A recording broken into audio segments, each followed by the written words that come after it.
Salute. Top of the day, man. We got a special guest, Jonathan Green in the building, man. What's going on, brother? Oh man, I'm cool, and what's been happening with you? Whoa, now. Well, yeah, man, it's been a minute since I seen you, talk to you, Hey, hung man, out with been a cold minute, man. Been a cold minute, but you know what I'm saying? Everything moving, man. You know. Which, hey, JG, who you got for that Super Bowl going down out there, man? I would like to see Philly win, but we all know who gonna win. Yeah, we all know. Yeah, this shit set up, it's scripted. You know what I mean? So you can want whatever you want, but the shit already written. Yeah, do you got any idea how they choose that? You know what I'm saying? How they choose those locations? Salute to the chat. The locations are chosen like 10 years in advance. I know that different cities have to bid on the locations to see who's gonna get it, and it's all about who can bring the Super Bowl to their city for the lowest cost to the NFL. So Right. even though they're making billions, if they could spend $20 less by going to this place, they're gonna do it. Every time. Every time. It's just You know? how the rich stay rich, how the poor stay poor. A Yeah. nigga Uh, don't care. Nigga go buy a $200,000 car, still living in an apartment, yeah. and you go to the other people, and you'll see that they'll be driving in a 1985 Subaru, and you go to their house is a fucking castle. Yeah. That's a fact. You know what I'm saying? I'm gonna tell you something. I done met motherfuckers on the just through passing. Some people stay on the bridges and all kind of stuff at the on the streets and things, got some of the biggest brains you could ever think of. You know what I'm saying? It's just, victim of circumstances or whatever the case may be, you know what I'm saying, on a mental issue. But, I just find it odd that, it's they try to exclude Lil Wayne from the Super Bowl, man. I'm like, man, how does that work in New Well, Orleans? I think the exclusion of Lil Wayne happened for several reasons. Uh, and it's not because of the Kendrick Lamar Drake beef. That may be one of the reasons, but that's not one of the reasons in the forefront. Uh, when Jay Z retired, Lil Wayne always did pay homage to Jay Z, but Mm, when Drake started talking about he taking a drone and all that type of shit, then Jay Z came out of retirement. But Wayne had already, put it out there. I'm the best rapper alive. So I don't know if that's you a fact. remember the beef. I don't know if you remember the beef when Yeah, Jay Z said, "You niggas got baby money," so that's a shot at baby. You don't even have yeah, I remember that. yeah. I remember that. Yeah, I do remember So that. baby can't say shit because he can't rap. Yeah, but I ain't gonna tell you no lie though. I don't know who doing what and what's what, but though this just me, and you know what I'm saying. But Baby you know what I'm saying. He one of my favorite rappers out of Cash Money. Don't get twisted. I like everybody over there. I love everybody over there music. I got music with a lot of them guys. You know what I'm saying. I got Yeah, music with Juvenile. You know what I'm saying. Me and him got a classic. You know what I'm saying. We got a classic record. And I fuck with the No Limit niggas too. I got, you know what I'm saying, music with Fiend, Moby Dick, you know what I'm saying? KLC producing the beats and stuff like that. So, you know, um, man, I got up with Serve on, you know what I'm saying? That so you know what I'm saying I fuck with both of them, but like I'm just more on a different type of style of rap, you know what I'm saying? Like yeah, that, you feel what I'm saying? Like when you was coming up, it was, the Delphonic, then it got to the Teddy Pendergrass, the Luthers and Tevin Campbell, you know what I'm saying? So when I was coming up, It went from the NWAs to the motherfucking to the bling bling. You see what I'm saying? It went from it went from the NWA to the me against the world to the bling bling. That's how it went for me. Well, So a that lot of that East. that bling what I'm saying is that bling bling, it might, you know what I'm saying, for what it's worth, it inspired you to go get something. You know what I'm saying? If that makes sense to the, to the ones listening, like, you know what I'm saying, you see all the diamonds, you see that, that luxury, you know what I'm saying, you see all that going on, at a young age, you know what I'm saying, it'll make you want to go try to get some of that. I think with a lot of East Coast rappers and West Coast, because back in the day you had two styles. You had the East Coast style, and you had the West Coast style. You didn't really have the Midwest. You didn't have the South. It was just East Coast and West Coast. So what a lot of those Yeah, East you're Coast right. and West Coast rappers won't Uh-huh. admit is that East Coast, East Coast, the West South, Coast. yeah, the South stormed onto the scene, and they stormed onto the scene. It was unapologetic, and it was a totally different style.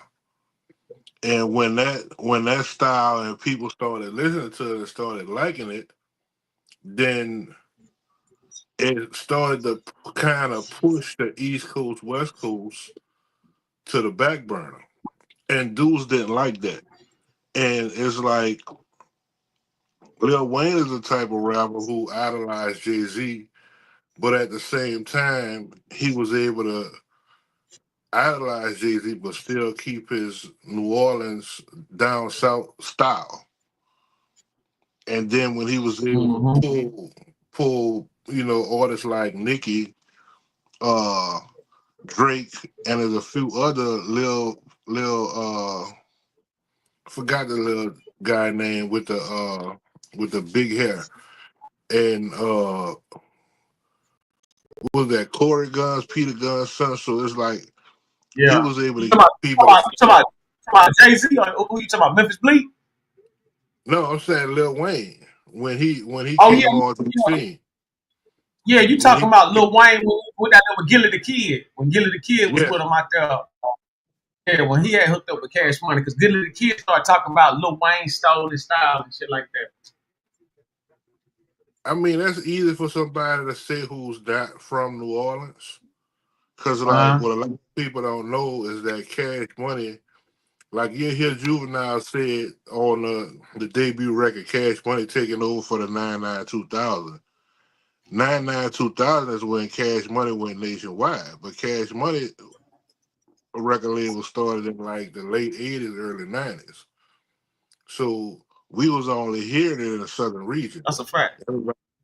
Everybody wasn't hearing it everywhere. So you may think that you started this style and this is my style and this nigga took it, but those guys been rapping like that for a decade before anybody else outside of our region heard it. Fact. 'Cause, I came up listening to UNLV, you know what I'm saying? Look, guy, that's my man. Uh UNLV, they had some cold rhymes, Pimp Daddy. Uh They had a whole lot. What's that dude that found the Wayne? Lil Slim. Lil Slim was hard to me. I like listening to Lil Slim. So And see, that's the Louisiana, New thing. Orleans, already. Mm, But a lot of people don't even know about UNLV and Pimp Daddy and Daddy O and all of those guys who was just on a local scene. Like our music may have went from Houston to Memphis and maybe a little bit into Arkansas.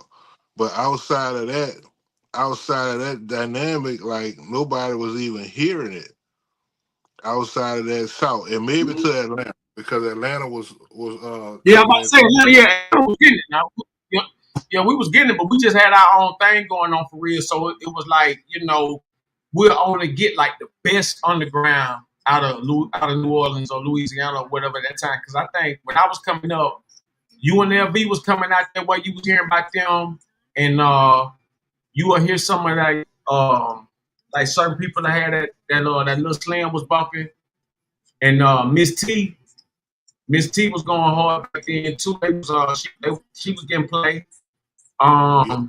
Who else, it's like two or three more groups I can't really name for sure just off the back like that as far as the name, but New Orleans definitely was getting like as far as like parties and club spins and stuff like that, because you know what I'm saying, I was definitely listening to them. I know like it took somebody like Lil Wayne and them Hot Boys, you know what I'm saying, and stuff like that, you know what I mean, to really kind of break through.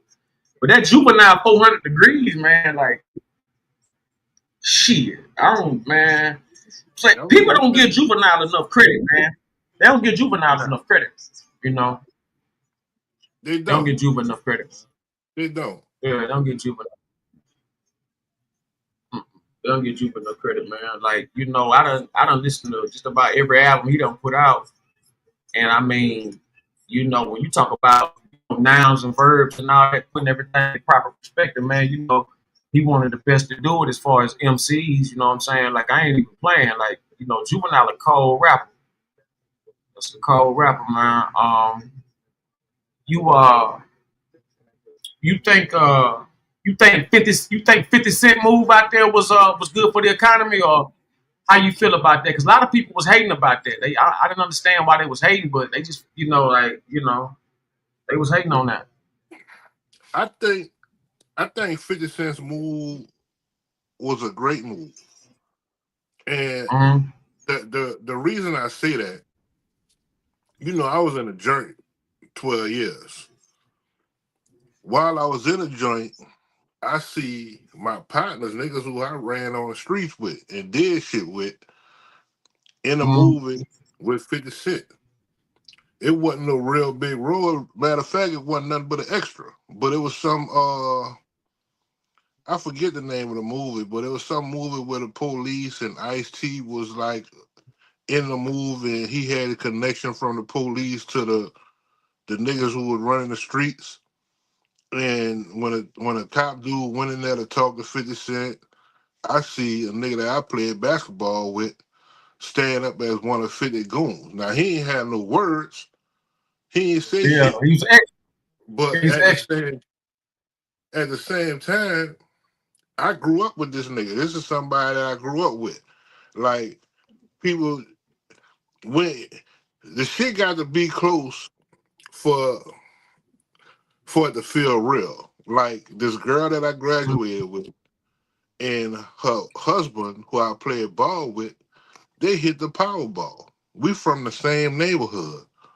It was when the Powerball was first starting, when you wasn't winning nothing but like 10, 15 million, but 10, 15 million is a lot of money. So it's like I grew up with this lady and this guy, so I know that the shit is real. So, how they say shit ain't the same when it hit close to home, but this is a good thing. Uh-huh. Yeah, well, damn, I can win this shit. They won it, I grew up with Always them. We the went to thing. school together. They was up there talking about, yeah, they was up there saying, "Ah, man, fuck all that. He just up here taking advantage because it's cheap." And I'm like, if it's all that, why you ain't doing it? You know what I'm saying? If it's so cheap and all this old shit, you know what I'm saying? Why the fuck you ain't doing it then? If it's all that, but people that, no matter what you do, somebody gonna find some, reason to hate on it. You know what I'm saying? Now we got that. Well, I wanted to get more into like, uh, New Orleans, because like a lot of people coming home from prison. Uh, I don't know if you tune in to YouTube or whatnot, on the regular, but a lot of New Orleans making a lot of noise, as far as they back in the day, like the 80s, 90s, and 70s, crew that's them 60 babies and 50 babies and shit like that, like them, Sam Scully's and all them guys, and Oak Cliff, Texas, salute. Shout out to the chat, Mocha Bird, Caramel for the win, salute to the chat. Uh, you know, we hearing a lot about them stories, man. A lot of history about New Orleans, you know what I'm saying?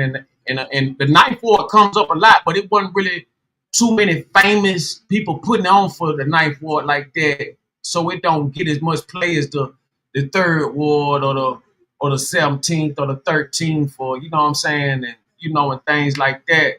But I done met a lot of good men from out that Ninth Ward, you know what I'm saying? And they say that's like the biggest ward or something like that, if I'm mistaken. The As Ninth far as Ward, project maybe or the, land maybe. the Ninth Ward is bigger than the rest of New Orleans combined. So, like, far as land mass, the public housing, the Desire Project was 1 million square miles or some shit. I don't know the exact numbers, but the Desire Project in landmass was the largest in the United States, even though it was second in population to Well, Cabrini Green and Chicago, because they went up. We had 2 mm-hmm. floors. They had 33 or something like that. But as far as the size of the landmass, it was the biggest. And I mean they've revamped it and done some new shit, but that's not the Desire Project. That's just a shell of it. But Shit, the yeah. night it was so the night wall was so big. The night wall is so big that if somebody do something, it's not going to get the publicity because the night wall is the size of the rest of New Orleans, whereas the third ward is one of the smaller wards, but at the same time they had a lot going on. So if you just think, New Orleans is a small city, but a lot be going on in New Orleans, and they'd be like, well, a city like Chicago, this and that, and they try to, and I don't want to get on this bad note, but they compare the murder rates, the murder capital. Y'all got 5 million Right, people, right. so you're gonna have those Uh-huh. numbers. And then, We don't even have a 500,000 exactly. people in New Orleans. So Yeah. I think the impact is different. Mm-hmm. Yeah, the impact definitely different because the whole lifestyle different. You know what I'm saying? It's all the same game. Now don't get it twisted, but the whole lifestyle different. From Chicago to New Orleans. I never forget. I want to say maybe like 93, 94, somewhere around there. I went out there with my auntie for the first time. She had an award they was giving out, some shit like that. She got the fastest typer in Georgia. She could type the fastest state, some shit like that. So it was me, her, and my grandma. We went out there, and we was out there at the I think that's the Hilton out there, like right across from the other hotels. It's a Hilton, then across from it's another hotel. I can't think of the name of it right now. Anyway, went out there, and man, I waited till they went to sleep, man.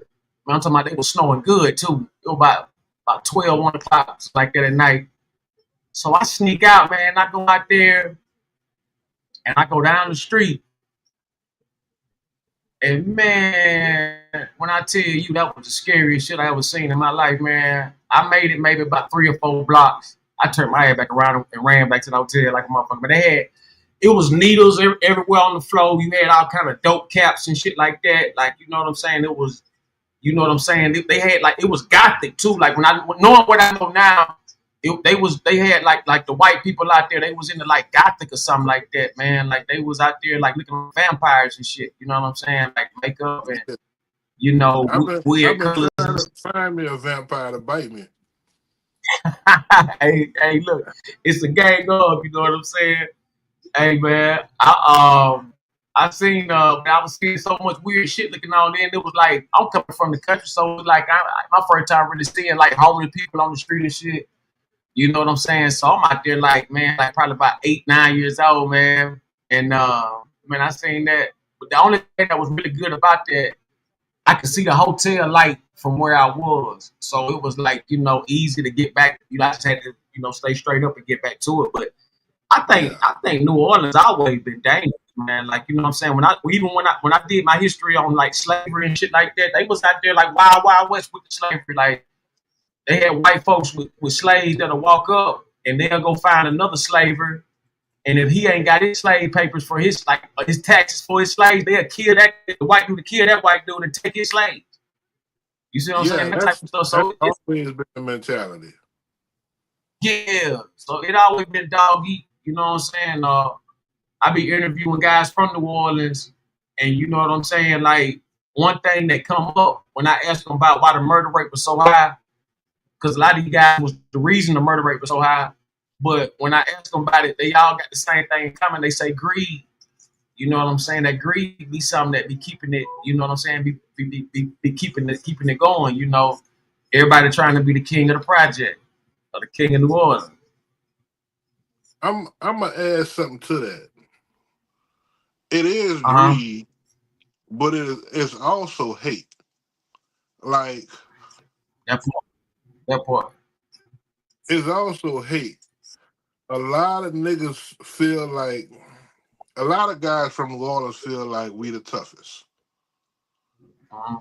And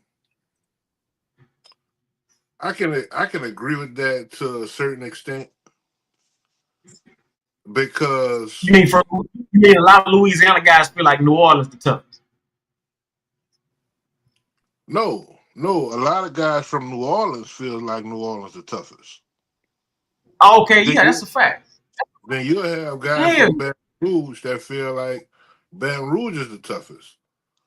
yeah, But the problem is when you have a guy from this side of New Orleans, and I'm talking about they got hoods that are across one street from each other that are big beef. You know, you got Soldier Slim. He from New Orleans. He died in New Orleans. There was a guy, right. Young Grady, from the Seventh Ward downtown. He died in the Seventh Ward downtown. So it's not just the greed, but it's the hate. Like you and I, we go into business together. Uh, you fronted most of the money to start the business, so naturally you're gonna receive more of the Or the profit, payout. You know? right? And then all it takes is for somebody to come tell me, man, that nigga making all that money, you doing this. Like that nigga, you that nigga flunky. So if I'm a weak mind, stupid nigga, and I let somebody put that in my head, now I'm plotting. Now I'm plotting. How can I knock this nigga off so I could be the boss? And that's the mentality of a lot of guys who end up being the killers of the people who making it in New Orleans. Mm-hmm. It's not put me on how you did that.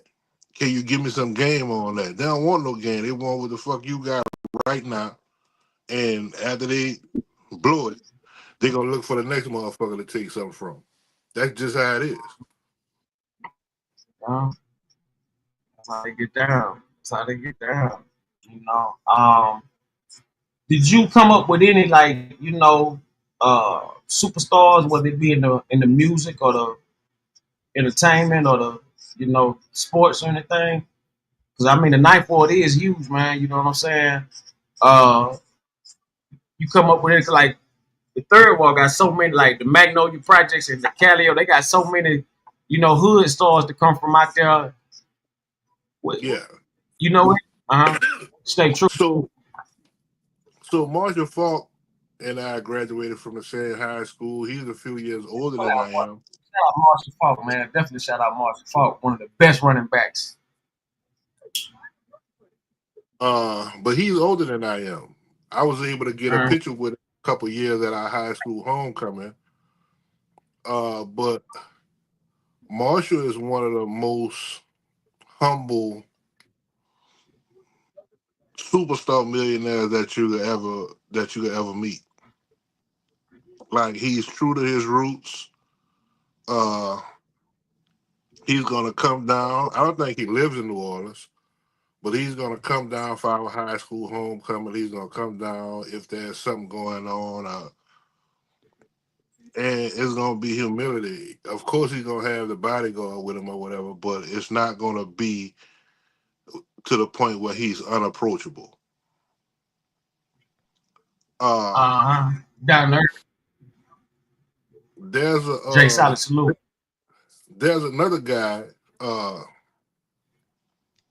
who actually graduated high school with Feli Phil. I don't know if you heard of him, but Hmm. he actually started rapping while we were in high school. We would be in the band room on the piano, putting together sounds. And what I didn't know is that he was putting this shit together and going to the studio. And he came out with a cassette. This back when cassettes was out, and he did a lot. He ended up making some songs with Mia X. Uh, he did a lot. So let She, me she, give you. hey, she from the ninth, ain't she?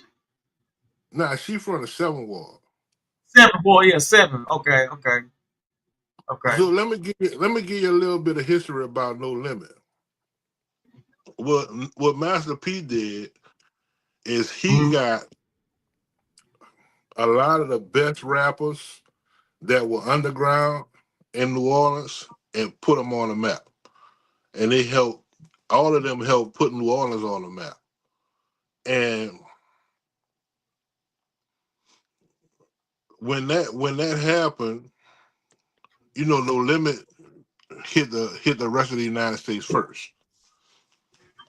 And Baby took a different approach. Baby said, I'm gonna go with what I already got, and we're gonna do it like that. Some people, you know, people debate about which one was the most successful, which one had the biggest artist. And a lot of people will say that Cash Money had the biggest artist because they had Lil Wayne. And I would probably have to agree with that. But Master P signed Snoop when Snoop was coming out of the Death Row situation or whatever. So I don't know who the biggest artist. We was looking at the number of features that Wayne has. The only rapper that has more features is Snoop. But the problem is, why are we making that comparison? We got two black record labels that are doing great, and we have to make a comparison on who's the best. Why can't we celebrate them both? Both of them did great. Why can't we celebrate all of our people that are doing good? Why must the comparisons always be made? That's my question.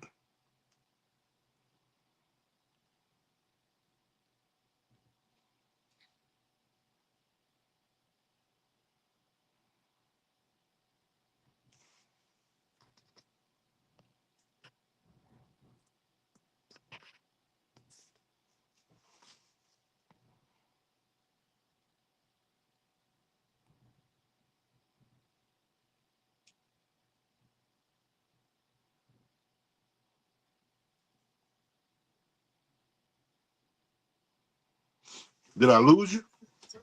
Yeah, my signal had you. I'm back. I'm back. I'm back. Mocha Bird, salute. Top of the morning, everybody coming in. Shout Jay Silent, stay true. Caramel for the win. Top of the morning, everybody. We got Jonathan Green in here breaking it down, giving us some good New Orleans, Louisiana history. You know, we got the Super Bowl coming in. You know, 50 Cent bringing a lot of money out there. I heard Facebook owner Mark Zuckerberg buying a lot of land out there. Like they definitely, it's something going on. It's something going on. But let's get back to what we was discussing. Yeah, so like I was saying, a lot of people do a comparison between Cash Money and No Limit on which one did the best Uh, coming out of New Orleans. But my question has always been, why must there be a comparison when it comes to black people? yeah, Like, that don't do them a brain hate somewhere. yeah, like we have this big debate about Michael Jordan and LeBron, who's the GOAT. Everybody knows Jordan the GOAT, but a lot of people never seen Jordan play. All they Mm, seen, all they seen was LeBron. yeah. But you know, Master P, he took all of the You're not time. saying you're not saying LeBron's not a GOAT though. You know what I'm saying? That's You what I'm just saying saying. you just saying Michael Jordan the GOAT too. That's what you mean, right?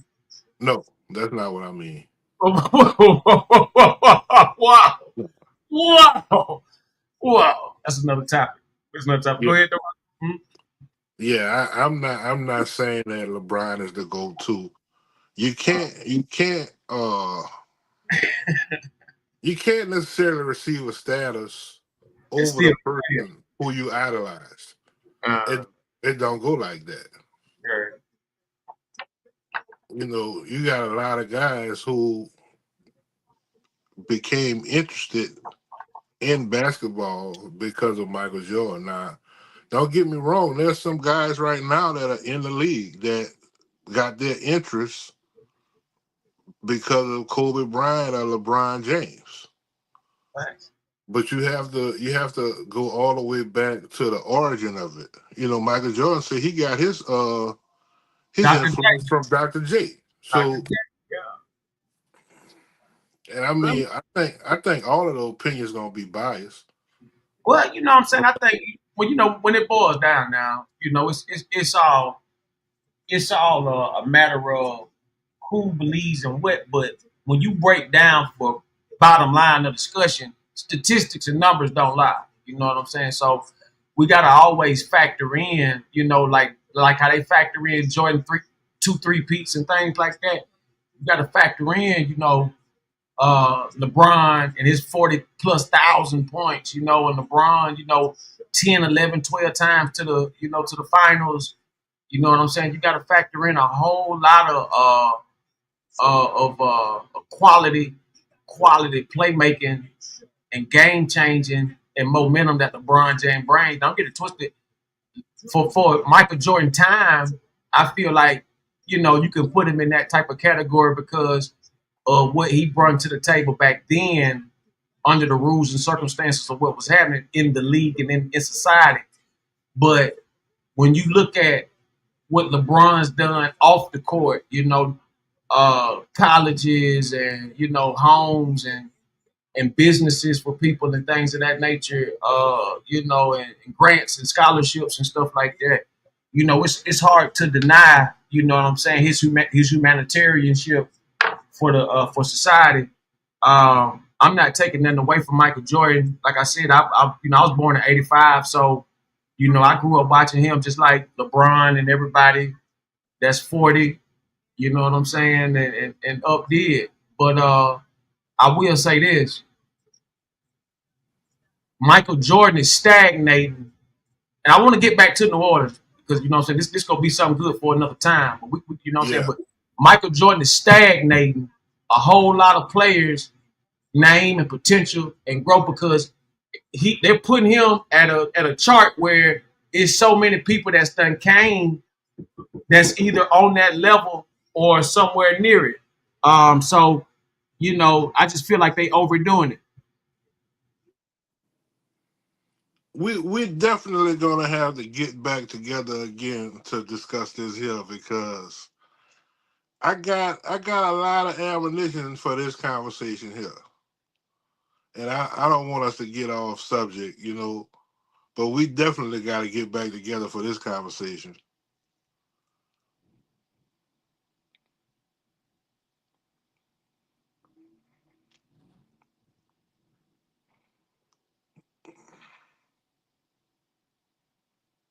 Already, yeah. Going deep right now.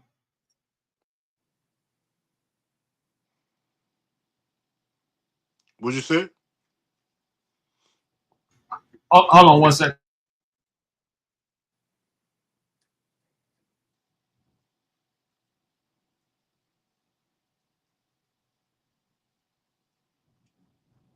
Yeah, I'm back. Yeah, Oh, yeah, yeah. That was people coming checking on the heater and stuff. But yeah. So when I say what I was saying was back to my discussion. Michael Jordan was great for his time and era, but you got to think about this. It's so many players that came after him and while he was in the league when he was leaving out. I can start with Shaq. You know, that was a force to be reckoned with. I take Shaq over Jordan. I never really liked it. Kobe. Kobe got great game and stuff, but that wasn't really my get down. But I could go with Kobe over Kobe and Michael Jordan. Really should be the comparison, if you ask me.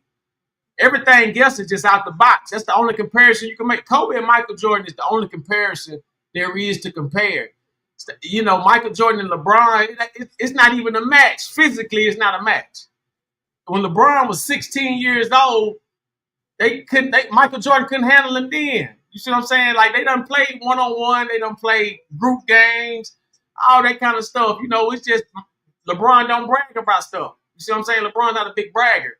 But I understand the passion. I understand the memories and stuff that Michael Jordan brought to the game. I remember that. But I also like Isaiah Thomas. I also like Magic Johnson. I also like, you understand me, Elijah Warren. You see what I'm saying? Like, you know, it was a lot of guys, you know what I'm saying, that I really, really, you know, used to get down with. I like Pistol Pete. You know what I'm saying? Pistol Pete was, you know what I'm saying, you know, I remember when he was getting up out the game. But I just feel like Michael Jordan's name is stagnating the growth of other players. When you talk about Michael Jordan, think about this. Like I said, I take Shaq over Jordan. I take Steph Curry over Jordan. I take LeBron James over Jordan. I take Kevin Durant over Jordan. And by a couple of more players I take over Jordan. I just feel like it's players that have been either the same or better. Westbrook is about the closest I've seen to another Jordan. That's about the close, like Russell Westbrook or something like that. That's D Rosen or something, you know. Real talk. We definitely have to reconvene this conversation, but I'm gonna just leave the Jordan thing with this. Jordan is a killer. That's a fact. I give you that. None of those people you named are killers. You don't think Shaq had it in it? No. You don't think Steph Curry got it in it? No. You don't think LeBron James got it in it? Hell no.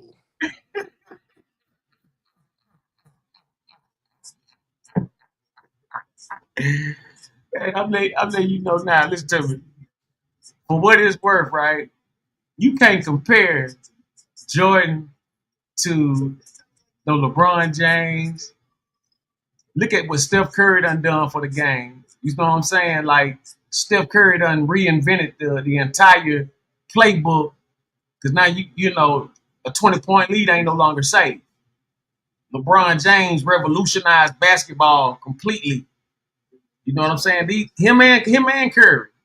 You know, I'm not like I said. I never say Michael just ain't wasn't the guy back then, but you know he had a lot of help. You got Phil Jackson, Scottie Pippen, Rodman. You know what I'm saying? Armstrong, Grant. You know, Kukoc. You know what I'm saying? I mean, we can go on and on. Okay, you know, I'll give you that Michael Jordan played with Scottie Pippen, Dennis Rodman. He played with 2, maybe 3 Hall of Famers that has a Hall of Fame and had a Hall of Fame coach. Now let's move on to the Miami Heat. Dwayne Wade, Chris Bosh lost to the Dallas Mavericks.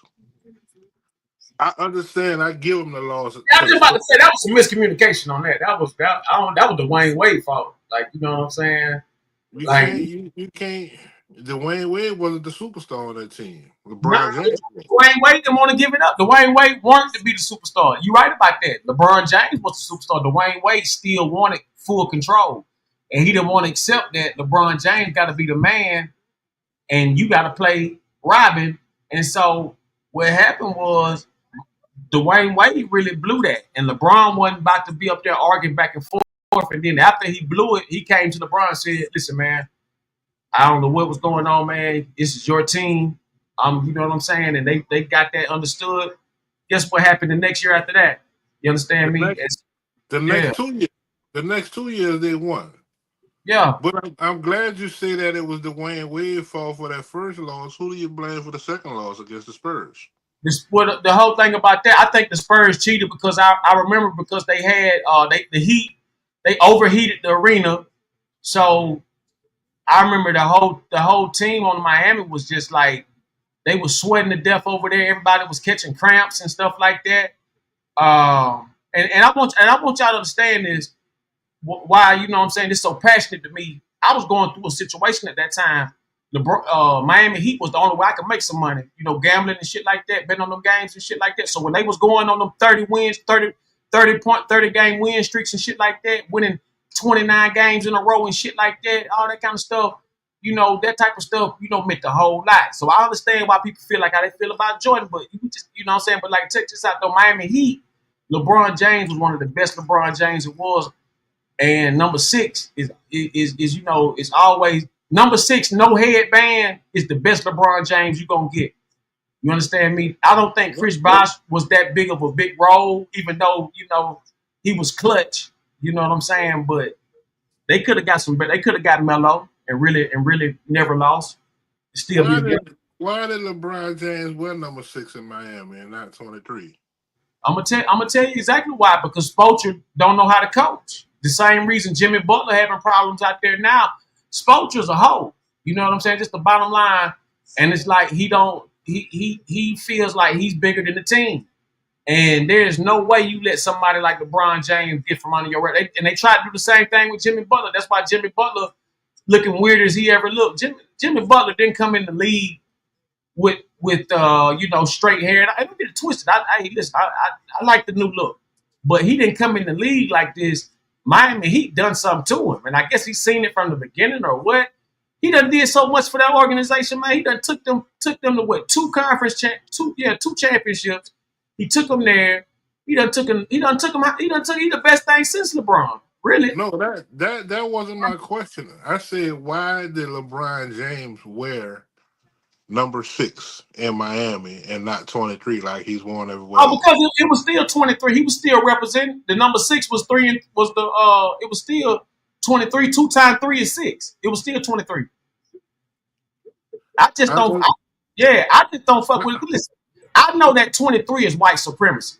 So I know that when they place that 23 on your best athlete, that's just some code word for whoever know what time it is. You know what I'm saying? That's what they want to look at. Whatever stat they got the inside sheet on. See, these sports game and numbers are inside fixes. You know what I'm saying? Whether it be from the score at the end of the game or the number of the player that's doing it, or whatever the case may be, all those numbers mean something. So when you see these athletes with everybody got 23 who are superstar, you don't see no poop put. You ain't seen no bitch ass nigga with a 20. No, you seen no bum ass basketball player with a 23 number. You know why? Because Draymond Green a bump. who? Draymond Green. Draymond Green? Nah, he just a bitch ass nigga. He ain't a bum. He just a bitch ass nigga. That nigga go out there. Listen, I'm gonna tell you something. He ain't no bum. He just a bitch ass nigga, and he gonna try to bully his way. If you let him bully you, he gonna do it. But if you go stand up to him, he ain't gonna fuck with you. And that's the whole thing about Draymond Green. Draymond Green, I don't like. Listen, I agree with you now. I just can't. I got to be honest because these type of things get played back. So I got to make sure that I'm pretty positive in what I'm saying. And I think Draymond Green just I think he's he ain't. I don't think he a bum ass player. I think he'll give you all he got, but he's really more muscle. Like he's really more 90s 80s style player. You know what I'm saying? Draymond Green, the last of that. You know what I'm saying? He the last of that. He like the bad boys, the Pistons. He belong on that type of team and shit like that. You know? Yeah, like listen, I'll pick him up. I ain't gonna tell you no lie. You know what I'm saying? Cause listen, I ain't the most athletic, but I got the best hustle. And I got a good shot. And so I respect the nigga who go out there and make sure the lane get open and do all kind of extra shit that the next person ain't gonna do. You know what I'm saying? But yeah, I agree though. I agree with you. I just can't say that. I agree with you about that. I can't stand that motherfucker. I can't stand Draymond Green, man. He was up there trying to bitch out George Powell the other day. Paul George. He was up there trying to bitch him out on the then he started up there. That's why they done set his ass down, because that motherfucker was up there, man. He was up there bitching out. Then they're trying to choke out Paul George, bitching him out. Then he was over there sticking up the 4 fingers about the 4 rings and shit. Talking about you Well, pussy. Yeah, he was you going know, crazy. when you're the type of person that has a predatory mentality, if you see a motherfucker that could potentially be prey, Uh-huh. then you're gonna do what a predator does. Every time. And you have to run into a predator to understand that this ain't somebody you could be a predator on, and not many people do that.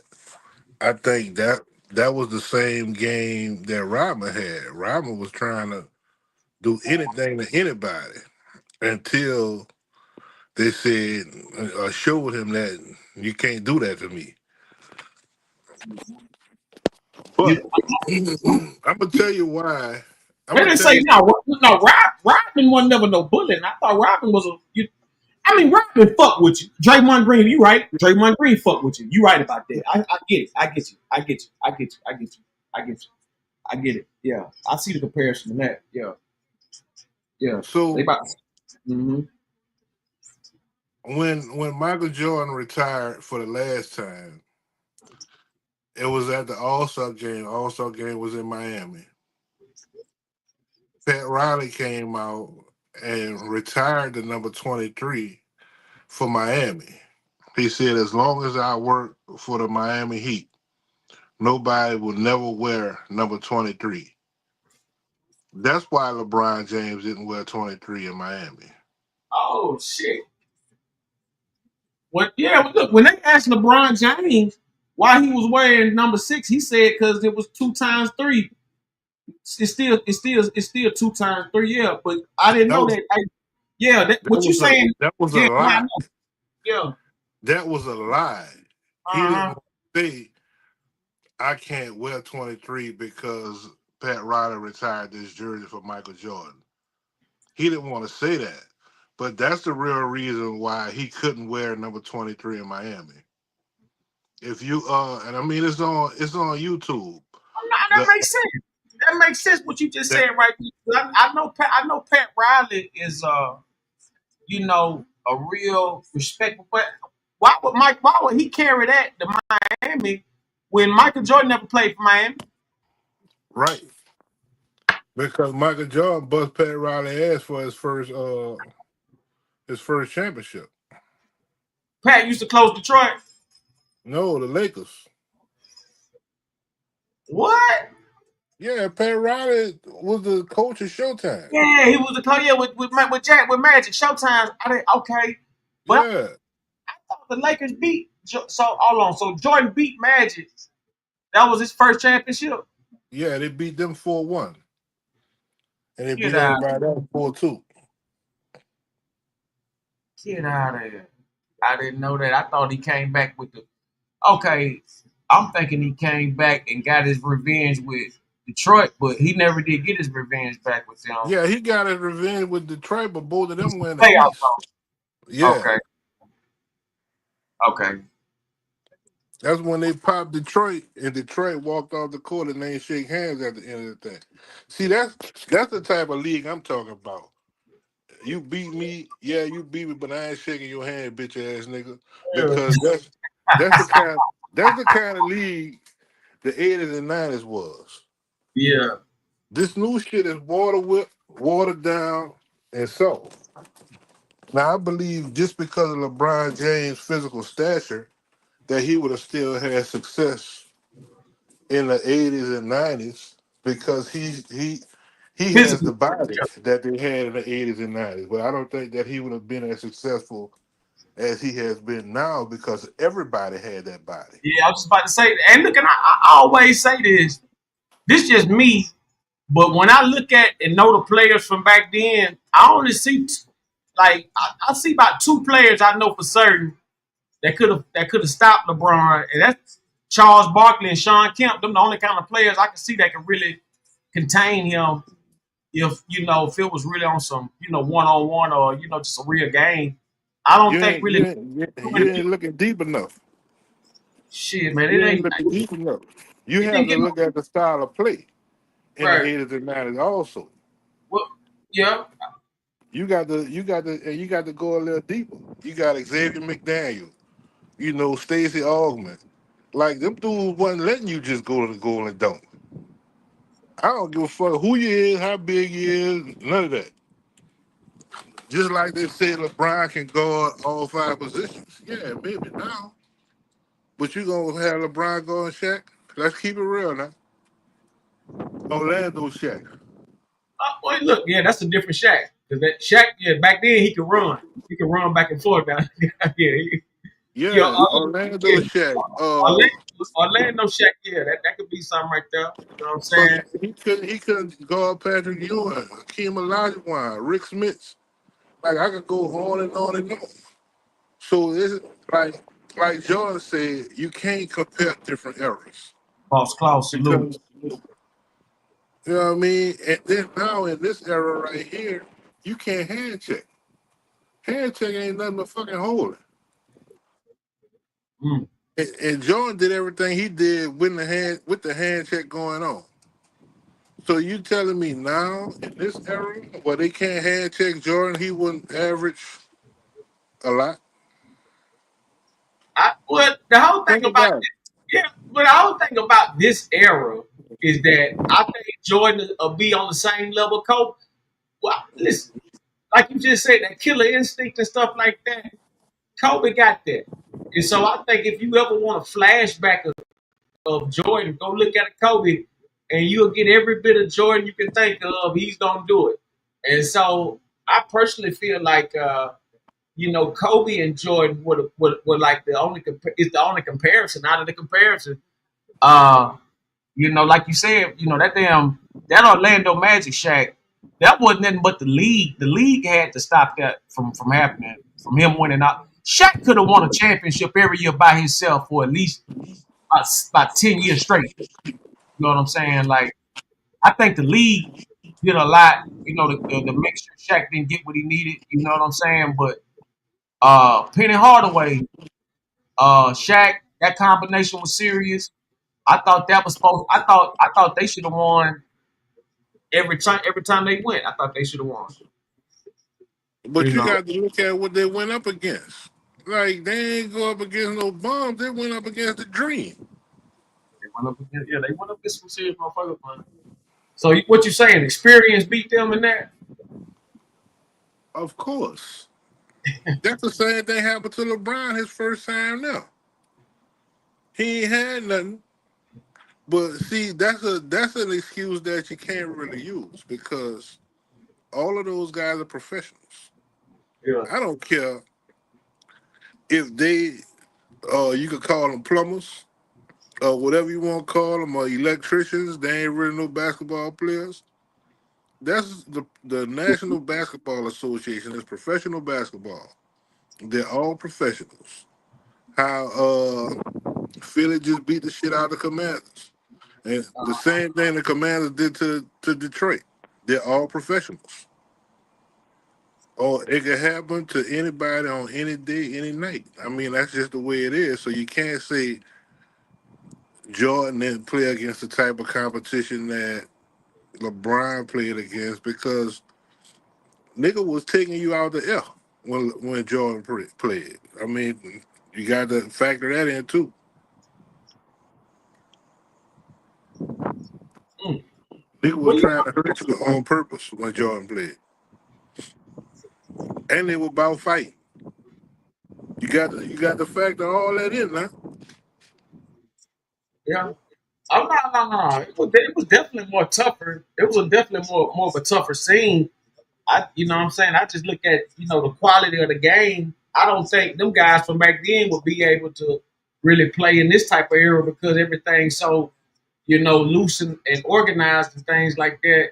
You know, I don't think I don't think them guys from the '90s could last in this thing right here, man. Like I think that they would I think they would mentally get discombobulated. Some of the motherfucking head might bust trying to read one of these new playbooks. I'm gonna have to strongly disagree because and let me tell you why. Let me tell you why. In the 80s and 90s, them guys played 82 games a season.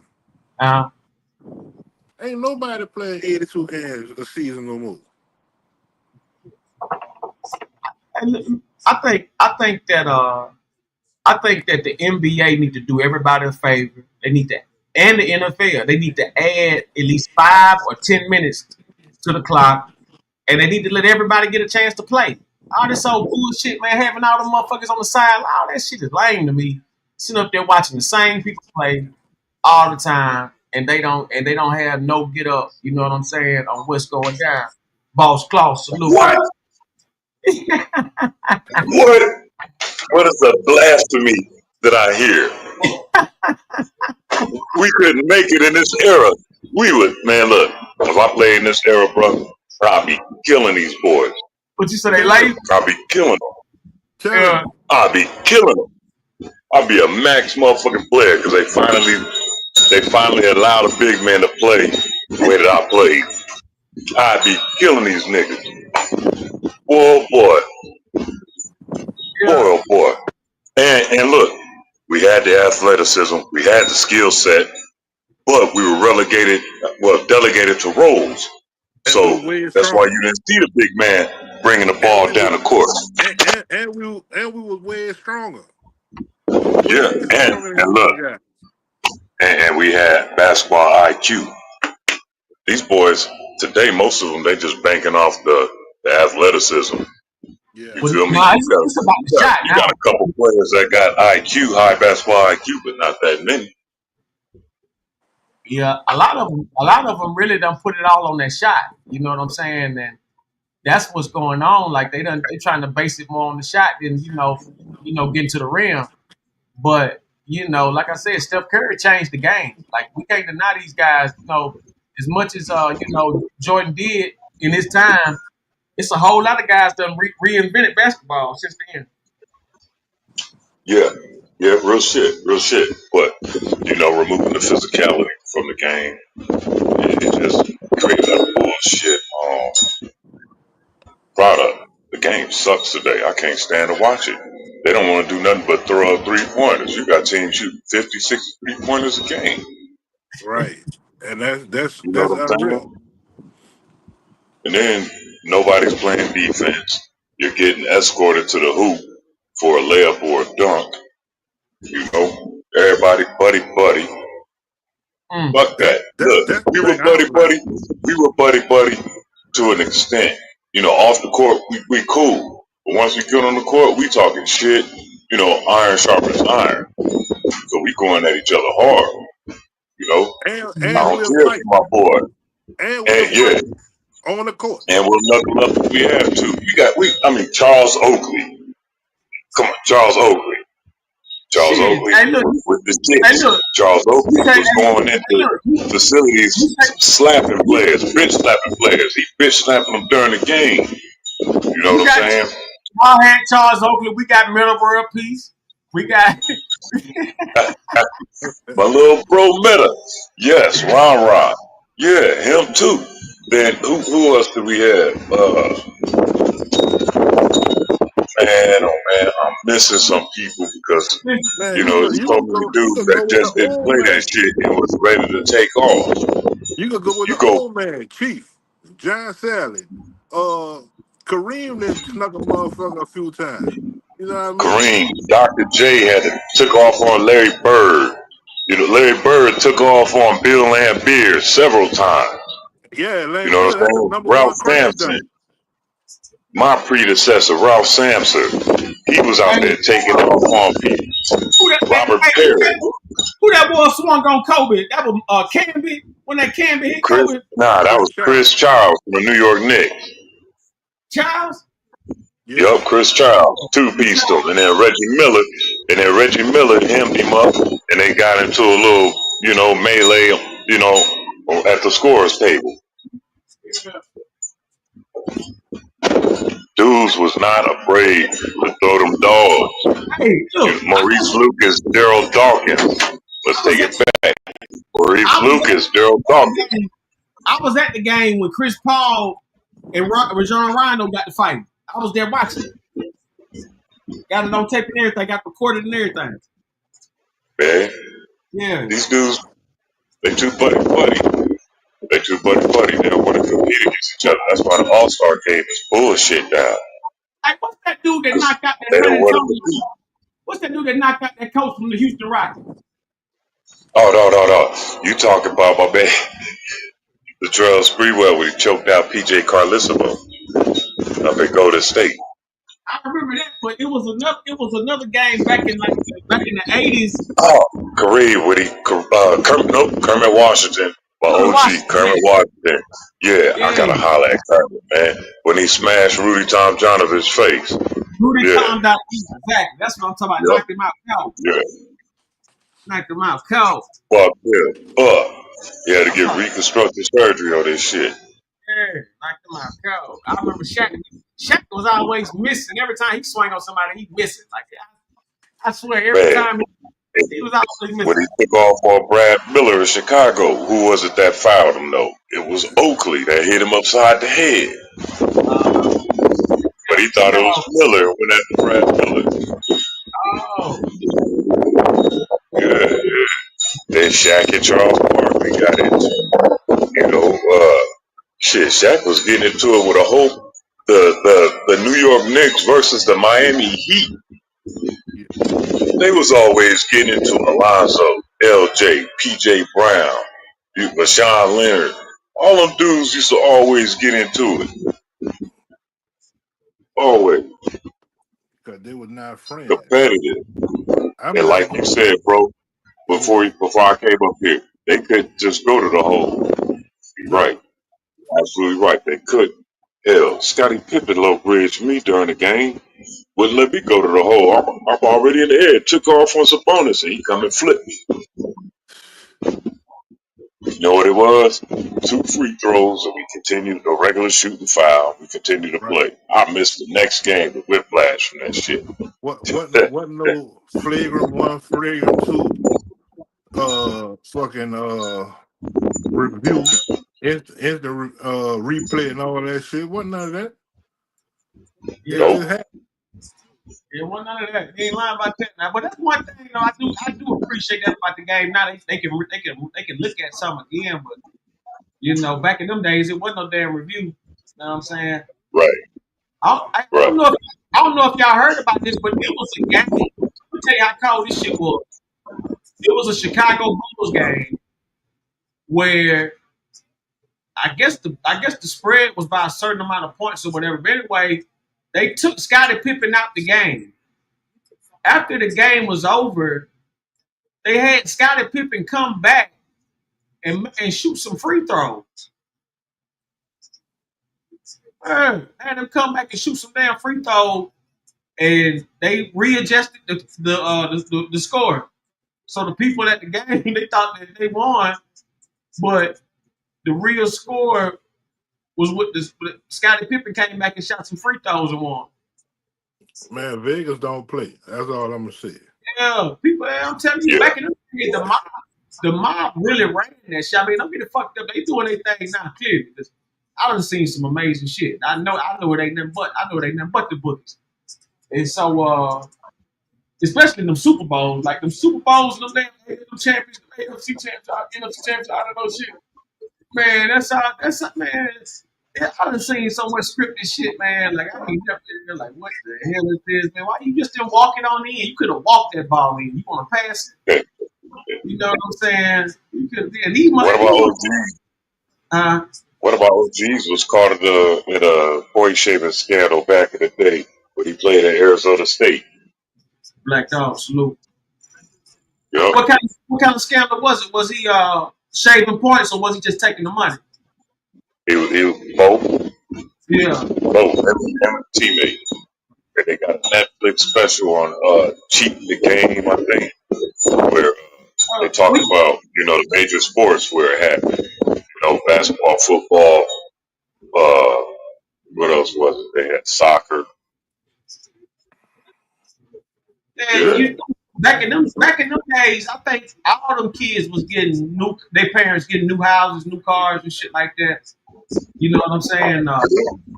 They were for the big universities. Yeah, they were. They were.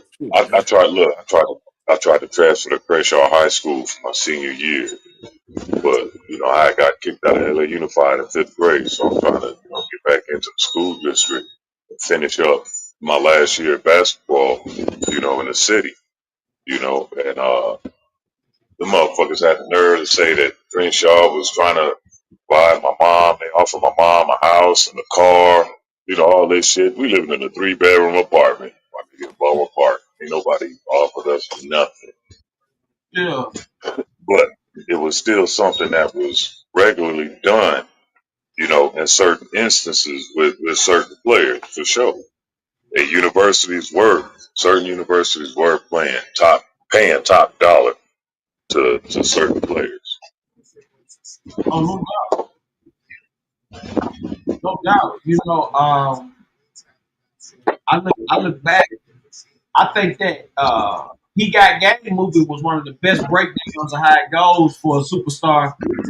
You know, that's transitioning from high school to college and things like that and on to the pros. It gets real because that's a lot of money that goes to that state and that city's economy.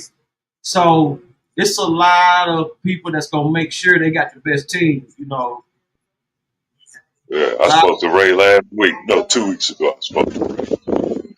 Yeah, Jesus felt worth himself. yeah, you know what I'm saying. When you played with the Clippers, who was the coach? Who was the coach back then? Bill Fitch, my rookie year, rest in peace. Chris Ford, rest in peace. And Jim Cobb. And then I got suspended when they brought in Alvin Gentry. Were you on with the Clippers? Yeah. Yup. Who was the headliner? Who was the headliner for the Clippers back then? It had to be probably you in Maurice 70. Taylor. Every year it changed. Maurice Taylor, then Lamar Odom, Derek Anderson. Yeah, them three pretty much. You was in there with Lamar. Yup. Yeah, I was in there. I played with that smoker. Yeah. He was smoking way before he met a Kardashian. Man, I'm telling you, man, motherfucker just ain't started smoking rocks, man.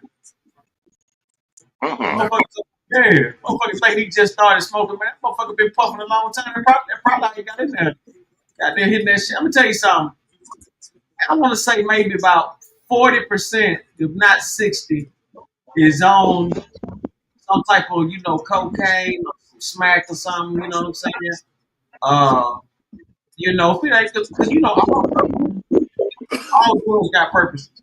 So motherfuckers go in there, man, do a rail, man, go out there and score about 50 points, man. Think he ain't gonna keep on hitting that line before the game? The 70s and 80s. That's what they did in the 70s and 80s. The OGs was telling us, you know, and they're especially telling me because I was an alcoholic. And so I don't even know why they're tripping on you, Slim. Back in the day, we was doing lines at halftime. We coming in, we drinking a 6-pack, smoking cigarettes before the game. Yeah. You know? Hey, let me tell you something. Back in the day, you could smoke cigars, man. Look, when I used to watch NBA Classic, man, they was out there drinking and smoking cigars and shit in Boston, Madison Square Garden and shit like that. When they were playing ball, they was out there doing their thing with no problem. Yup, my big man, Stojko Frankovic, out of Croatia, 7'2". He played with Boston. He played with us, the Clippers. Dude was in the locker room smoking cigars, cigarettes, all the time. All the time. Vlade Divac. He was with the Lakers, with the Charlotte Hornets, in the locker room, smoking cigarettes all the time. And then getting that ice bath, ice bath with a cigarette. You know what I mean? It was common. It was common. Earl Dawkins told me how they used to get out back in the day. John Lucas told me how they used to get out back in the day. Magic told me. All these dudes is telling me. You know, so it was in the 70s, 80s, it was a lot crazier. You know, and that's why they started to outlaw the drug use, you know, in the late 80s, 90s. And then they outlawed marijuana in 98, 99 during a lockout. And because damn near everybody was smoking weed back then. You only had a few guys who were taking it to the next level with the cocaine. So the majority, when I played, majority of the players just smoked weed and drank. So when they outlawed the marijuana, everybody was pissed off. Yeah, Even the dudes that didn't smoke weed because they thought it was ridiculous. You know, they just brought that back around COVID and after COVID. That's when they brought that weed back in. I remember When they changed the laws, when they started changing the laws about marijuana, guys, legalizing it. And I say about 85% of the league smoke weed. The focus be different. Hmm? The focus be different. Mm-hmm. Yeah. Right. A lot of dudes was toe up smoking, man. Well, not toe up, but smoking weed. We used to get on the charter flight. You smell every cologne in the world. Just, we trying to cover up the stench. Everybody got on shades. Especially if we flying up to Canada to play in Vancouver or Toronto, man. We gotta walk through customs, man. They gonna have dogs out. So they had to, we before we even get on a plane, we just put it out, left it in the car at the airport. BMW shots, brother. Yeah. Man, a whole bottle of cologne on. Yeah, I remember throwing that Old Spice on back when it was, before they put it in spray. She used to be in a bottle, and that shit, that shit cover up anything, man. And then I wind up, one of my partners from New York came down, and he was putting me onto them oils and shit. And man, I started buying all them oils up. Man, I be smelling good everywhere I went, but I was just really covering that smoke up. You know what I'm saying? Yeah, some oils did. The two throwbacks, Old Spice and Brute. Cover that shit up. That green bottle of Brute. Yeah. That green bottle of Brute was serious, man. You talking about you can smell that shit a mile away. And I remember back when everybody was wearing that. Like everybody was wearing that or that Cool Mist or some shit, but everybody had that Brute. It wasn't a house you went to that didn't have a damn green bottle of that Brute. But,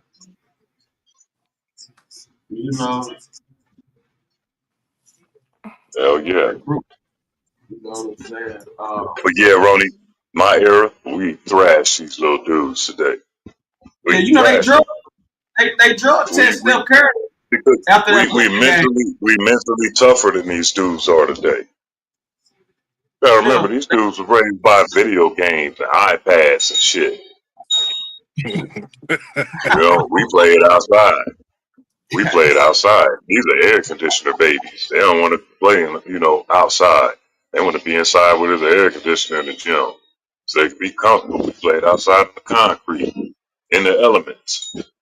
Wind blowing hard, okay, adjust your shot. Or try to get a better shot if you can't get to the rack. You don't see these dudes playing anywhere outdoors. Picking up in the background, just poke. Shoot a little to the left to get that curve to the rim. Shoot a little to the right to get that curve to the rim with the wind. Dudes don't know nothing about that. They always indoors. They ain't got to worry about the elements. They don't know what it's like to play out in the snow. They don't know nothing about that. Playing out in the rain, slipping and sliding all over the place. They don't know nothing about that. They be feeling the snow when they on YouTube.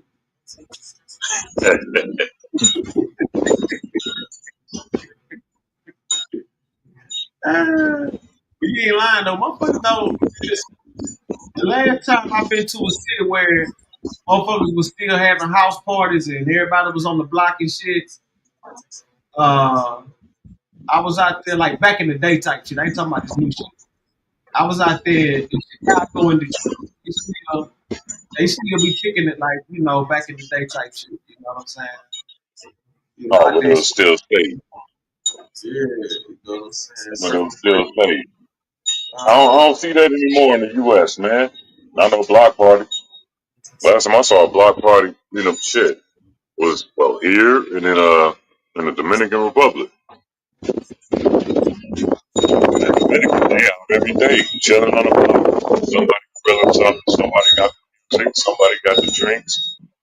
They go down to the corner store, get the chairs, rent the chairs out for the day,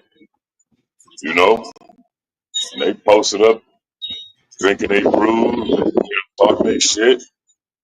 A whole, everybody from the neighborhood. And that's block to block to block. You know,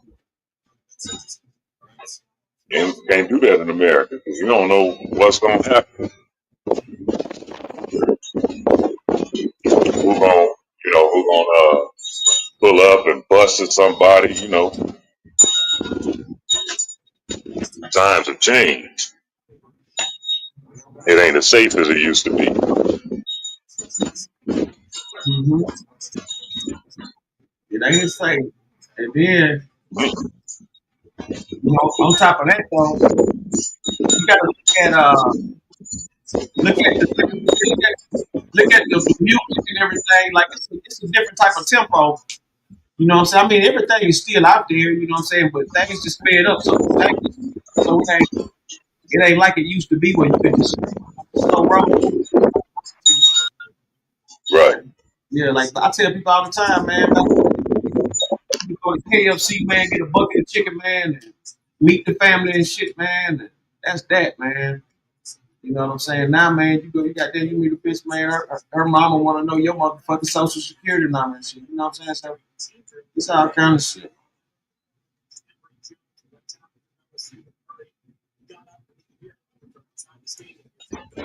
My bad. I keep, when the wind pick up, I mute my microphone so that it don't drown you out. So I it got don't you. interfere. Uh, man, I look back, man, like I said, man, that damn Charles Barkley, man. Well, yeah, he was right about that Orlando Magic Shaq, man. That motherfucking Orlando Magic Shaq, serious motherfucker, man. He definitely could have held down LeBron, but that damn Charles Barkley and Sean Kemp, I feel like could chase him up and down the court all day, all night. You know what I'm saying? Them motherfuckers they was that same size. You know what John I'm saying? Kemp, man, super athletic dude, Yeah. strong as hell, You think quick as hell. now listen, compare Sean Kemp and LeBron James. They're about the same physical. LeBron Yep, James like different skill set, yeah, LeBron's different some skill set. Yeah. a more athletic version of Sean Kemp. That's why I said Ooh, I don't know if he was more athletic. I ain't gonna say more athletic. So you gotta go back and look at some of the shit what? Sean was, some of the Come shit on, that Sean was doing. Come man. on, See, coming down the middle, bro. Double pump and reverse in traffic on the New York Knicks. Ah, man, you ain't. I shit. mean, he that, but y'all remember Cleveland LeBron James? Man, you can pick whatever Look. LeBron James you want. You talking about the Rain Man. Rain Man, serious. Yeah. Man. Kemp saved Seattle, no doubt. To see a dude that big and strong doing it like that, like Kemp was, man, oh man. And he was with the right point guard too to help him shine. Gary Payton. Gary Yeah, said, "I'm gonna just throw it. Go get it. Once yeah. you in the Go air, get you it." might well move. I met him at a golf tournament. GP. Once Mm-hmm. he put it in the air, you do best to get out of the way. You gonna be a poster on a poster. Yeah, yeah. They keep saying we ain't had no athletic players, no this and that. Man, look, Michael Finley. Michael Finley was a motherfucking monster. He has some monstrous moments. You know, I think he may have not scored over 20, averaged over 25 in any particular year. That motherfucker was bound to do some shit, you know, that, you know, got your attention. Athletic, can shoot, you know, dunking on Sean Bradley, 7'6", dunking on Karl Malone, you know, which wasn't a regular occurrence because Karl was, you know, old school, put you on your ass, you know. Hey, you know, Karl Malone was about LeBron James size too. He was just a basic, you know, like a basic version of LeBron. I mean, but he was the mailman delivered though. You know what I'm saying? It was the role, bro. It was the role, you know, because by the time LeBron got on the scene, things were changing on the landscape of the NBA as far as the versatility of the players and what they're able to do.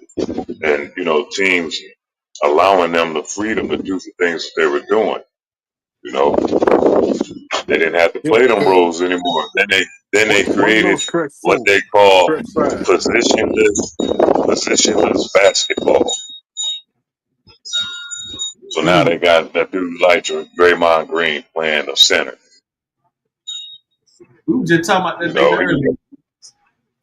Look, great. uh, That's what I was telling JG, man. You know, Draymond Green really belong in that 80s and early 90s crew of basketball players. He ain't really a this day and time guy. You know what I'm saying? Like I fuck man, with him, but I can't stand that motherfucker.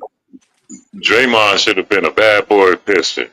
Yeah, man, definitely should have been a pistol, man. Like the way he get out, man, that motherfucker's out of there. Like, man, ain't no way. Yep. Ain't no way. Because he was just Dennis Rodman without the rebounding prowess. You know, everything else that Draymond, you know, that Rodman do, Draymond do, except for the rebounding. He can Yeah, pass the ball. You know, he can bring it down the floor if he need to. Rodman did all that shit too. Early years, Dennis Rodman, he yeah. pulling up mid-range jumpers. He shoot jump shots. He looking to score. He being aggressive offensively. But he realized his bread and butter was playing defensive rebounding. And he just revamped his whole game, you know, and recreated himself basically. I ain't gonna tell you no lie. This just me personally. I think Dennis Rodman is the greatest rebounder. And you know, I done seen the Wilt Chamberlain stats and stuff like that. But I think them Wilt Chamberlains and Russell stats and all them champions, they wasn't playing against nobody. You know what I'm saying? And I'm not taking that away from them, but it's like, you know, you up there, you know, you full of all that athleticism, and you know what I'm saying? Them other guys ain't nowhere near on that type of time, man. But like I Listen, said earlier, they're all professionals. They It all don't matter professional. if one is better than another. They're all professionals. They all professional. You're right. That's a fact. yup, yup. That's a I mean, fact. we can say Robin is one of the top rebounders of all time. Bill Russell, Will Chamberlain, you know, a lot of dudes that average, you know, big numbers of rebounding. Really, but there's always somebody that overshadowed the work that they were doing. Yeah. Can y'all see that 100 points being broken? Kobe got the In closest with 81. in this game, yeah, by But you got God, they shooting threes like a motherfucker, man. I think Yeah, one day these niggas gonna get hot and hit like 23s or some shit like that. You know what I'm saying? Like, somebody gonna take him out. yeah, it's gonna be something. I just can't Somebody see gonna that. put a foot. Somebody gonna step right up under him when he land. When he comes down, we'll shoot that motherfucker too. Roll his ankle. Because look, when Kobe went off, look, Jalen Rose admitted he was trying to injure Kobe. He wasn't trying to hurt him. He was just trying to injure him, slow him down. So he stuck his foot out underneath him on after one of them jump shots. Kobe landed on the foot, rolled his ankle. What'd he do? Retape it, tape it up a little stronger. Went back out there, hobbled. They kept giving the business. This is what, 15 years ago, something like that. You know, it's changed so much, man. It really has. That's what makes it so difficult for me to watch. Nah, it's about 20 years ago.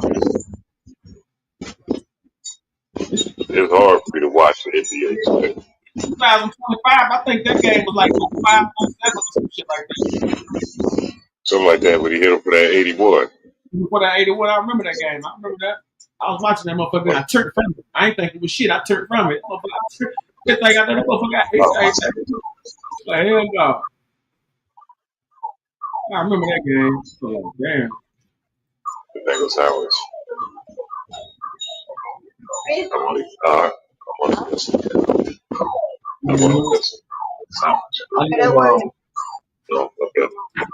Hey, Charles, let me ask you something. How important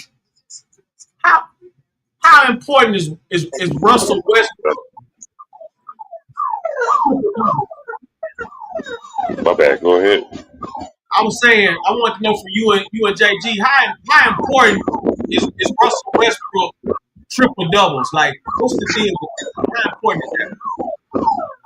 It ain't easy. It's not an easy thing to get for a lot of people, for the majority. You gotta have a certain mindset, a certain engine. That shit takes energy, bro. It takes special conditioning, and you gotta be in tip-top physical conditioning to do some shit like that regularly, like he been doing. Hey, they say when he get a salad, he only eat the lettuce. He don't eat no. You know what I'm saying? Like he ain't eat no sugars or nothing like that. Like they say his conditioning is crazy. Russell Westbrook. Yeah. He high energy. Niggas like the Energizer Buddy. He always moving. And then he's so explosive. He's exploding to the basket. He's exploding to the rebounds. And then once they start adjusting, they try to stop him. He start dropping it off, and luckily for him, his teammates are converting. But it's all because of his aggression.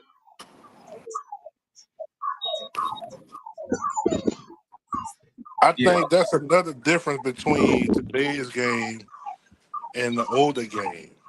Nobody's willing to play a role now. Everybody want to be the man.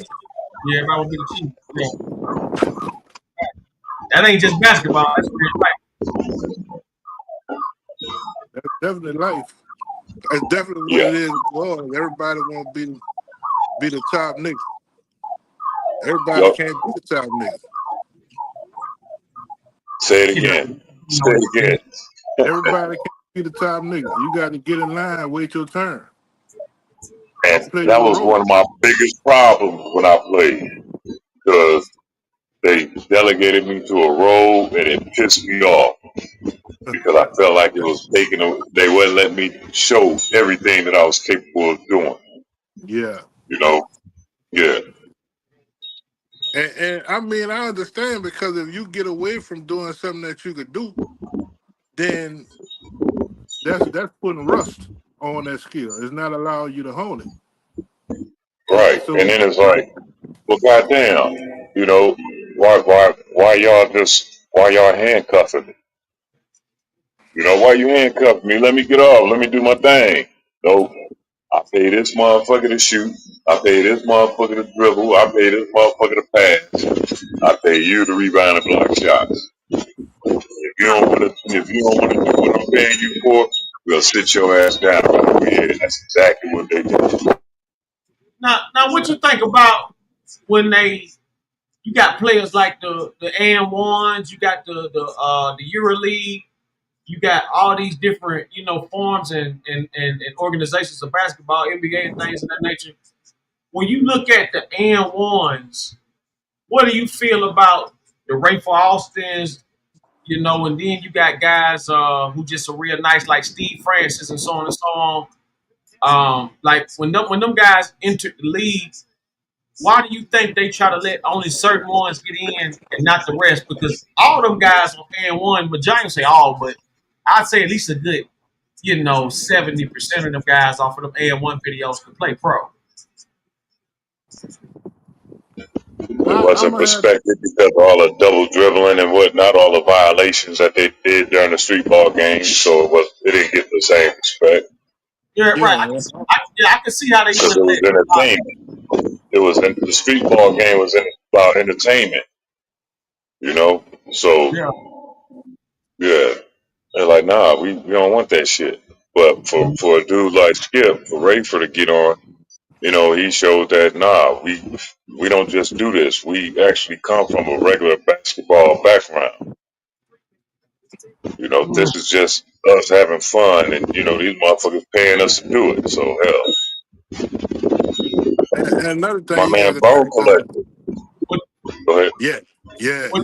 What you say, Bone Collector. No, you gotta think about this: 82 games a year, as opposed to a few little games, and it's not 48 minutes. So that's a you know, that has to do with conditioning too. I know a lot of people that could play, that could really hoop, but they can't hoop for 48 minutes, and they can't hoop for 82 games in 1 year. That's a lot of miles, man. A lot of miles. Well, my man Bone Collector, he just won a championship over in Russia at the age of 40. How old is BC now? 47, 46. And he went over and played pro ball in Russia, you know, and won his first championship as a pro. And all he did most of his life was street ball. You know, we got a hold of him early in the game before he became Bone Collector when he was just Speedy from PDL. You know, Larry. Me, Kenny Bruner, you know, who was another street ball bad Santa fan one, but played at Georgetown, played at Fresno State, played at Dominguez and Compton. You know, came from an organized basketball background. Shit, he took, you know, but we all grew up playing street ball, so it was nothing for him to go into N1 and really show out. And then he did the same shit when he played, you know, with us and against us in the Drew League. You know, but and not everybody's gonna make it to the NBA for whatever reason. There's so many millions of players every year that's trying to get into the NBA, and they only selecting what 55. That's it. 55. Yeah. That's crazy. And not all 55 stay. That's why you know a lot of them get cut. That's why I say they need to add more minutes. They need to add at least 5 to 10 more minutes to the league because all these players just building up, man. Like there's no look. Everybody should play in the game. It shouldn't have to be a blowout, all this and that for a motherfucker to get in the game. They should add at least, I would say, 10 minutes. Coach's discretion, bro. Because there are times, bro, when I'm sitting there and our big man ain't doing shit on either end of the floor, and the other team just scoring at will. And me taking pride in defense, I'm sitting over there like, man, this is some bullshit. You know, ain't no way in hell I'm gonna let them go down.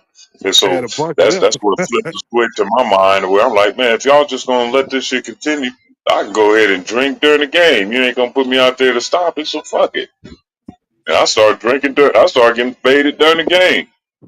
You know, and then they started putting the motherfucker out there like, oh, okay, yeah, let's go. Let's see what you're gonna do. You out there, get 4 or 5 quick blocks, 2 rebounds, and then score a few points, and then they sit me down because they thought I was gonna be out there and embarrass myself in front of myself. I made it to the NBA. I'm fucking blackout. You know what I mean? In a fucking blackout. I'm drunk every fucking summer pro league game. Mitch got drinking rum. Nah, I just had a good time last night. But out there giving niggas work, you know. But yeah, the league ain't for everybody, man. Nah, not everybody can play in the league. Not everybody has the mental toughness or the dedication, the discipline to stay in the league, to do what they got to do to stay in the league. I didn't have the discipline to keep my ass in the league. I didn't have the mental toughness to keep my ass in the league. I got in my own way. You know, it took me a long time to admit that too. It took me a long time to acknowledge it. You know, and then see, damn, damn, I really did fuck myself. Yeah, they did this, but if I would have, responded differently, that's important to having good veteran leadership on your team, though, because some veterans have been there for a while, and they can guide you through the shit. I still talk to league dudes to this day, man, that I mentored over the years, and talking them through shit. Man, look, you don't want to do this. Remember when I was telling you about this situation we had? Nigga, now you're there, so this is what you need to do. And we can't leave out the politics of it. Right. The politics play a major role. Like I love DJ Augustine. He was a good guard while he was in the league.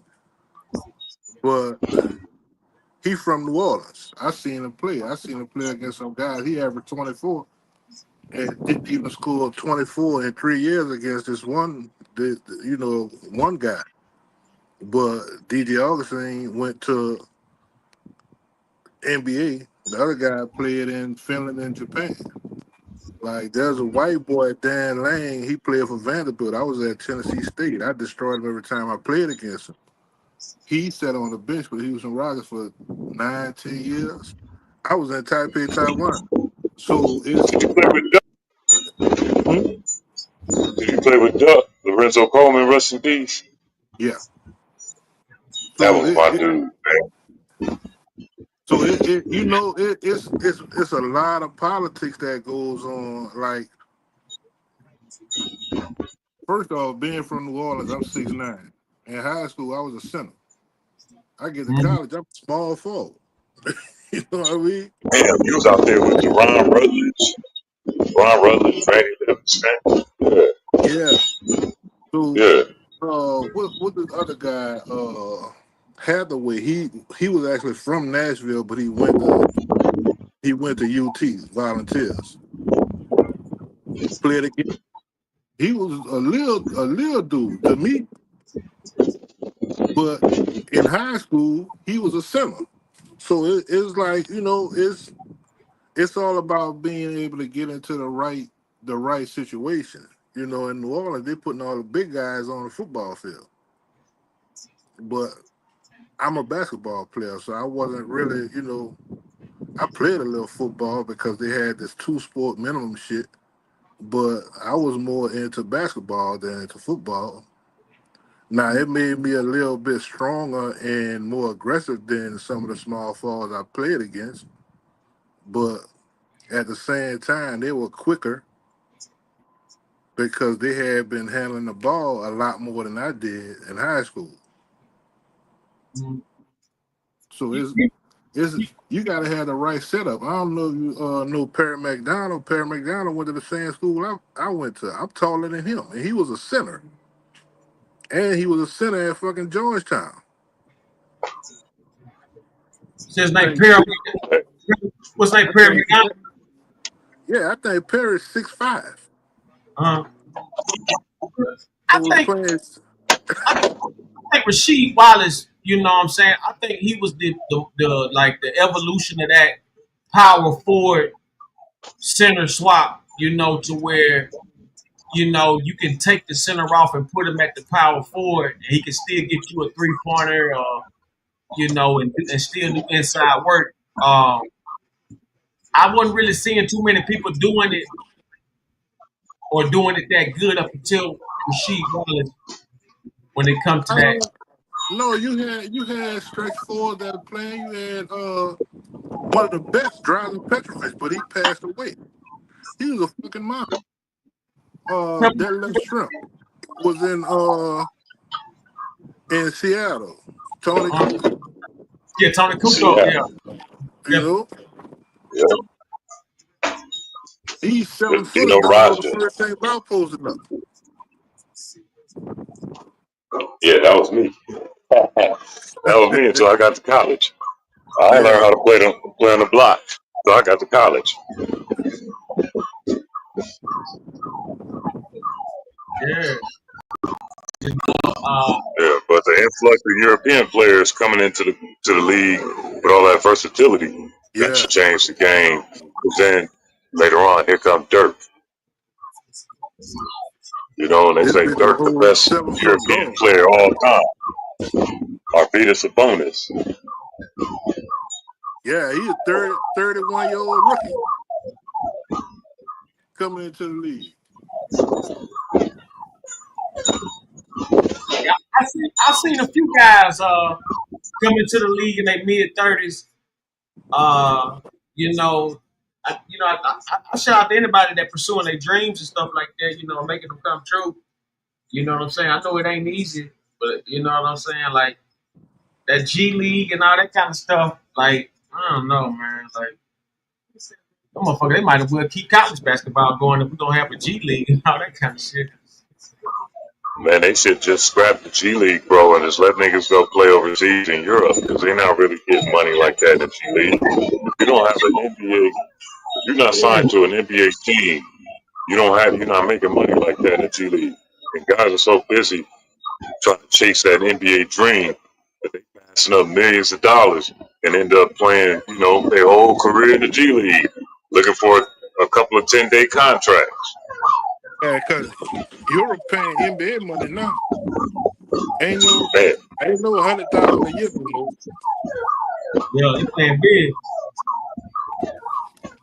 Yeah, they playing big out there. I know a couple of guys who refused to go into the NBA draft, and they went over there to Europe, and they living like kings over there. Yup. Look, Right. listen. I was a bench player in the NBA, getting minimum minutes. Nigga, once I got overseas, nigga, I'm plastered on billboards all over the country. They're all on the side of motherfucking high rises and shit. You know, the billboard of me is like 10 stories high. You feel me? So you couldn't get the same. And then I get some niggas, well, you wasn't doing that shit in the NBA. Nope, they wouldn't let me. Yeah. They wouldn't let them shoot. Let them shoot. Oh, okay, hold this. You wasn't doing that. They wouldn't let me. Yeah. What's that dude? What's his name? Popovich. Not Popovich from the. What was that dude that played with the Lakers that could shoot them threes? The white guy. One that got traded from Charlotte or something like that. Or who was that guy? Who when they traded Kobe? Vlade. Oh, bloody.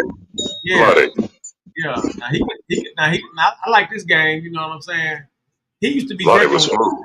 Yeah, he used to be drinking wine and shit before the game and halftime. Motherfucker was always had a cigarette lit.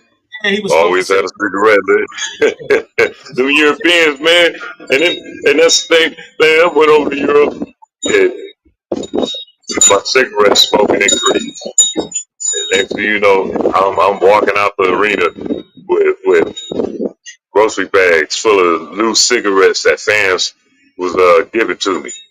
You know, that they collected during the game. And so I'm walking out the tunnel and they handed me 2 grocery bags that's full of loose cigarettes, all kind of different brands. I'm like, shit, good looking out. Halftime, what am I doing? I'm by the tunnel smoking with them. So in Europe, they treating you like the gladiators, you know, like they used to throw bread and stuff. Gladiators stuff, you know, coins and yeah. Okay. You get love overseas, man. Where you get ignored in America, you get appreciated overseas because you bring in something. You bring in a different kind of toughness, you know, and a different kind of discipline. But then what happens is they put everything on your shoulders and on your back. Team success, they'll give you and a coach credit. The team's failure, they give that all to you, not the coach. That all falls on your shoulders. So you gotta average a double overseas. I was just about to say the coach. And your team gotta be winning. And you gotta be winning. And not no 10 and 10. Not no 10 and 10 double. You gotta be Yeah, that motherfucker gotta be 20, 25 plus, you know, and 10 plus. How y'all feel about that new thing they started in the NBA? The what is it? The cup or something like that? Oh, the NBA Cup? Yeah. That's some more It's watered down shit. bullshit. Bullshit. What you say, JD? It's watered down. Like the NBA don't need that, but it's like niggas don't have the passion like back in the day Mm. because they feel like fuck LeBron did it. He the face. He done played 7 years or however many years in Cleveland, couldn't win shit, so he just went to Miami and went join a motherfucker. And they said, well, LeBron ain't the first one to do that, but he the first one to do it how he did it. He taking his talents down to South Beach. He lied about why he couldn't wear number 23. And you could never compare this guy to Michael Jordan. I He doubt it. Or he Kobe. or Kobe. Because he lied about why he ain't wear number 23. He Yeah, he said, definitely said that. He said that I'm still representing 23 is 2 times 3 is 6. That's what he yeah. said he was doing. 2 times 3. That's what he said. But what you Nah, just said makes a lot more sense though. What you Bullshit. yeah, Pat Riley retired number 23 when the All-Star game was in Miami. Mariah Carey had on a Michael Jordan Wizards jersey dress. And Pat Riley retired number 23. He said, as long as I'm in Miami, nobody will never wear this number. And that's what happened. But a lot of people who are more so LeBron fans didn't see that. But that shit, you could pull that up on YouTube and you probably get 50 videos of the same thing. 50 ones to choose from of that video there. So that's another thing. Jordan ain't never said he was a great. LeBron said after he came down from the 3-1 on Golden State, he feel like he the greatest to ever do it, the greatest of all time. Man, when you're a motherfucking dog, everybody gonna say it for you. You ain't gotta say it for yourself. You know what I mean? yeah. Right. I mean, Right. but you gotta think about that. They just saw him get screwed over by J.R. Smith. I remember what you're talking about. J.R. Smith had fucked up the J.R. was play. high as hell. Yeah, J.R. had he fucked up. He didn't realize how much time was on the clock. He fucked up. So they up there talking to LeBron like he a fucking scrub. LeBron ain't no motherfucking scrub. He had to remind the motherfuckers I'm the greatest ever fucking play this game. Well, he was lying again. He lying every time he said that. He lying. He lying every time he said that. Like, and you ain't got to say shit for yourself, man. You know, you hear about a nigga Right. cold-blooded killer, gangster, some shit. That nigga ain't gonna never say that, but somebody gonna let you know, man. That nigga right there. You Yeah. Yeah, real know, shit. yeah. Real shit. Yeah. Yeah. That's real. That's real. I think, You ain't got to big up yourself. They gonna do it for you yeah, but when you see, deserve it. Every time. let me Every tell you time. something. Let me tell you something right now. Who you know come back down 3-1? Steve Okay, he Nash. did it. Come on now. Both of Steve y'all Nash did it to small. Kobe. Say what? Okay. Steve Nash did it to Kobe. Sister, who did it to Kobe? Steve Nash. Arizona came back. Steve Yeah, Nash. Steve Nash. I'm Not talking in the about. championship. Not in the I'm talking championship, but I'm talking about in the I mean, championship that game was, against the greatest, statistically greatest team to ever play. Statistically the greatest team ever played. LeBron James down 1. Came back. I mean, so y'all telling me that ain't greatness? you what miss what if you miss Draymond doesn't get suspended? right. You miss the You- politics in that. what if Draymond Green doesn't get suspended? Shit. He You should have know, lost then the it's game. a different. It could possibly be a different story. Possibly. But next time, Draymond Green was cheating the whole damn series. With Oh man. Draymond Green was just doing Draymond Green things, being Draymond, disruptive. Yeah, he was being interrupted. Then check it out though. When they got rid of Draymond, see, Draymond is Steph Curry's nuts. Steph Curry ain't got no nuts like that. He can shoot. Hey, look, he got nuts to shoot. But when it comes to just being him, a man's man out there like that, Draymond Green, you take away his good luck charm. Steph Curry ain't shit. You get rid of Draymond Green, you take him out that building. Steph Curry is powerless. You can't ignore the politics of everything. Like everybody knows. You can't take away the politics. You can't do it. Everybody knows 100% for a fact. Draymond don't get suspended. The story is totally different. They'd have 4-1 their ass or some shit. Oh, yeah. Yeah. And you know that. Yup. I know what I saw. I don't know, but it's like, yeah. That motherfucker boy, you got that. I know. Let me tell you, that damn LeBron James, I ain't gonna tell you no lie, man. I think LeBron James will be the greatest baller in the NBA. That down 3-1, I don't think that'll ever be done again. No way.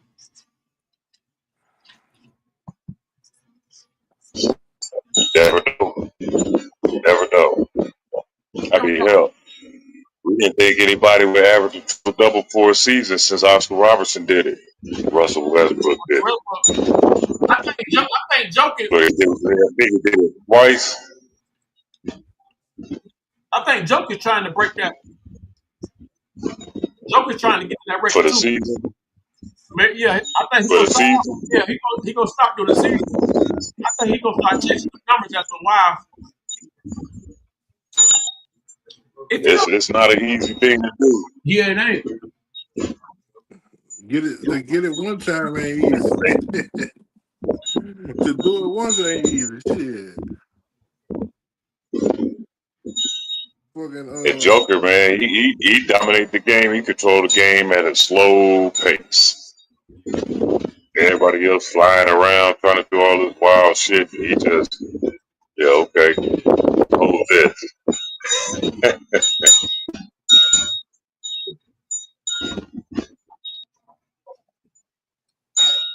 I'll be back. Mm-hmm. He might can make it happen. But they ain't got enough minutes in the game for him to do it. Who Jokic? Yeah, not the average for the whole season. Nah, he got Russell Westbrook go get out. Russell Westbrook go get most of his rebound. So Westbrook a runner.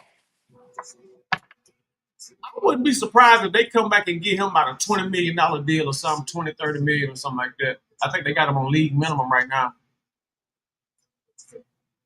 That's crazy though. Yeah, that's bullshit. I don't know why they disrespected him like that, man. That shit crazy to me. That shit crazy, man. They disrespected Carmelo Anthony. I thought that was crazy. Like, it's a lot of shit, man. Dwight Howard is insane.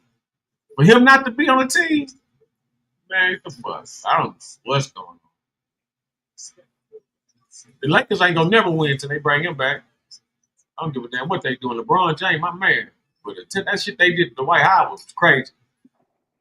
Like, well, they had a lot to do with Shaq and Magic and all them motherfuckers. You know what I mean? Like, it had to be something personal. It's the politics. I done said it 100 times. It's the politics. The politics play a major role in everything. It's the politics. You have to be pleasing not only to the eye, but you have to be pleasing to the powers that be. And even if you are extremely pleasing to the eye, if you're not pleasing to the powers that be, then they'll get rid of you. Yeah, I know Shaq said NBA means nothing but actors. And I'd be like, damn, what he saying? The motherfucker be shaving or what? Man, the shit is already written. Like, they want it. They wanted to make LeBron the face, but LeBron got ahead of himself I trying think to so. do. So you got a head on himself, huh? Yeah, that's why they gave him all these fucking these insignificant stats. Like, yeah, you went to the finals 10 years in a row, but you fucking lost 6 times. That's a losing record. Then you went 6 years in a row in a weak ass East. Mm-hmm. The East was the weakest conference the whole time LeBron was over there. I mean, shit. Let me tell you something. LeBron James made D Rose like. Listen, a lot of teams that LeBron James beat on the East could have beat those teams in the West. That's what's crazy about that. And I just think that LeBron James was in a good location. I don't know what made him go to the West. I mean, I know what made him go out there to the Lakers. I mean, who would? But I didn't think he was. I didn't think he went out there to win. You know what I'm saying? I mean, the Lakers are known for winning, and when they not winning, like this shit, it seemed like he ain't gonna get a ring until like 2030 or something. Like they only win every couple of 10 years, every 9 years, 8 years or something. They go for a ring or something. Let me tell you what LeBron James' problem is. Mm-hmm. He's a forward and he wants to be the point guard. So when you get a point guard, if you don't allow the point guard is supposed to be a floor general. I mean, that's in all of basketball. And if you don't allow the point guard to do what point guards do, you actually taking away from them. And LeBron James is the type of person that has to have the ball in his hand and be the floor general. But at the same time, you could get some bigger players and you could play point guard. Mm-hmm. But then you're gonna wanna post up. And point guards post up too, but he tries to do too much. And that's the flaw in his game. You got to trust see Michael Jordan trusted John Paxson, BJ Armstrong, Steve Kerr, Judd Bushler, Tony Kukoc, Randy Brown. When he kicked it out, they knew that they had one job: hit this fucking tree, and they did it. And he hasn't been able to trust. Yeah, he was able to trust Ray Allen the second time for the second championship in Yeah, Miami, right. but he had Mike Miller on both of those teams. Mike Yeah, Mike Miller, Miller was true. Mike Miller kept yeah, it going. He had Butier. He had yeah, Jefferson. He had I ain't gonna tell you yeah, no lie. Even Cole came through a lot of times now. Cole came through. They don't give him no credit about the in Miami, but Cole yeah. definitely Cole kept the game going. He had But I'm talking about mm, the caliber of yeah, Ray Allen. dependable shooters, yeah. Yeah, When he got when he he got Ray had that Allen with that in Miller, Eric. yeah, it was a game over. He had that in Eric Snow in Cleveland, but he didn't trust him. You gotta trust. You gotta trust your people. Otherwise, why are you kicking it out to them? And if you don't have nobody to kick it out to, then you got to have a talk with management and say, "Hey, this is what I need." But the problem, I think they set him up for failure. They called him the king coming out of high school, and they tried to build a system around him instead of fitting him into the system. Like he had Ilgauskas wasn't no fucking chump.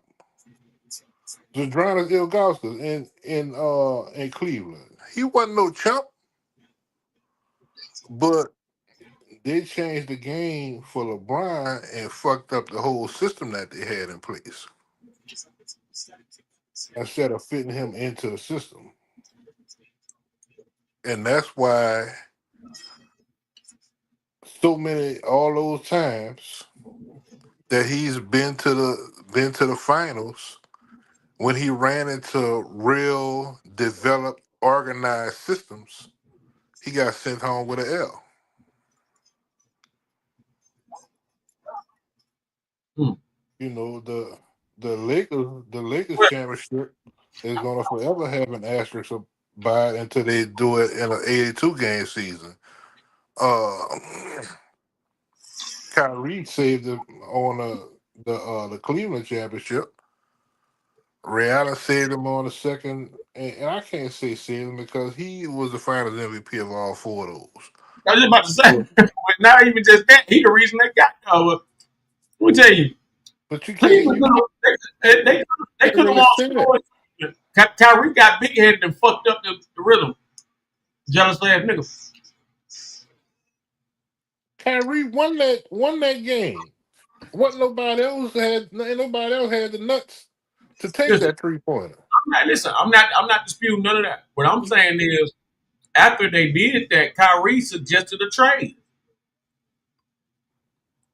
You know what I'm saying? He suggested a trade. Like, what the hell? Like, why would you break this up? Then start talking shit about LeBron. Yeah, but if you the big dog on the team, if you're the big dog on the team, and you know that you need this guy to make shit happen. I mean, Shaq said it. Shaq said it with Kobe. He said, "Man, I should have never left." Mm-hmm. When you the big dog, you got to humble yourself for the smaller guys who are not in a mental headspace to be able to humble themselves.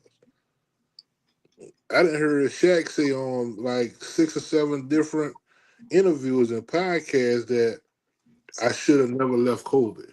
That's a fact. So They when do you the big, you know, the same thing applies for LeBron. Even though he didn't leave, but he let Kyrie leave. Kyrie was a kid at the time. Kyrie had just got drafted to Cleveland, was the man, and then now this nigga talking about he coming back to Cleveland. So now you took over the top spot from this kid that just came into the league. And instead of you being the older mentor type of guy, you like, well, fuck it. I'm LeBron James. Fuck, I know who I am. He don't know who I am. Oh well, blah blah blah. Can't do that. Can't do that. Can't do it like that. The only person I would say Michael Jordan did that with was Craig Hodges. Craig Hodges and Larry Bird, the only two people to three-peat at the 3-point contest. And Craig Hodges was good, but I think the situation was different. I don't know what the situation was. I can't say the situation was this or that. I was 11 years old when that shit that was going on. So I didn't have the understanding of basketball of business then that I have now. And I believe that LeBron could have done something to fix that situation and have to get Kyrie to stay. And it's a possibility that they could have, gotten another championship because just think if they had that same team the year Toronto won it, what do you think would have happened? shit. Who knows? You know what I'm saying? They could. Let me tell you something. It's a whole Toronto lot. wouldn't have gotten past them. Toronto would not have gotten past them. So who KD hurt. Toronto had who with it? Carter. Who else? No, Toronto had Kawhi Leonard and a Kawhi. bunch of Oh, okay. You talking about when they beat Philly when Kawhi hit that shot and knocked Philly out? yeah, and they beat Golden State in the championship. So what I'm saying is, if LeBron them had that same team, if he would have done something to get Kyrie to stay, they would have beat Golden State again. Hey, JG, hello. Hey, we got my man. He just called in. This OG Stack coming in out there, Dallas, Texas, man. Shout out Stack, man.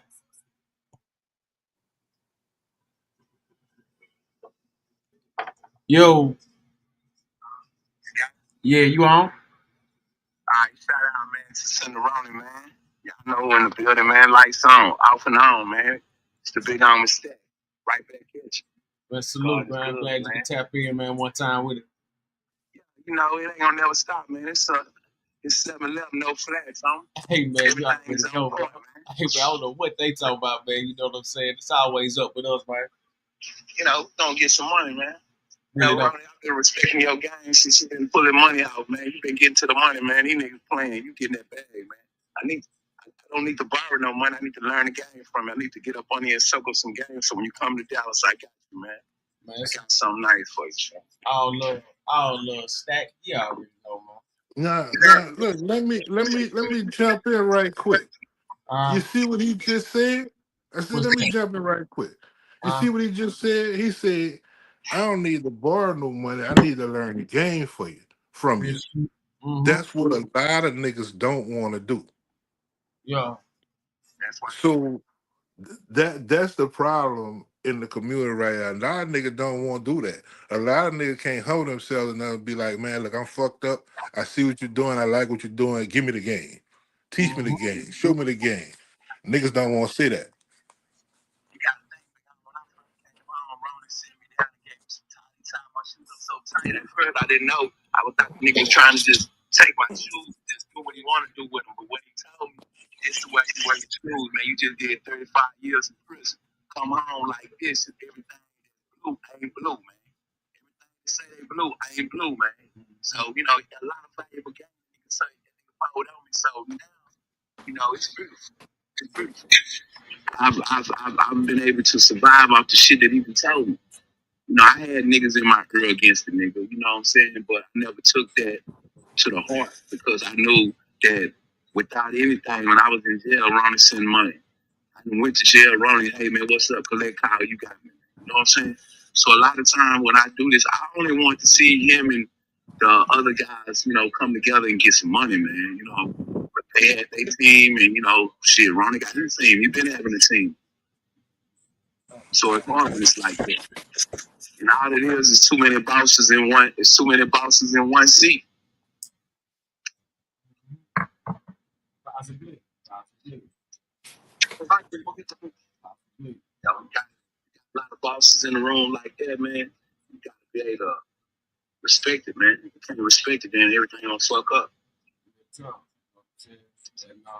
you know, I always look at it like this, though. You know, when it comes to making moves, you know, you got to make the right move, even if it ain't the most popular move. You know what I'm saying? And that's the thing. Yeah, even when it ain't the most popular move, you got to make the right move. You got to stand on your own. You understand what I'm saying? Build from scratch, from nothing. You know what I'm saying? You know, be around some shit that's going, you know what I'm saying? You know, share some shit or whatever, go set you back. You know what I'm saying? That's what you got to do. You got to stand. You know what I'm saying? You know what I'm saying? From the bottom on up. You know what I'm saying? One thing about it, you know what I'm saying? Like, you know, I've been doing this a long time, and I just started this as a you know, how to occupation things like that, or you know, trying to keep the message out there to people. You ain't got to, you know, participate in the field. You know what I'm saying? To you know, have something in life where you got to participate in things. You know what I'm saying? Some people take another route, some people don't. You know what I'm saying? Like, you know, that's the same thing in life. You know, some people go left, some people go right, some people go up, some go down. You know what I'm saying? The biggest, I think the biggest lesson I learned since I've been out here like a year and a half, man, is that don't take another nigga beef and make it yours, man. Don't take another nigga hate and make it yours, man. Because you're gonna miss some good opportunities, some goals to be open, man. And you know, you got whatever this guy right here going against this guy for, you can't never go against him because you don't really know how deep it is. You know what I'm saying? You learn this move spirit, man. You know, I know God ain't gonna never leave us wrong, man. And you know, you didn't see me running at the bottom of the game. You know, you see me come out at the bottom, I climbed up.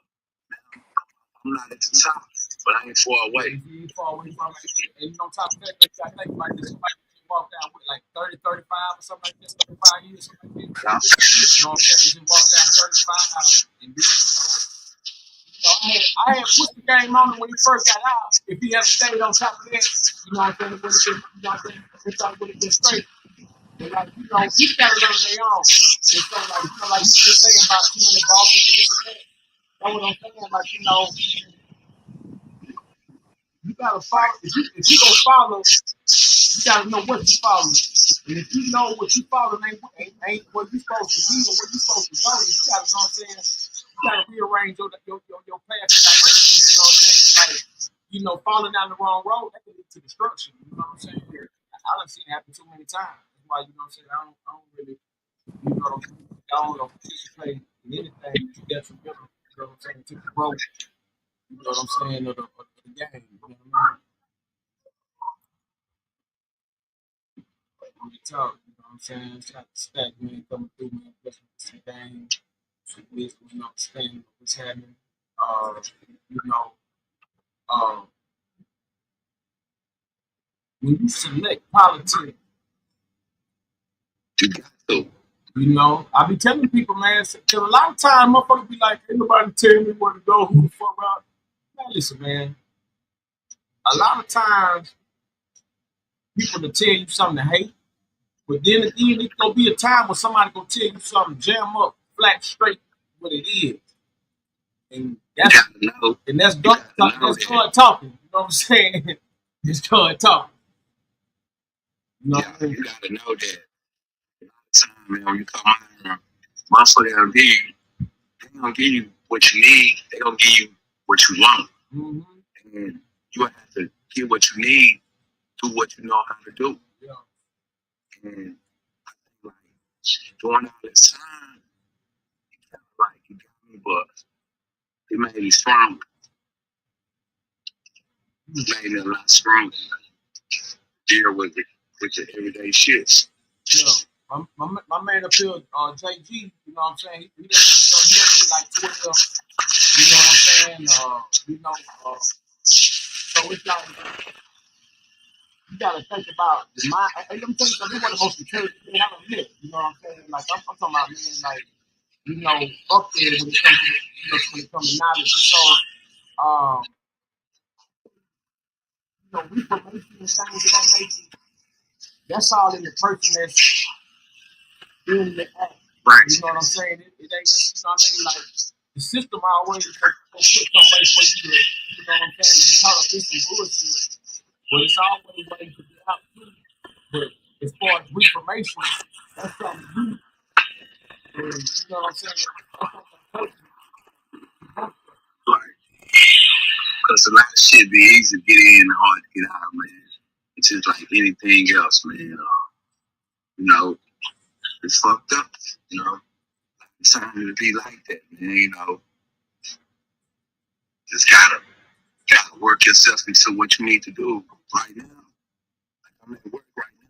I'm just, you know, I'm trying to just show my condolence and my respect to you and let you know that I appreciate everything you did for me.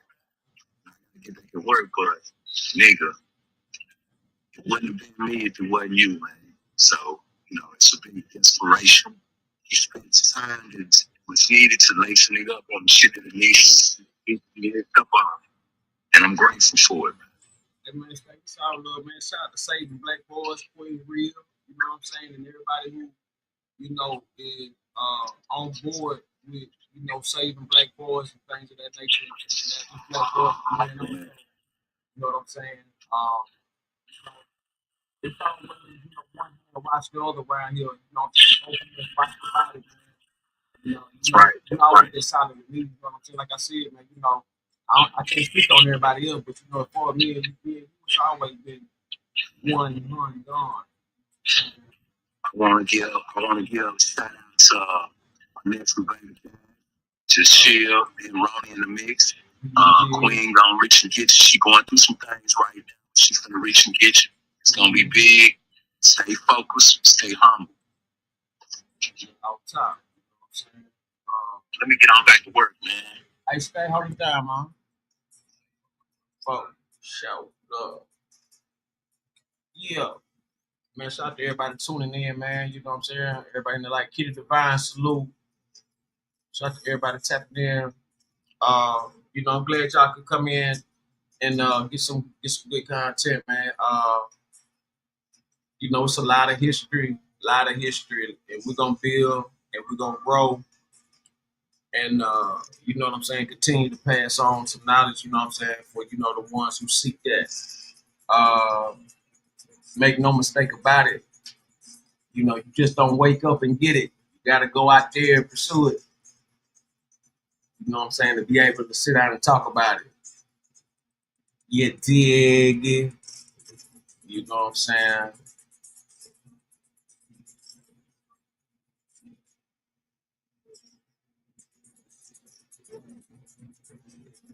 We got some global and national news.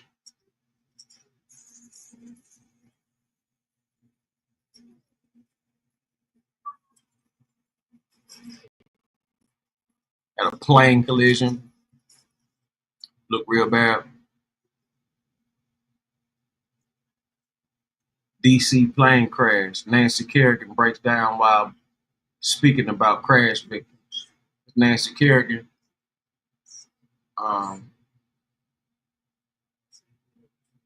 figure skater.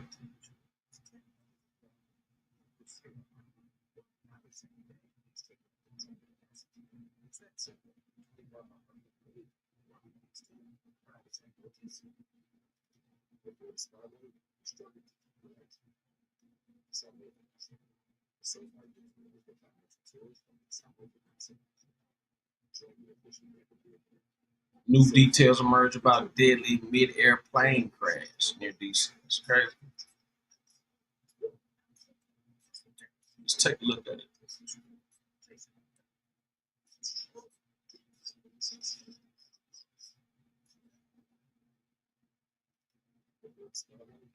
Let's go to Fox 32 Chicago. New details emerge about deadly mid-air plane crash near DC airport. Subscribe, Fox 32 Chicago. We are learning more details about those on board and the recovery efforts.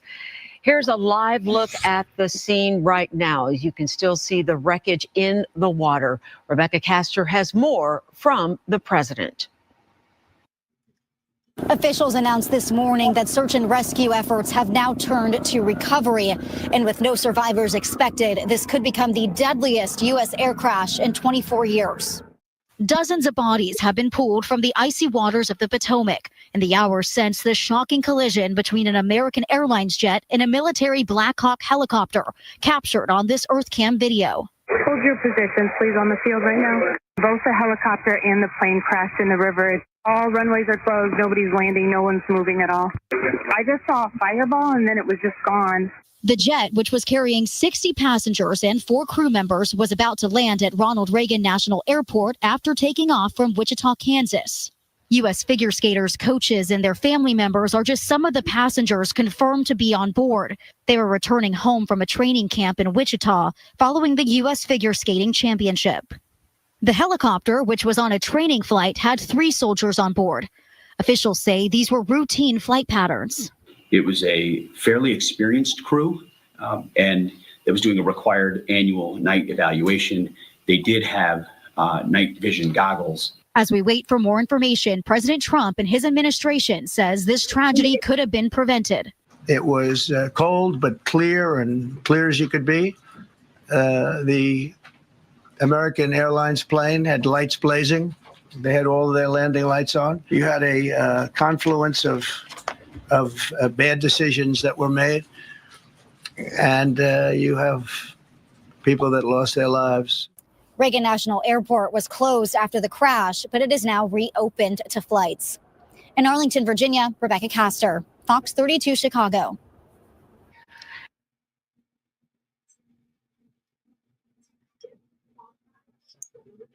Yeah. For those that have been tuning in for quite some time, like I had a friend last year. His body was found floating in that Potomac River out there in DC. So, that's crazy. What we got? Let's go to Fox News. Subscribe to Fox News. We got Trump fires back at press over DEI DC plane crash. Not a very smart question. Let's go to subscribe to Fox News.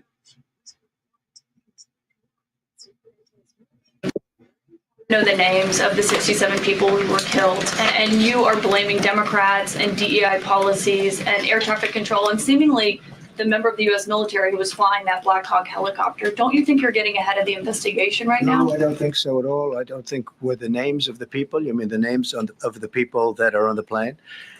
You think that's going to make a difference? Does it comfort their families? They are a group of DEI people that have policies? lost their lives. If you want a list of the names, we can give you that. We'll be giving that very soon. We're in coordination with American Airlines. We're in coordination very strongly, obviously, with the military. But I think that's not a very smart question. But are you I'm blaming, surprised coming from you. Are you blaming Please. Thank you. Please. Thank you, President Trump. Thank you for being here.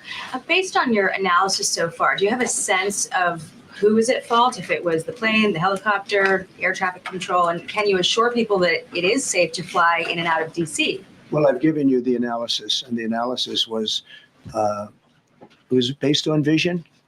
You had a lot of people that saw what was happening. You had some people that knew what was happening.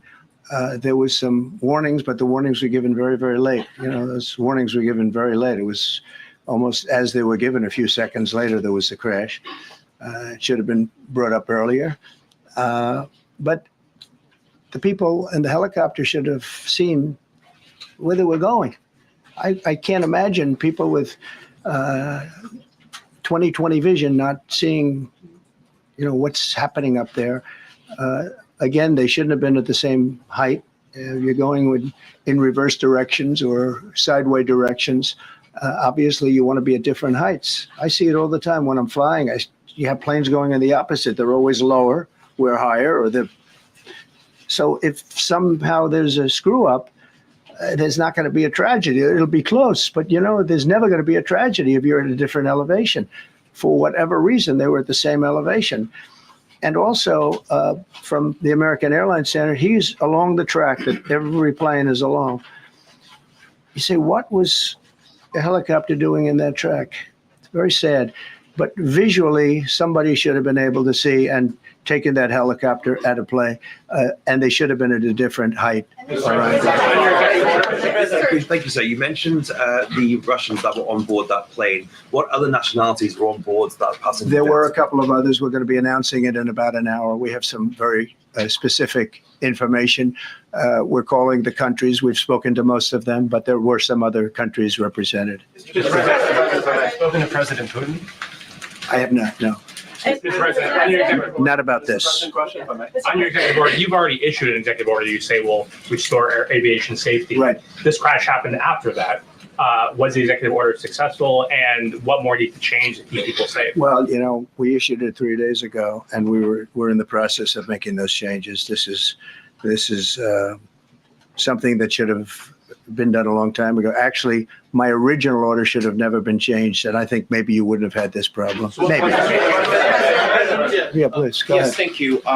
We see everyday life that very often those diversity hires cause sometimes issues, as you just mentioned. So what plan do you have? Are we going to see some fire? Are you going to fire some of those diversity hire in the federal government? What plan do you have? I would say the answer is yes. If we find that people aren't mentally competent, you see the language. The language is put out by them. And if you see that, I'm not going to bore you by reading it again, but these are not people that should be doing this particular job. They'd be very good for certain jobs, but not people that should be doing this particular job. Mr. President, you have today blamed the diversity elements, but then told us that you weren't sure that the controllers made any mistake. We then said perhaps the helicopter pilots were the ones who made the mistake. It's all under investigation. I understand that. That's why I'm trying to figure out how you can come to the conclusion right now that diversity had something to do with this crash. Because I have common sense, okay? And unfortunately, a lot of people don't. We want brilliant people doing this. This is a major chess game at the highest level. When you have 60 planes coming in during a short period of time, and they're all coming in different directions, and you're dealing with very high-level computer work and very complex computers. And one of the other things I will tell you is that the systems that were built, I was going to rebuild the entire system, and then we had an election that didn't turn out the way it should have. But they didn't build the systems properly. They spent a lot of money renovating a system, spending much more money than they would have spent if they bought a new system for air traffic controllers, meaning the computerized systems. There are certain companies that do a very good job. They didn't use those companies. They used companies that should not have been doing it. No, I think it's very important to understand that for some jobs, and not only this, but air traffic controllers, they have to be at the highest level of genius. Okay. I want to ask you about the ice skaters in a moment because the U.S. ice skating community was affected. But first, if I can, the cited FAA text that you read is real. But the implication that this policy is new or that it stems from efforts that began under President Biden or the Transportation Secretary Pete Buttigieg is demonstrably false. It's been on the FAA's website. That, you? No, it's on the website, the FAA's website. It was there in 2013. It was there for the entirety. What I read. It was there for the entirety of your administration too. So my question is, why didn't you change the policy during your first administration? I did change it. I changed the Obama policy, and we had a very good policy. And then Biden came in and he changed it. And then when I came in 3 days ago, I signed a new order, bringing it to the highest level of intelligence. Okay. It's on the website. Please. Quiet. Thank you, welcome back to the. I'm sorry. You mentioned that a vision was probably the problem that was at issue in this crash. There's been some reports that one of the pilots in the helicopter may have been using night vision equipment. Was there any? I heard that. We don't know. We're going to know that pretty soon.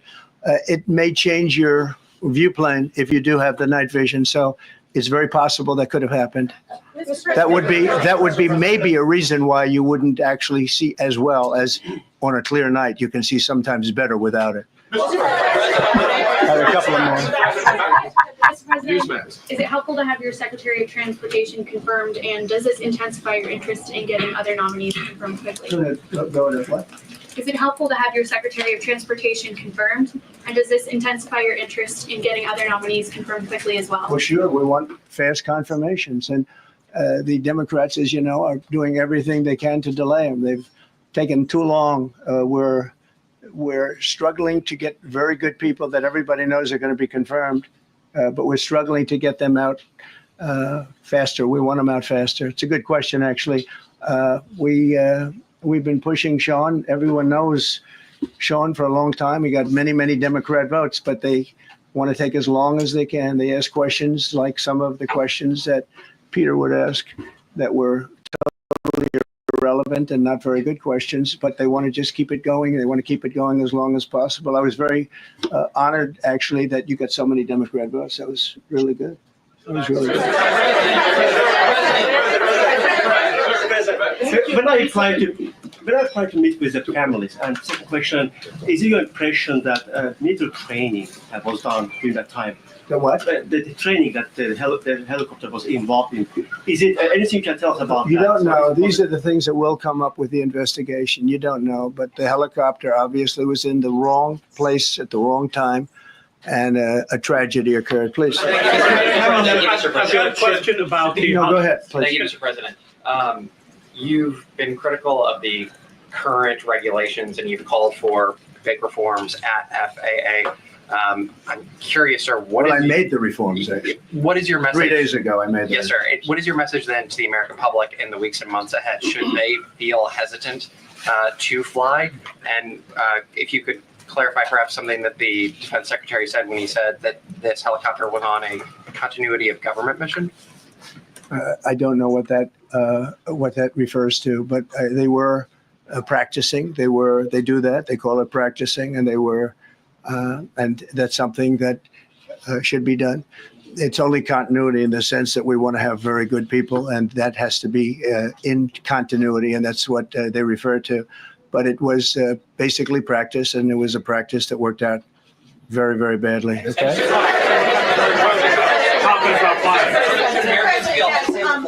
On his question, the first question, should people be hesitant to fly right now? No, not at all. I've not hesitated to fly. This is something that it's been many years that something like this has happened.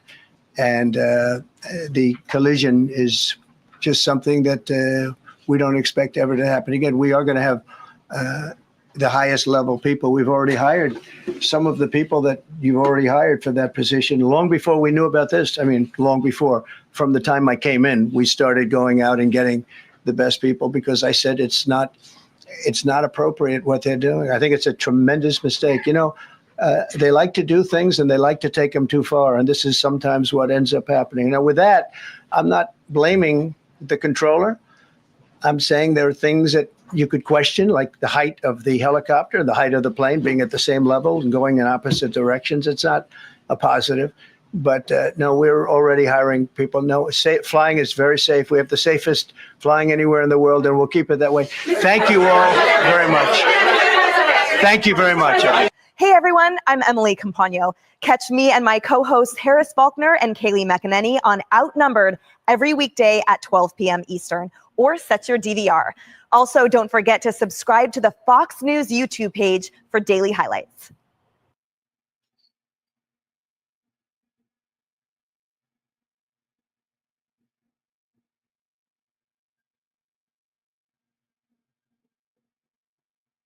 Yeah, I got to get more information about what happened.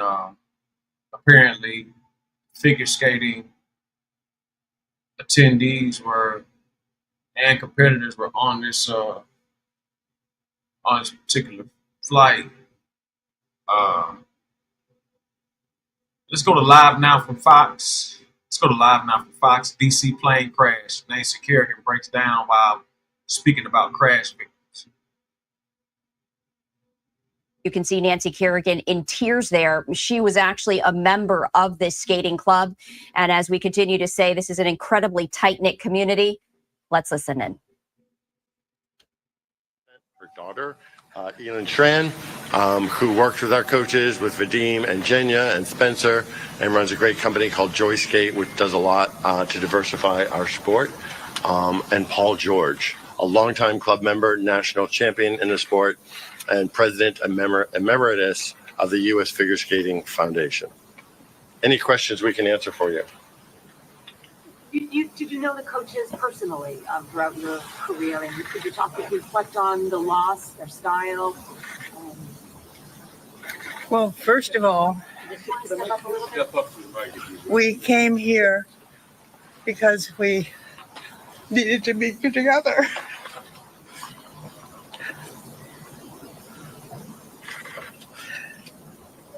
We're family, and it's a community, and the skaters, the people who were on that plane, they're our family too.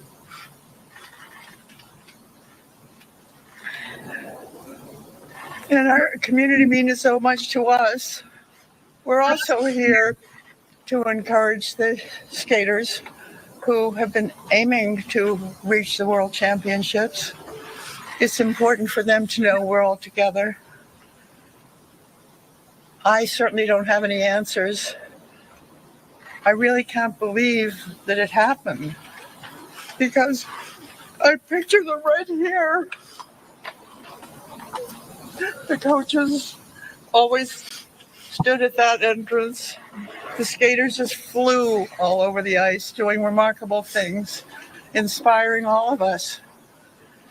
And it's to us, it's just terrible and it's sad. And we just feel we need to be together. And that's why you see so many hugs today. Emily, Paul, this is the second time for this club. I don't know if you remember from 1961. There's people and kind of what happens. Bring it up. Yes, there were really 22 of my friends on that plane in 1961 on their way to the World Championships. And I'm sure I would have gone there to cheer them on, but I was in my last year of medical school and couldn't go. And I remember years later, people looking at me very strangely when they were talking about that, and they thought, weren't you on that plane? And I wish the ones that were on that plane weren't. And I don't know how to handle this, but And the last thing I would want to do would be a press conference, but we all felt we need to be here. And I'm glad to see you all here because that means you care and will help us all try to deal with this. And we're thinking and loving the family members who are going through such a terrible time right now. So thank you. Thank you. Paul, did you have anything you want to add since you knew the 61 team as well? Would you mind stepping in? Sure. Please. Like today, 1961 was a tragic moment. It was the day the music stopped. Very much like this. I think it made us more resolute, though, as we moved forward as skaters, young skaters. I was 19 at the time. It took time, but we came back, I think, stronger, better. This is a club of excellence. It has been for over 100 years. We have produced countless talented skaters. You have some right here in Nancy, in Tenley, and Elon. I think we will continue to. For those tuning in, there's been a DC plane crash, and these are victims and people who are associated with the figurating association. To do it. We, of course, today think of the families, think of the athletes, and that's as it should be. What went through your mind when you heard about the crash? It was a very vivid reminder of 1961. My wife tapped me on the shoulder at 6:30 and told me, much as my father had done 64 years ago, at about the same time of day. Very vivid memories come back. As Tenley said, we lost a whole group of friends. We all grew up together. We skated together, trained together, even went to parties occasionally together. So how do you process just seeing a tragedy happening to people you care about? Well, I think as with anyone who has losses, we first of all think and pray and hope for them and for their families. And then there'll come a time when the music will again be on and we will push forward, be more resolute, be more determined. How does the club come back from this now? I think we grieve as we all are doing. I think a number of you have expressed similar feelings to us today. We will honor the athletes, honor the families. But I think we also will encourage people to come back and get back on the ice, get about their lives, be more focused if ever. We will survive. Sir, can you tell us if these families have been a part of the club? We'll survive. We'll survive.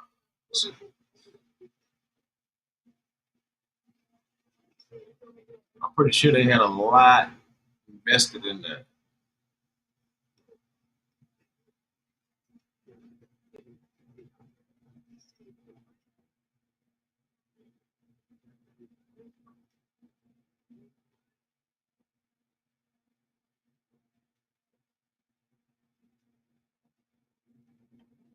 That thumbnail is crazy.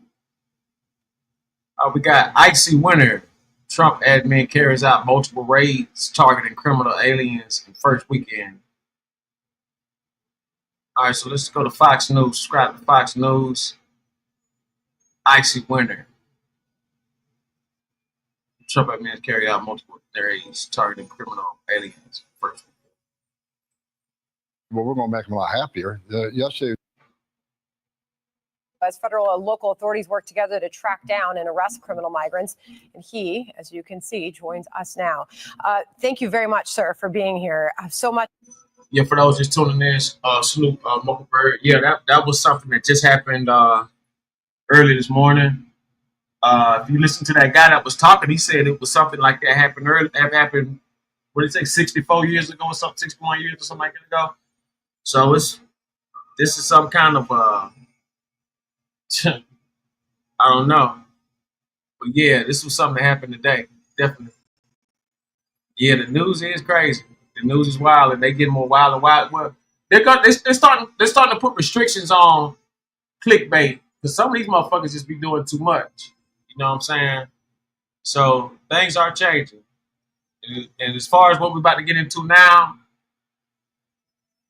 you know, they cried when they came over.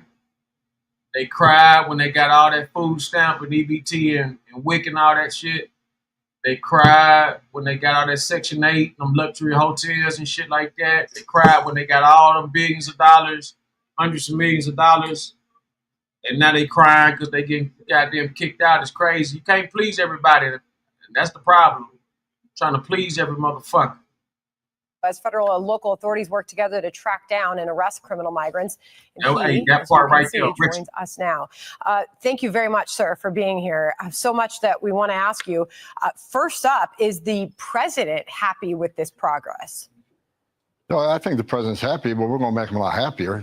Yesterday was just day one, and these raids are going to go out throughout the country. We're not going to let up. We put our foot on the gas, and we're going to go. And as I explained to several stations yesterday, that aperture can continue to grow. Right now, we're concentrating on public safety threats and national security threats. But as we open up that aperture, looking for fugitives, those who had due process at great taxpayer expense, there's over 1 million of them, 1.4 million. They're on the table. Anybody in the country illegally, they're on the table. But we're going to go after them in a prioritization that makes sense. The worst first. So let me ask you a couple of questions about your trip to Chicago. First of all, why did you want to go to Chicago? Will you be going to more cities like Chicago?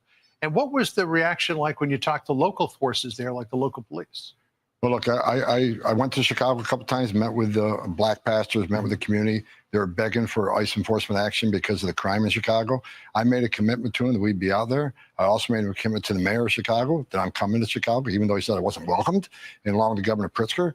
And plus, just a few days ago, Pritzker did put on social media that ICE was in an elementary school. I wanted to make a point that ICE is going to do that job regardless if they're going to help us or not. As far as the local community, nothing but cheers walking through the airport, cheers walking through the streets. We stopped at a police station to take a nature break, and we went on the road so long, and every uniform in that building walked up, shook our hands, and thanked us for being there and helping them make their communities more safe. Okay, so Tom, we're looking at video on our screen, for example, from Chicago over the weekend.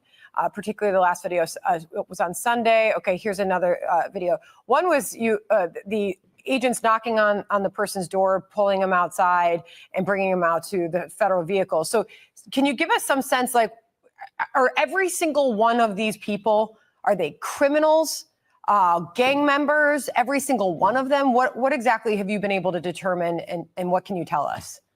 Yesterday, during the operation I was part of, I can tell you we arrested more than 9 TDA members, Tendagua members.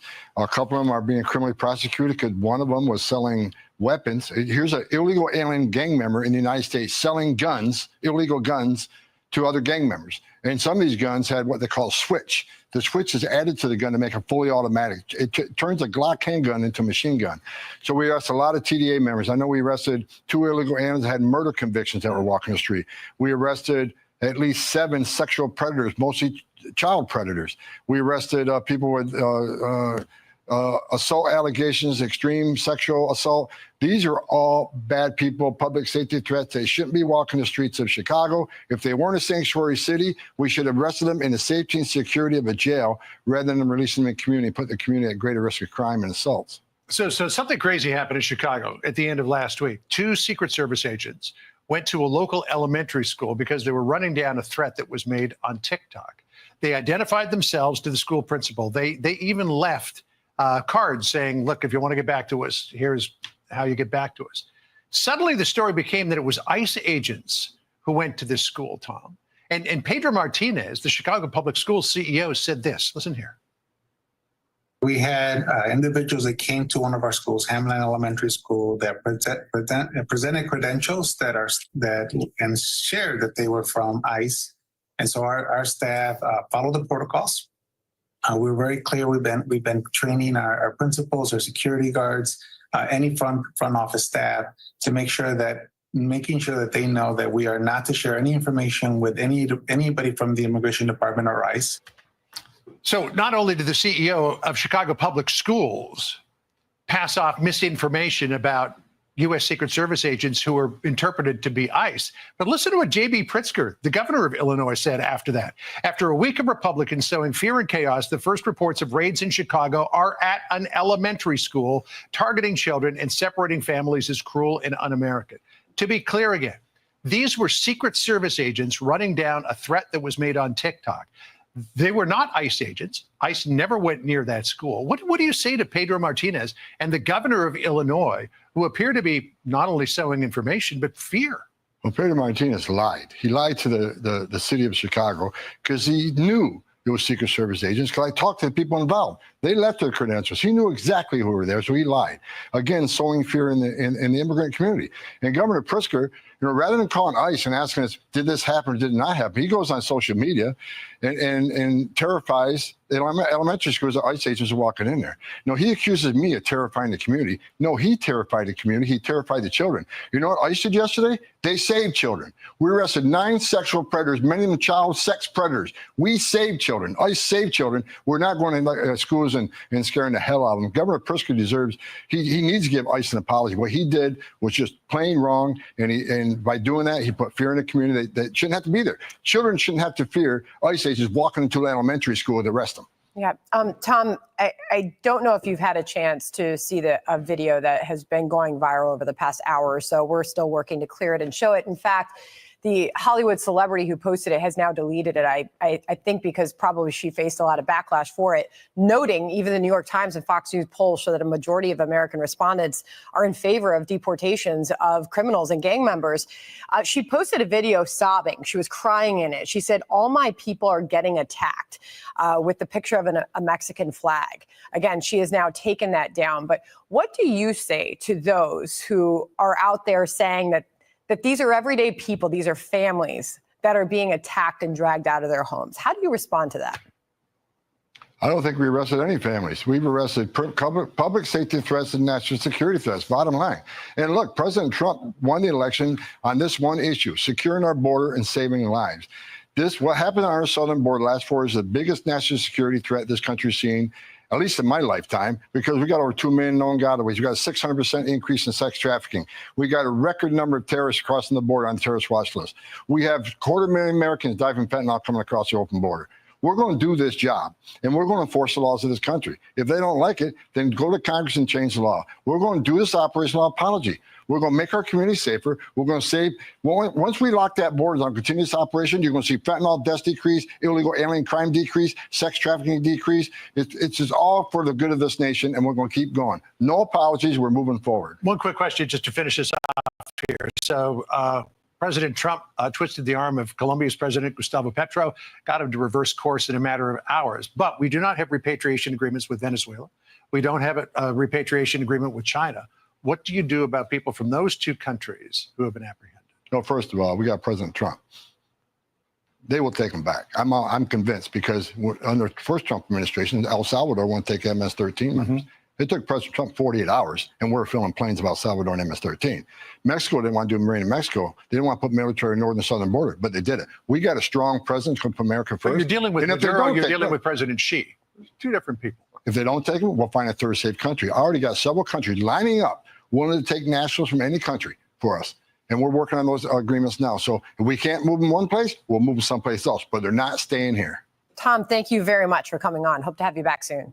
Thank you, Tom. Yeah, we're simpatico, because that's exactly where my mind is at, Emily. There is this Twitter feed. It's called Cynical Publius. And he laid out just methodically how things traditionally work. It's so good that the vice president just sent it out. He lays out the traditional approach in dealing with, let's say, Colombia when they won't take a migrant flight. You get a task force together. It's the Department of Defense, it's ICE, it's the Secretary of State, the State Department. That task force comes up with a position paper. That position paper is then rejected by the Secretary of State in the name of equity. Days later, the president is briefed on it. And by the way, the details are leaked to the Washington Post along the way. And then in the end, we get a worse deal with Colombia, and they take fewer migrants than what we intended. And this all happens in about a month's time. Wait.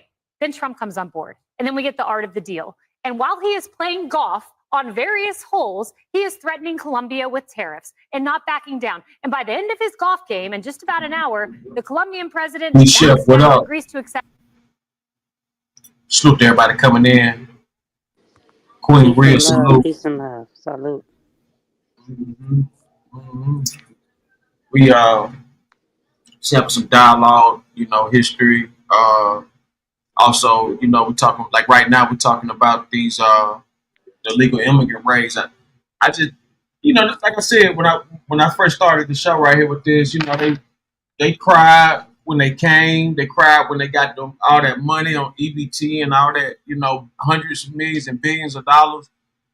Now they trying to put this pity party on. Want you to cry, because they getting kicked out. You know what I'm saying?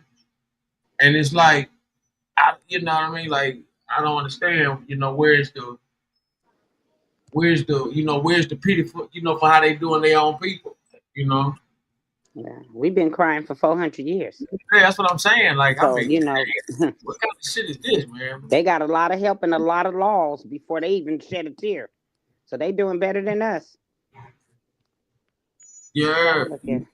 I don't want to see nobody down, but I mean, we've been down for how long? We fought for civil rights, and the only people who didn't get them.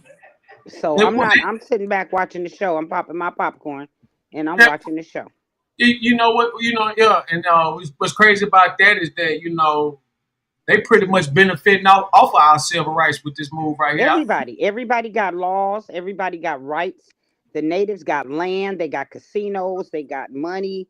The Mexicans got money, land. Everybody, every foreigner, Japanese, Chinese, every foreigner benefit off civil rights in America, except for the African Americans. Everybody is still the natives got laws when we died. The natives got laws to protect their children. Their children can't even go into foster care. They can't even I mean, the laws that protect them is just like the new laws that protect the Japanese that bombed America. They got all these laws to protect them, and if you call them out their name, you can go to jail just by calling them outside of their American given name. If they are Chinese Americans and you call them the Jap word or anything like that, you can go to jail for that. Where we've been called the N word for how long? There are no laws to protect us. There's no laws to protect our children, but there are laws that protect dogs and whales and other animals, but none that protects us. And I mean, I'm telling you facts. Yeah, they got some protecting the damn fish out there on the West Coast. That's right. Shit is They this. got laws that protect everything but us. So right now, I'm just watching to see, we've been treated like this. We know how they feel. We know how they feel. Imagine your child being sold right out of your womb to another plantation. Oh, we know how you feel. We know how your tears feel. We understand. Too bad you didn't sympathize with us. And we don't have no sympathy for you because we still crying them same tears that you just now learning to cry. So that's where I am with it, and that's just my personal opinion.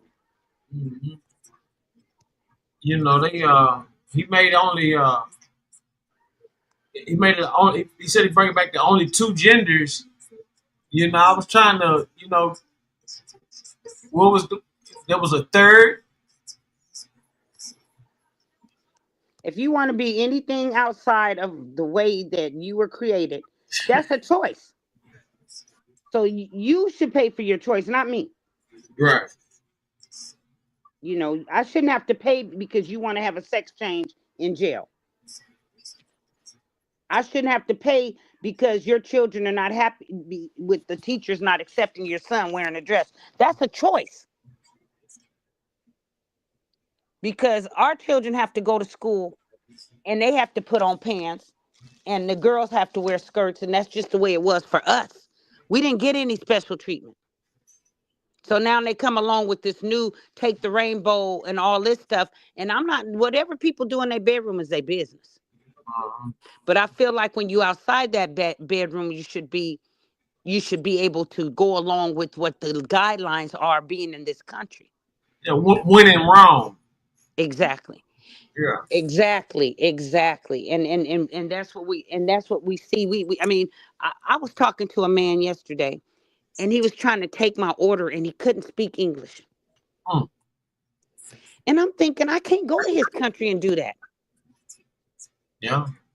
But he's over here, and I mean, literally, it's a line behind me, and nobody can get through because I don't speak his language. He don't speak mine, and I'm trying to get through what I need, and he's trying to guess at what I'm saying because he don't speak no English.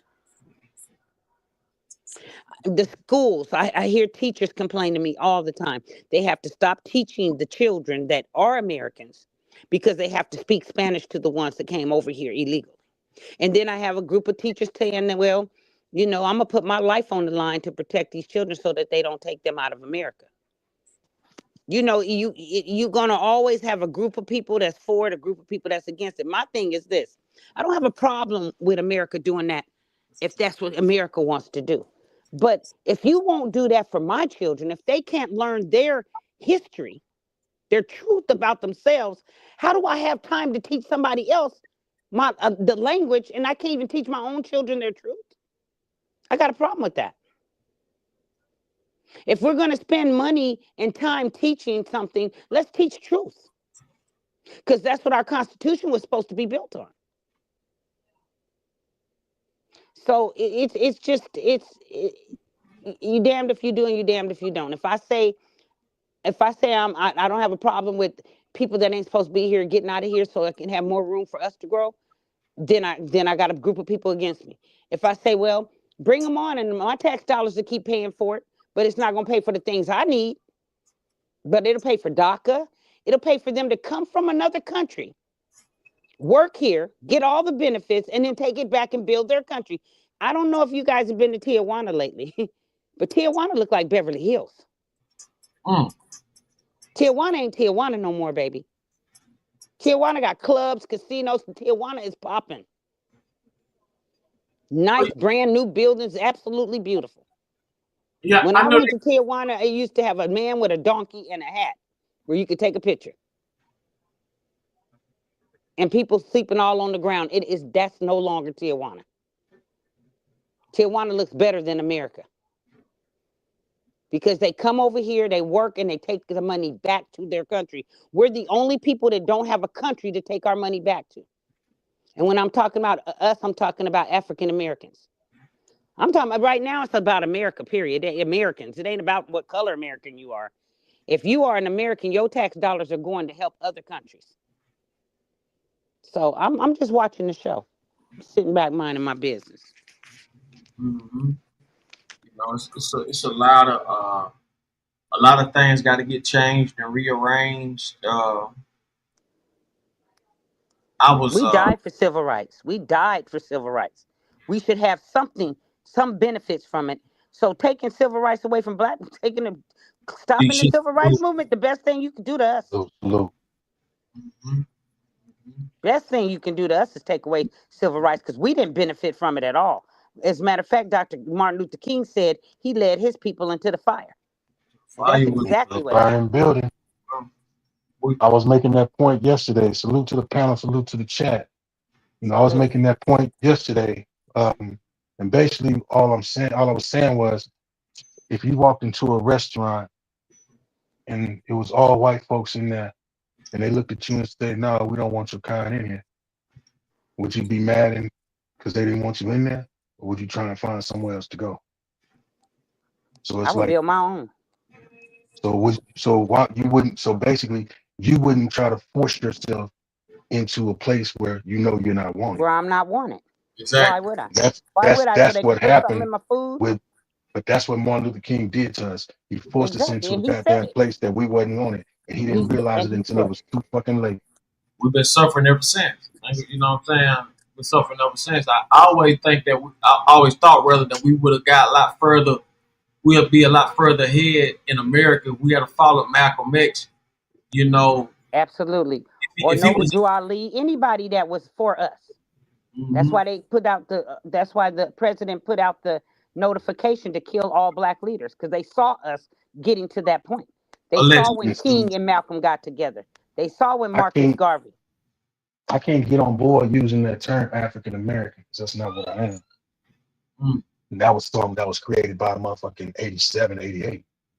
Mm. So Was it Negro up until then? yeah, my birth certificate says Negro. Yeah, my uncle and a lot of my family birth certificates say Negro on it. Yeah. But to especially when you know that I know from my lineage, from my great grandmother's side, they are indigenous to this country. My great grandfather's side is of slavery. But I also know that my great great grandmother, you know how they said that you know, slaves was held back from reading and learning and all of that shit. I call bullshit because shit. So We the taught slaves were them how to free. read and write. Exactly. And you know, when you look at history, the history that they don't tell you, even me being from Texas and having to take Texas history, you know, in junior high, they still didn't tell us what I found out later on. That the first Republican Party of Texas was 123 men and like 30 white people, 30 white men. But the history, they'll never teach you that part, that we were the inception of the Republican Party, right? Yeah. So then you turn around and you say, well, the Republicans are racist. Man, look here, man. Ain't nobody did us dirtier than these motherfucking Democrats. And even LBJ said that what he put down was gonna last for at least 200 fucking years. Look at us now, and we ain't even halfway to 200 years after that. That's what the whole war was about. Democrats didn't want to free us from slavery. Exactly. We were the Republican parties. We built the White House. Yes. That's a fact. That's a But fact. you got people that are so blinded by hate. And that's why I always say, you know, me and Ronnie ain't chopped it up in a long time. But one thing that I can always say, I ain't never had no hate. Real talk. And people are so blinded by hate that the majority of the time emotion overrules logic. So you got motherfuckers gonna hate something that they, even when you tell them, teach them the truth about it, they're gonna find something else to hate about it because that's just what their mind frame is built on. That's what they've been programmed to do. Yeah. And that's sad. It's sad, man. And you know, it's like, you gotta always think about, being the bigger man in things too. Because I made a statement earlier, and I was saying, like, when you really about this lifestyle of like different areas and things like that, and still trying to maintain respect, man, you got to do the right thing, even if it ain't the most popular thing. You know what I'm saying? Like, you really got to, know what's up and what move to make it. And a lot of times people will take the popular over the right. And so that's where, that, like, that's where the things get intertwined and mixed up, and things get all, out of whack. But nevertheless, though, truth always go prevail. You know what I'm saying? You can't deny that. You know what I'm saying? You can't deny the truth. Oh shit, Ronnie, 9 times out of 10, the right is boring and the popular is full of excitement, even though it's wrong to the motherfucker. Mm-hmm. That's a fact. That's a fact. I remember one of them guys made a statement like, "Don't nobody want to hear the truth no more. Like, lies sell, lies sell." I mean, lies and drama, bro. Lies and drama. That shit crazy. Don't want to hear the truth no more. Lies sell, lies sell. I mean, I ask motherfuckers all the time. So if you woke up one day and realized that your whole life has been a lie, would you choose to continue with that lie, or would you want to find out the truth?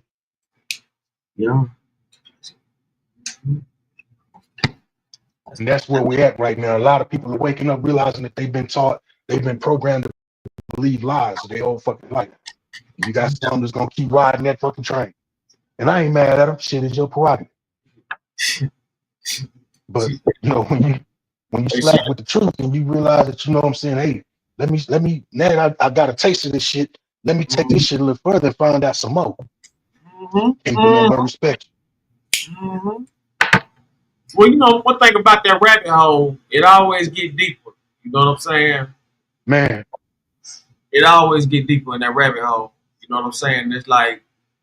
You know, when you see, like, for example, I give you a prime example of a situation. It was a particular time I ain't take the trash out on time. You know what I'm saying? Like motherfucker did that this shit. I said, damn, I should have reacted faster. You know what I'm saying? And you know, maybe the trash wouldn't have spilled everywhere and just scattered. But see now, you know, you can pick up all the trash. All the trash. And you can goddamn put it in there, man. You can watch the dump truck come get it. And you know what I'm saying? And that's that. You know what I'm saying? And yeah, it's done. And it's done. You know what I'm saying? And so you know, you gotta, like I said, man, you gotta always, you know, really, really get down with how your life is really supposed to be. And some, you know what I'm saying, some people want a life of misery, some people want a life of luxury, some people want a life of productivity. And you know what I'm saying, and things like that. You just gotta decide how you wanna, you know what I'm saying, like, you know, how you wanna you know, live your life, you know what I'm saying? You gotta think about the mind you got right now compared to when you was 15, 20 or something, you know what I'm saying?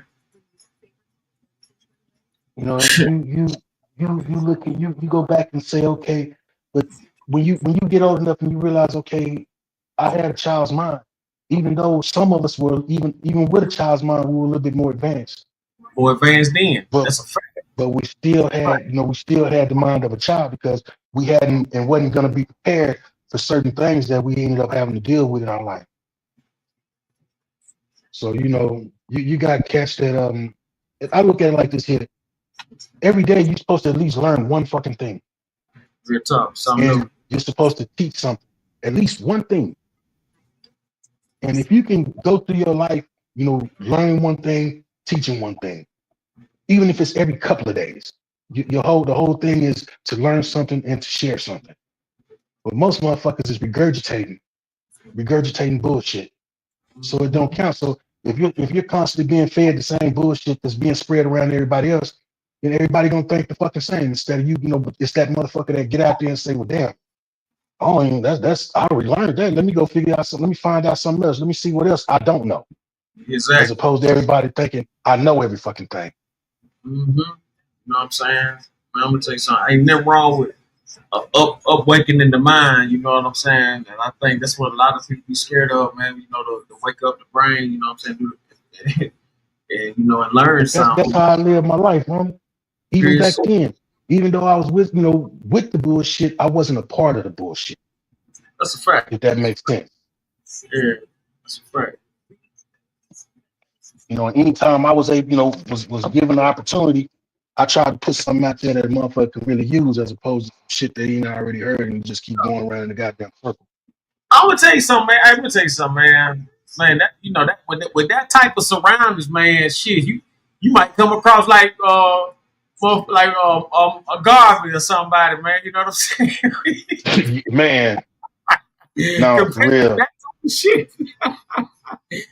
Compared to that type of shit, man, you might come off like Mark Twain or something. You know what I'm saying? Like, you know, because like, you know, and that's what I be saying. But that's why, like, you know, certain bullshit is necessary. But like, you know, so you can distinguish. Yeah, so you can distinguish. You know what I'm saying, motherfuckers and shit. But like, when it's too much of a collective, man, like, you know, that's you know, one band, one sound, even though that sound like shit. Man, come on, man.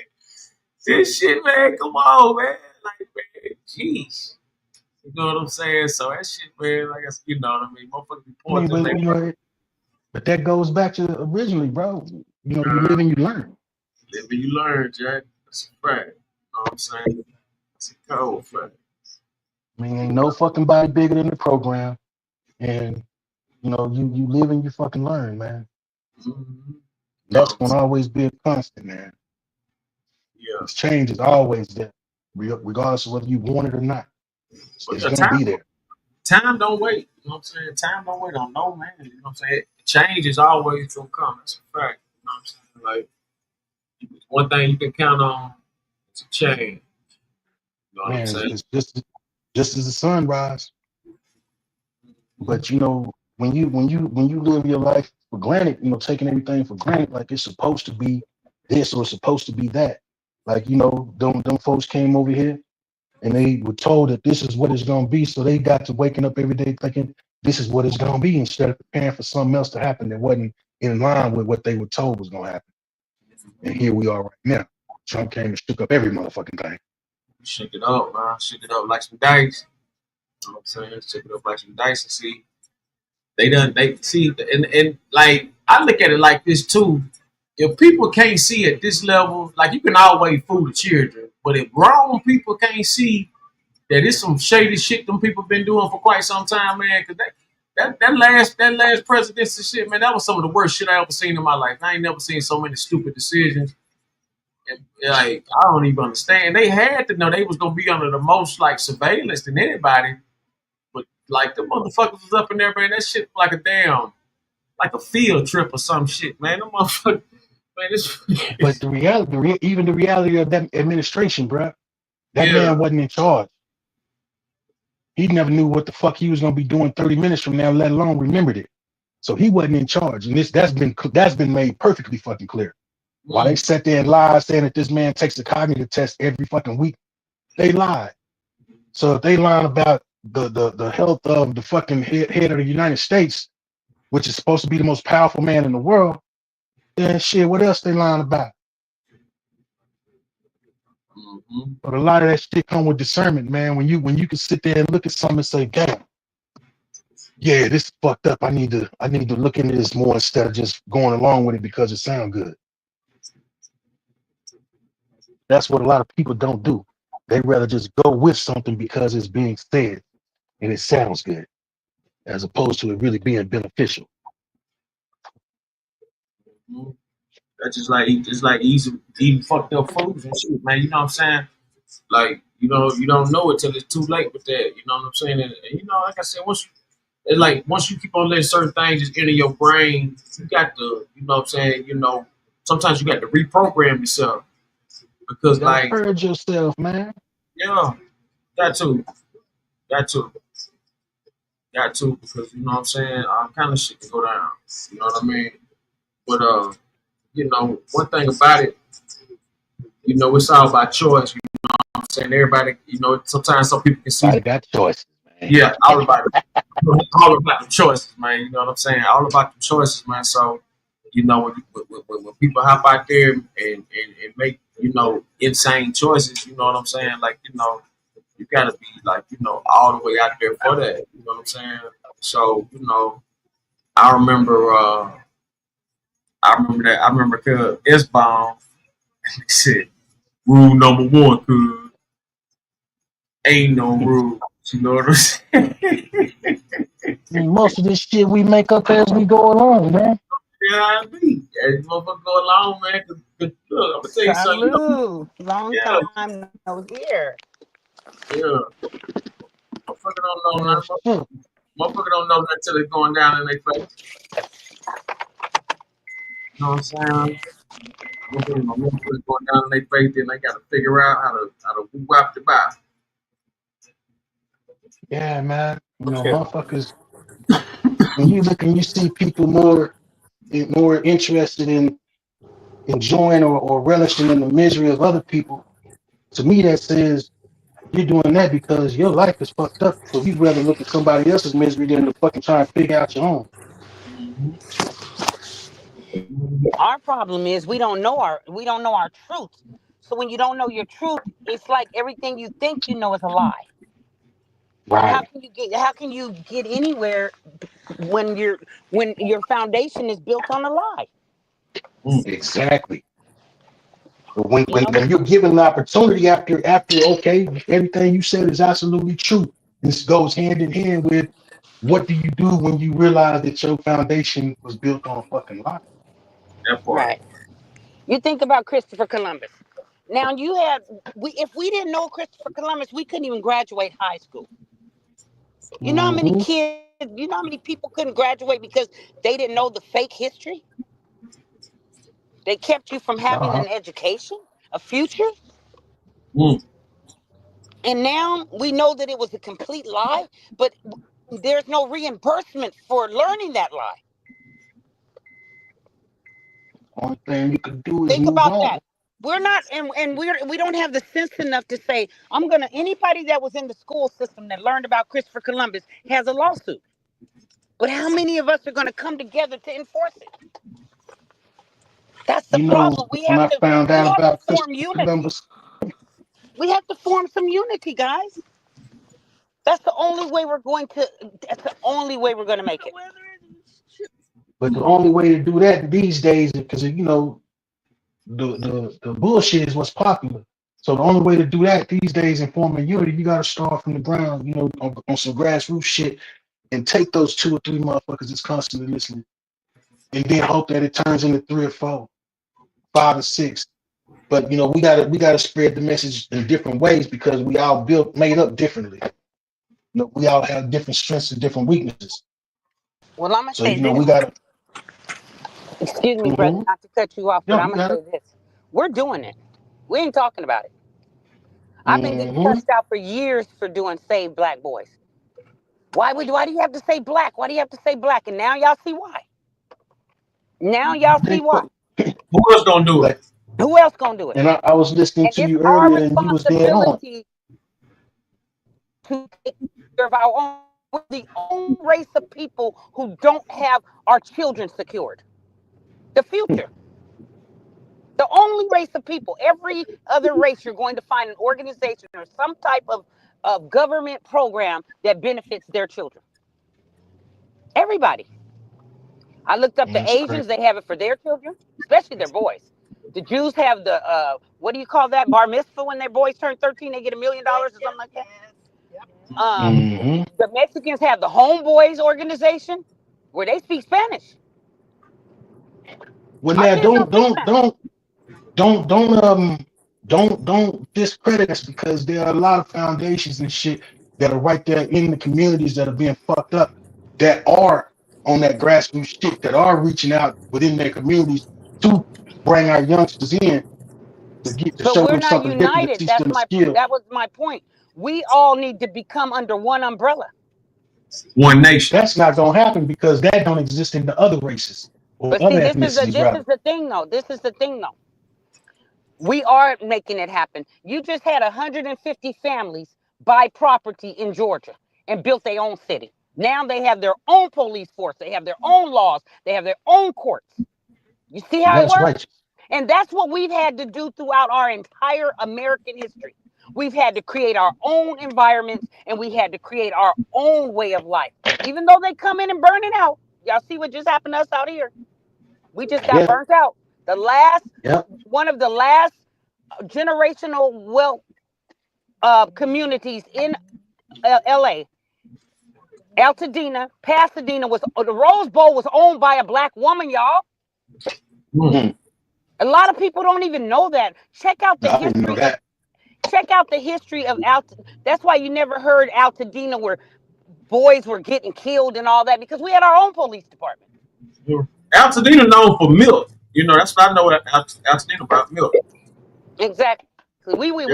We had moved out from other states and came here and built a foundation for us to stand on. Why do you think they allowed it to burn down? Whenever you see fires and whole communities go away, you better know it's something deeper than that. That's just like they want you guys the videos. If you go through Altadena right now, you're gonna say, well, how come none of the trees got burned down? You got big mansions that are gone, but the trees are still standing. I've never seen a fire where the trees were still standing there.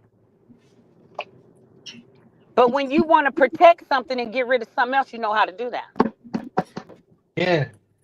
So and my dear friend, who is an attorney for the government, she has a fire hydrant in front of her house. The fire department sat there, they never hooked their hose up to it, told her ain't no water in there. Yeah. And watched her house burn down. But see, let me show y'all. Keep a close eye on the Altadena Eaton area, Pasadena. Keep your eye on that because what they did to these brothers and sisters, see, these are those ones that were educated. These weren't the stupid ones. These aren't the ones that was on welfare. These are the ones that have generational wealth. watch the outcome of this time. It's not going to be like they burned us out before. No, no, no, no. It's going to be a whole different ball game now. As you can see, the people in Palisades already suing the Department of Water and Power.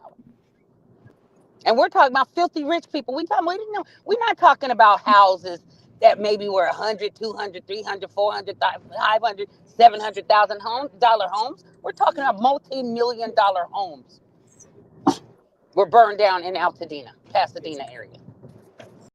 My home was valued at 1.5.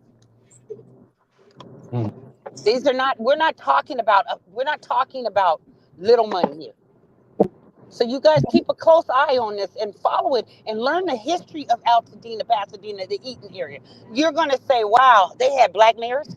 You're going to see nothing but us. Just like if you go back and learn about the White House, you're going to see Benjamin Banneker and them. You're going to see nothing but us. Same game, new names, y'all. Pay close attention to what's going on. And the only reason that's happening is because we don't understand the power we have together. When they boycotted the buses, we made a difference. But what we did in Altadena, and you guys can check it out. What we did in Altadena, we had our own bus company that traveled from California to New York. But they came with the government domain and took it. Now y'all see the RTA buses, RTD buses. But that was our company. All the beaches you see in California, they couldn't be on the beach. Their skin can't take that, but guess who was? Us. You see, they gave Manhattan, Governor Newsom had to come in and sign it. I was right there. If you watch the news articles and stuff, you'll see me standing right there while he signed Manhattan Beach back over to us. Because we had resorts, you guys.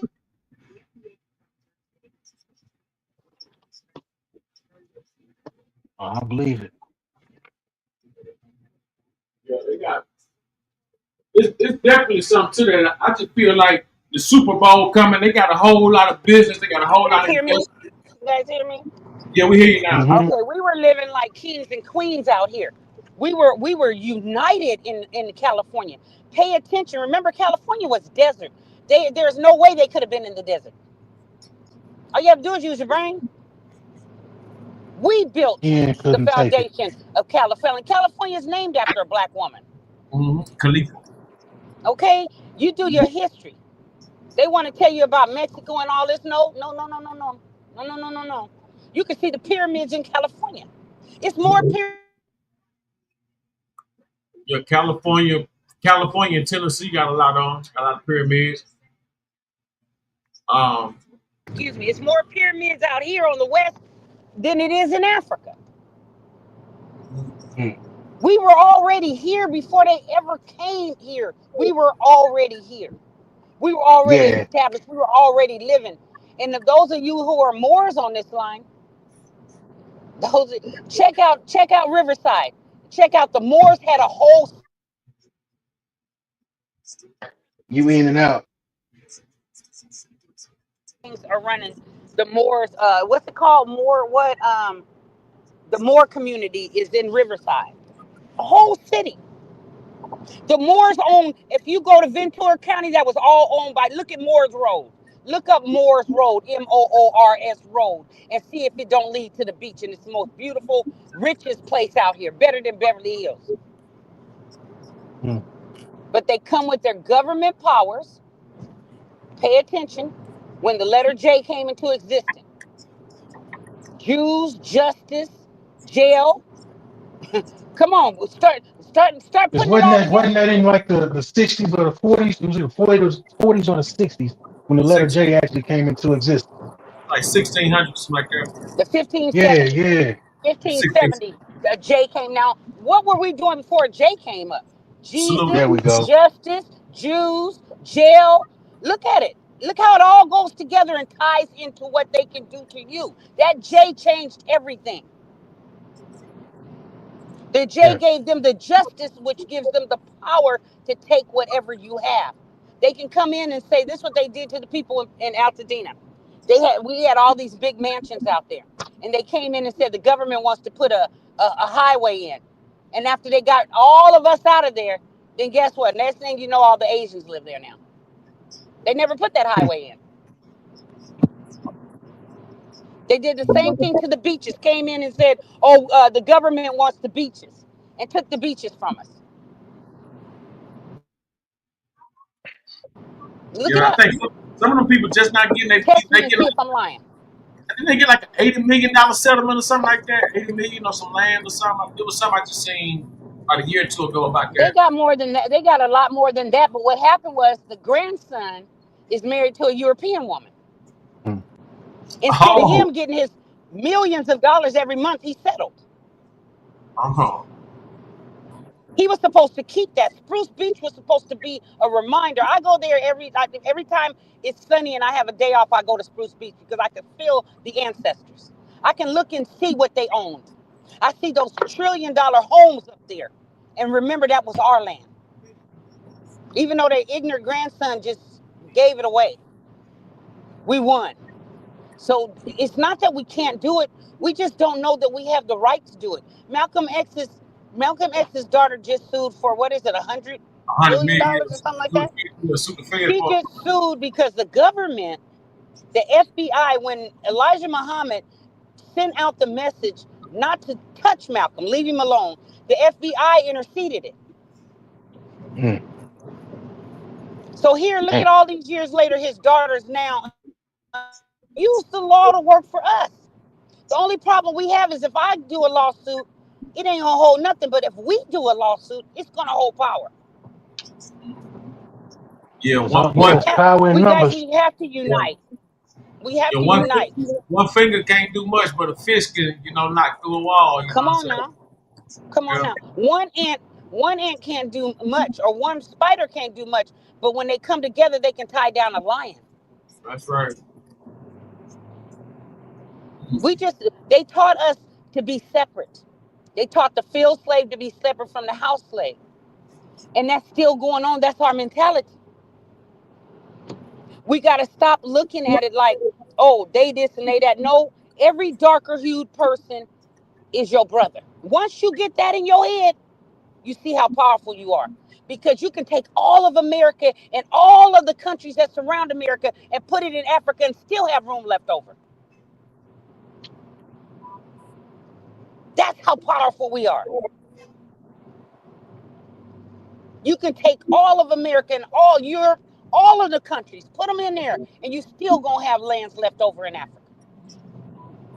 But you notice how you look at a map, it diminishes what the size of Africa on a map, on a globe. They always I'm gonna make tap back Africa in. I look gotta like take it's this the call. smallest place because they want you to mentally think that. But the truth is, it's the largest in the world. In the world. Yeah, I've seen that the size of Africa. That you could put a few continents up in there. And when you go there and you get off the plane and see nobody but you in all shades, it does something to your spirit. Something right.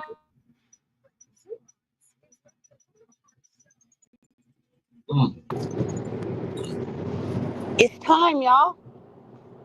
We're not ignorant anymore. Even Putin is putting out about the black Jesus. Come on, where do you think they got it from? They took our stories, our history, because they couldn't read and write. They were sitting up with lice in their hair. They poisoned their own water. That's what led them to Africa.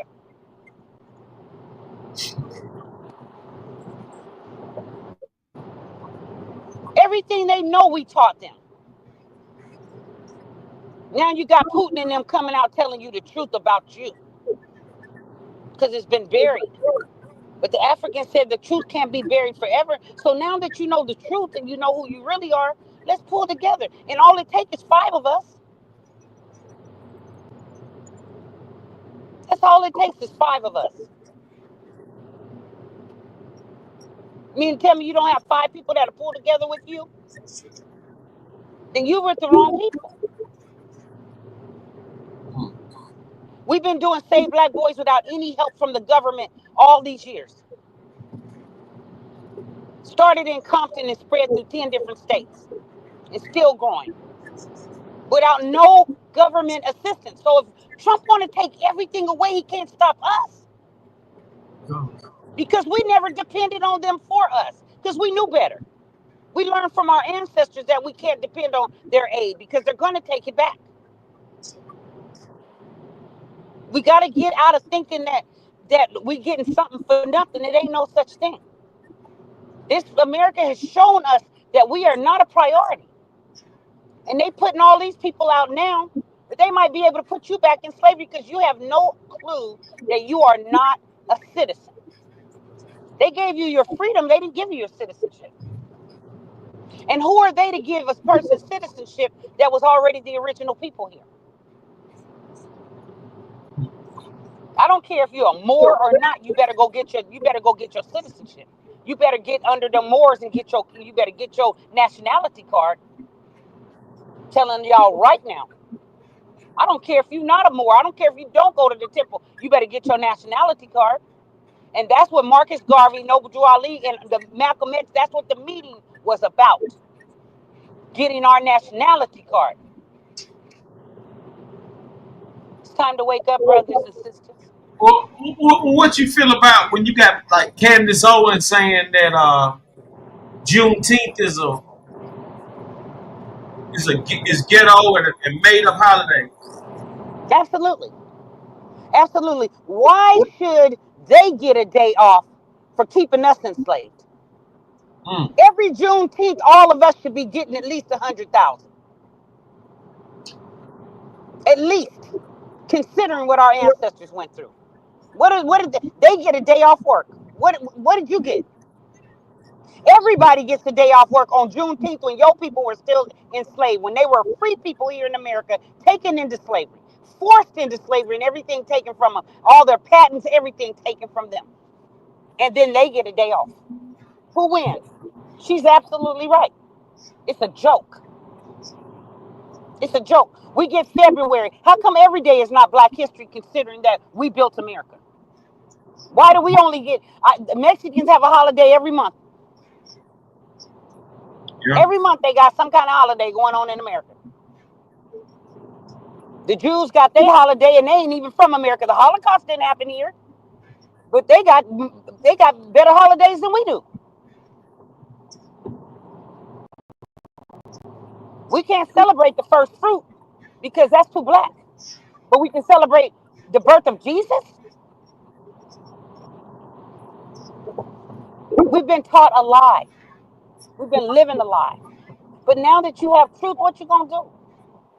You ain't gotta fight nobody. Go to court. We just have to stand together and do it. And we got the right president in office. We got the right president in office because guess what? He all about money. How much, Mr. Trump? How much to give us our land and our rights? That's where we at. Get your lawsuit and have a meeting with Mr. Trump. He gonna okay it. Because that's what it's all about. That's why they put him in office. If you got the money, you can have your rights. And we got the money. We spend it. We are the biggest consumers in America. We spend more money on hair because our brothers don't like our hair. So we got to buy fake hair to make y'all look at us. Once you start seeing the beauty in yourself and the beauty in your own people, we can save so many trillions of dollars. Yeah, I was just about to say you could blame civil rights for that though. Absolutely. I watched the civil rights movement in Alabama when the children took off school and put on their Sunday best, only for dogs to bite the penises off boys. And it's all on video. You can watch it. To bite the breast off of little girls. And yet and still we have nothing. Come on, y'all. At some point, the civil rights movement was about killing us and everybody else benefit. Yeah. Let they can take their civil rights and stick it up their butts. As far as education goes, let me ask you a question. Yeah. So the 13th Amendment was the one that ratified the freedom of the slaves, right? Yeah, the 13th did that, then the 14th Amendment made sure that they wouldn't be. Took it right back. No, what the 14th Amendment actually did was like, you know how they talk about this birthright citizenship? Right. That was the 14th Amendment. The 14th Amendment was actually for the children of the slaves, nobody else. The children of the slaves. That's where that birthright shit comes in, because Right. the children of slaves are the birthrights of the birthright of members, right? So they took something that was made for us and attached it to every motherfucker that decided to come to this country, and that's what people don't get. Well, Benjamin Banneker left it in the archives for us so that we would never be lost. He left us a trail. He said to Thomas Jefferson, if you really wrote the Declaration of Independence, when we know he didn't, you would remember writing that all men are created equal. He left us a trail. Our ancestors left us a trail. The most intelligent people in the world left us a trail. We just don't know anything about it, although it sits right there in the archives to this day. He outsmarted Thomas Jefferson and the rest of them, and left the history for us to look up, for us to find, for us to know ourselves. No, I can definitely get on board with that. I mean, it's real. It's what it is. They can tell you right now to get out. You're not a citizen. Just because you're African American, just because you're born here, you don't see they putting people out that were born here. So what But makes you you have to think that claim you're a that citizen? shit. You can fight that if you really on your game. I don't claim that shit. Let me tell you Even on something. my It's not about what you claim. It's about what they say.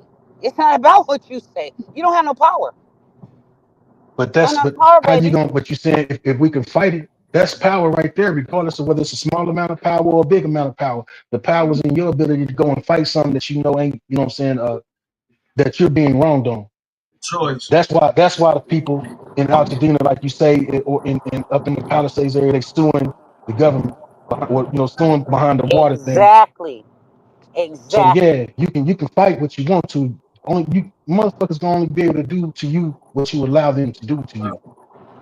But see, we No we matter we how didn't much you we got to didn't have go the through. knowledge. Remember when what's his name? What's the gay guy's name? The gay attorney, James Baldwin. Remember Yeah. when James Baldwin, if you guys forget that he's gay, just sit down and No, watch. just listen to what he's saying. Just He done listen to had what some he's debates saying, that, y'all. oh my God. The only problem is he didn't have nobody to stand with him. Right. Why do you think they were able to kill the leaders? Because they were standing alone. When they tried to come together, the president put out the order to have them all killed. And they were killed one by one as soon as he put the order out. Because once they came together, that's where the power came together. You can't be an individual leader. We got to all be on one accord. We got to all understand who we are and the rights we have and what we deserve. I definitely agree with that. So we don't have a choice. And it's coming to you're gonna do it anyway. You're gonna do it whether you go back into slavery or When whether the you gotta last be time on the run or whether you're gonna do it you anyway. seen a black leader? When last time you seen one? Guess who if you Google right now black leaders, guess who's gonna pop up? I don't hear about no damn. Farrakhan and Al Sharpton are the black leaders now. Yeah, I was about to say I ain't trying to hear. That's sad. I said what? I don't want to hear What? nothing or no damn But What? who are they An leading? That's ex-pimp the question. and the CIA? Who the fuck are they leading? They ain't never done. I ain't never heard And they nothing from get them. money for it. Google how much the black leaders get to be black leaders in America. Google it. Look at it for yourself. And then They get you take paid into to be our consideration leaders. combined with the Congressional Black Caucus, who ain't done shit for black people. Black Caucus is ran by the Jews. How they gonna help you? Thank you. NAACP are owned by the Jews. How they go to them Thank J's. you. Pay attention to anything with the J's. Pay attention. So you gotta Those choose are just wisely. people who can control you. And I'm not, and hold on, I'm going to make it very clear why we on this line. I'm not spitting no racism because I respect anybody that's looking after their own. I don't have a problem with the Jews. If you can have a Holocaust in another country and come to America and make America pay you for it, we pay $1 million a day to Israel for the Holocaust. Google That's it. crazy. Look it up. We give $1 million a day to something that didn't happen in America, and we don't give a dime to what happened to us here in America. Something wrong with that We the only group of people, the only ethnicity that, as you said, you know, the civil rights shit. They took that and they figured out they instead of they made it all inclusive. But we don't have hate crime bills and things of that nature. But as soon as a motherfucker run up in a goddamn no disrespect, but as soon as a motherfucker run up in a goddamn Asian beauty shop, nail salon or whatever, damn, less than 30 days you got an Asian hate crime bill. That's right. If you call them out their name, you go to jail. You can't even call them outside of their name that they want to be called, or it is a law now. You can't even. Let me tell you something. Did you see what happened to Michael Vick with the dog fight? Mm-hmm. His people didn't get that much time that committed murder. I know. Because the dogs have more rights than you do. Peter is more powerful. But that's how these motherfuckers have let it become. It's all about the bread now. So you got politicians that came into office. Last minute. I mean, you got politicians that when they came into office, they were idealists. Trying to stop Vic from being the face of the NFL. They, you know what I'm saying? Vic, wait, both of y'all. That year 2 and 3 of Vic and the Eagles, about the greatest quarterback experience you're gonna ever see as a quarterback. Come on. Michael Vick, the best I ever seen. I don't give a damn about no motherfucking because Tom they Brady, saw overhyped shit, that Illuminati they saw shit. greatness and had to destroy you know what I'm saying? We come to motherfucking NFL, motherfucking Brett Favre, Michael Vick. Us fight. Look, they have us fight against each other. You know what I'm saying? I'm not even gonna lie to you, Ronnie. The greatest quarterback experience I saw was Doug Williams, who had been retired all them fucking years, came out of retirement unactive and took the fucking Redskins to the damn Super Bowl and won, and they turned around and got rid of him the following year. Look at Mike Tyson. They just had Mike Tyson show his whole butt on national television. And they knew what they was degraded doing. him. The strength of that man, they took him down to nothing and gave the great white hope. But that's the game, though. I ain't mad at Mike for getting his money, but look what he had to do. You have to give up some of your soul. I'm saying that's been the game since those that did come across here was put on them auction blocks. That's been the game. Well, look at the rappers. Emasculate the male. Right. Look at Snoop. I remember Snoop was man. Look at Puffy. Look at Puffy. Look at all these men, grown men, talking about how they were raped by other men so they can be a movie star. I remember going to see, taking my daughters to see B2's, whatever it is, and now all of them are talking about how they was being raped. That whole group. The whole crew. But I remember them on the stage dancing, and my daughter's going crazy, and the whole time, men is going up in them.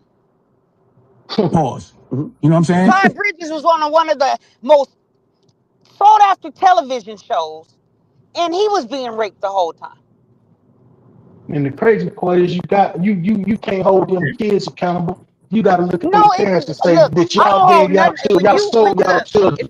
If you go to prison and somebody rape you, you're not gay. You were violated. But if you go to prison and you opening up your butt cheeks, that's a whole nother ballgame. When somebody take your manhood from you, like bucking, come on, y'all, ain't nothing new. Ain't nothing new. They had whole slave plantations with nothing but gay men. Gay white men owning a whole plantation full of nothing but young black boys. Mm-hmm. Look up bucking. Please check and see if anything I'm saying is a lie. I want you to. No, you're not lying. That was part of the process that they still use to this day. That's right. Hollywood never stopped bucking. They just do it in a different way. When you got a big old dude like Terry, what's his name? Terry Crews, with muscles on top of muscles, talking about how he had to suck this Harvey Weinstein, what's his thing's penis in front of his wife, and then had to have sex with him in front of his wife. When you have a big old strong brother, he got on the stand and testified. Are you serious? You mean y'all better wake up? Oh my gosh, no, I ain't seen it. Oh, you better go back and look. He's on YouTube. Check him out. He got up and testified. Now, this is where I look at that type of shit and the individual people that it happens to, and I don't blame the motherfucker that had him do it. You had a choice. You chose fame, and you basically said No, that you're gonna he be. you know what he said that you know what he said that struck me? He had to feed him 5 kids. Yeah, When you got a I know. suit up, you gon' you know, and like Cat Williams said he spent his whole career trying to keep his virgin butt. When they And he offered him wasn't lying. $50 million 4 times, somebody offer you $50 million and you broke, your kids are hungry, you might do it. At what expense? I mean, look at that. Look at the corner they put our brothers in. I dig it. I dig it, but shit. Yeah. Why do you think slavery lasted so long? Because they saw the naked brothers and they wanted and they didn't have what you had. They knew that there was something else about you that was greater. They've been trying to take that Always from will you. be. When they would hang you from the tree, the first thing they cut off was your penis. Yep. But then they make No you think lies that told. they had doctors come along saying you're dumber than they are. You can't think on the level that they can think on. You're The inferior to motherfuckers them. say that our brains were smaller, which made us like Their who, brains were small. Exactly. When you who, were the greatest. And still who are. came up, but they still in half everything we fucking put out there or come up with. I'm gonna tell you to do an experiment. They gave us the doll test. Put the dolls in front of your children and ask them same questions and watch your children pick the white doll in 2025. Unless you have raised your children up to I understand who can't they I can't are, say they're that. gonna pick the white Mine doll ain't. every time. I ain't Yeah, gonna lie to personally, you. I can't even say that. But you're right. I That's brought my them up a different way. And you got yeah. to. If you But my didn't, baby, grandparents if brought you me up a didn't, different way. it's So gonna be a problem. It's gonna be a problem because we are structured to believe that we are less than and everybody else is greater. But guess what? Go to any spelling bee and watch it be the darker hue child that wins. Go to any hospital and watch it be that dark doctor that's a specialist. Give a Tiger Woods a golf club.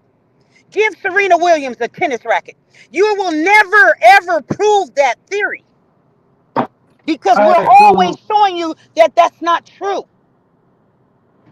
I had a guy had the nerve enough to tell me that the only sport that black people haven't conquered is swimming. I That said, what? well, damn, the only sport that black folks hadn't conquered at that time was swimming. And this was in 2007. Let me tell you I something. We were so gifted in sports to where they had to take and they had to say that the blacks couldn't be an all black team because they couldn't beat us in nothing. Go back in mean, the your Negro history and Leagues, find out when they separated us and told us, and then they let Jackie Robinson play. no, One I'm of us fixing to tell play you right in the now. league and destroyed all the league. I have a great uncle that's in the Negro League Hall of Fame and the National Major League Baseball Hall of Fame. He's the one who taught Satchel Paige how to turn was it Satchel Paige? What I want to say Is one he of them dudes I alive? Is forget. your uncle alive? No, he passed away in the 80s. Okay, if you got pictures of you with your uncle, y'all sitting on a gold mine because they're paying all those families for what happened to those brothers. You just told me right now how rich your family is, and you don't even know it. If you have pictures and that man is really your uncle and you can prove it, you better get to court, baby. Well, I'll leave that to my dad because Well, he the you one better that had a talk to better your whatever relationship you with need it. to do. You need to do it because they have just put into the Hall of Fame about the black players in sports, and they're giving you your money if you put a lawsuit against it. They got money for y'all. They got money just sitting there for you. When I they definitely will let him know. Will definitely let him know.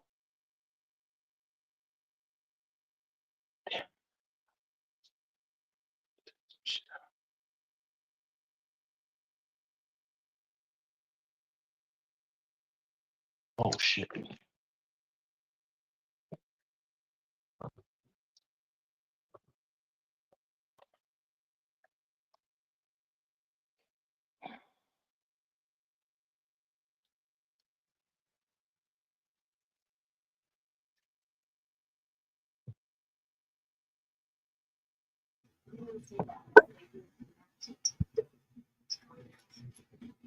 Ah, you motherfucker. Y'all back? Yeah, we Yeah. hear you. Okay, I agree. You Okay, guys good. didn't hear one word I said, huh? Now you Oh, gotta we bring hear. it. You gotta bring it back, Queen. Probably about Stay focused a minute. on me. Yeah, about a minute.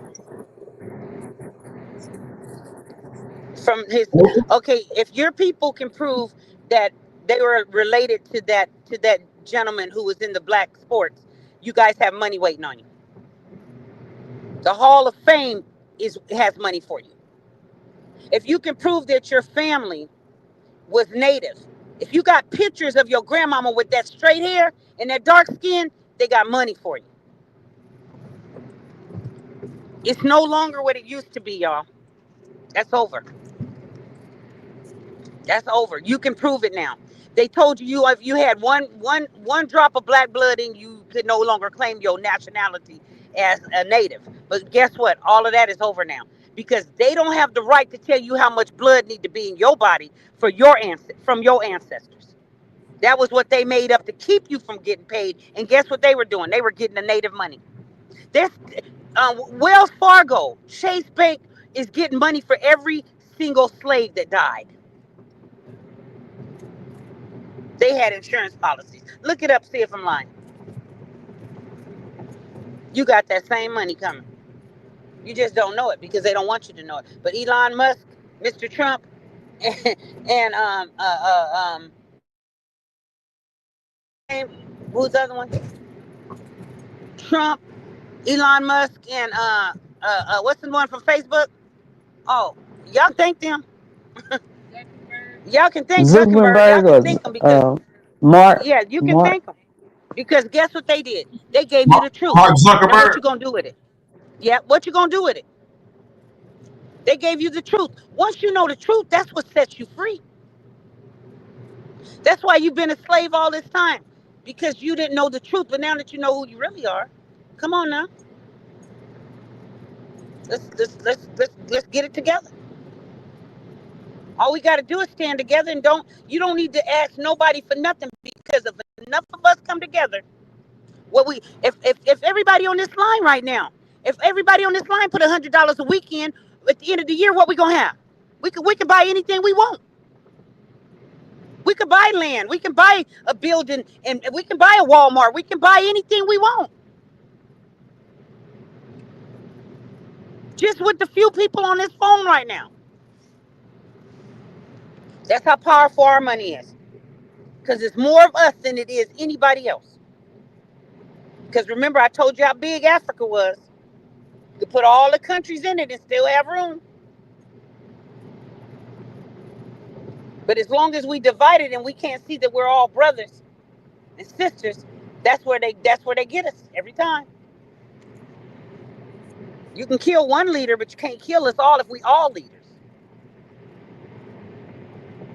Yeah, because when it comes to the numbers, don't they try to tell certain people to classify themselves as another nationality when they come to the United States? But if you were Moor, guess what you were considered? Caucasian. The Moors were the original Caucasians. It wasn't them. They stole the identity. They tricked the Moors. They tricked the Moors to kill their queens because the queens ruled over the nations. They told the Moors a man should rule, not women. But you came out your mama. The Moors thought that they were going to come, sell off their people, come to America, and they were going to be the ones who ruled America. That was the trick.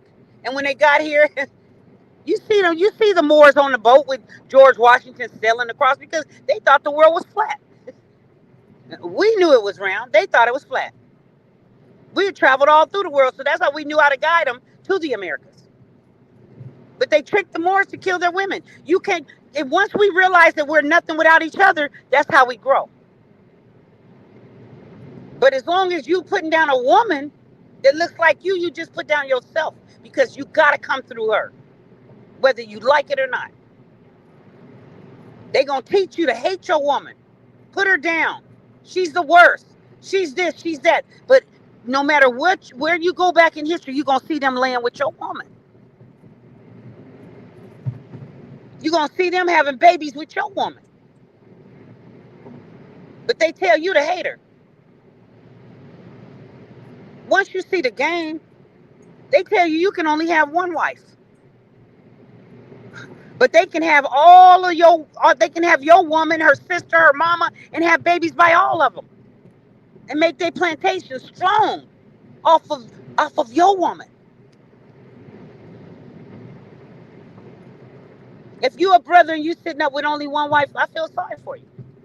You lost. You don't even understand. You got women out here that's dying to have a husband.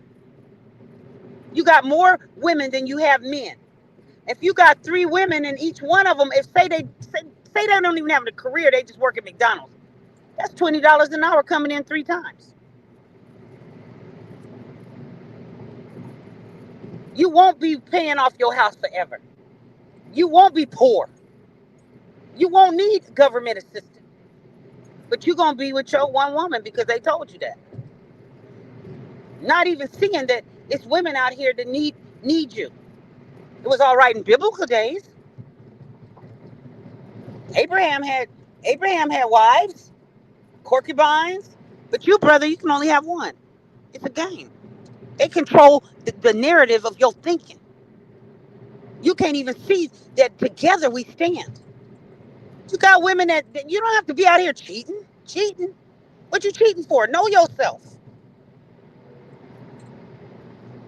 Know who you are. Know your greatness. I'm trying to drive and talk at the same time. Can y'all hear me? Can y'all hear me? Yeah, we can hear you. Oh, okay. Sorry, y'all.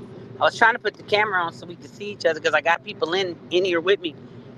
Can y'all see us? You turned it back off. No, I can't. It's because we on the road. Anyway, I'll turn it back on. But anyway, you guys, we are powerful. We are powerful together. There's not one woman should be without a covering. I don't want to be without a man's protection. I don't want to be without my brother. I ain't telling nobody what to do. I'm just saying. Think about it. And it don't work. And it works in the opposite direction too. You got countries in Africa where the women have 7 husbands because they got a shortage of women and they have more men. But what I'm saying is when we unite, you guys, when we come together, when there's more of us, it's harder to hurt us when it's more of us. What does the ancestors say about when you crossing the river? When you crossing the river in a group, the crocodiles won't bother you. But when you cross it alone, they're going to eat you.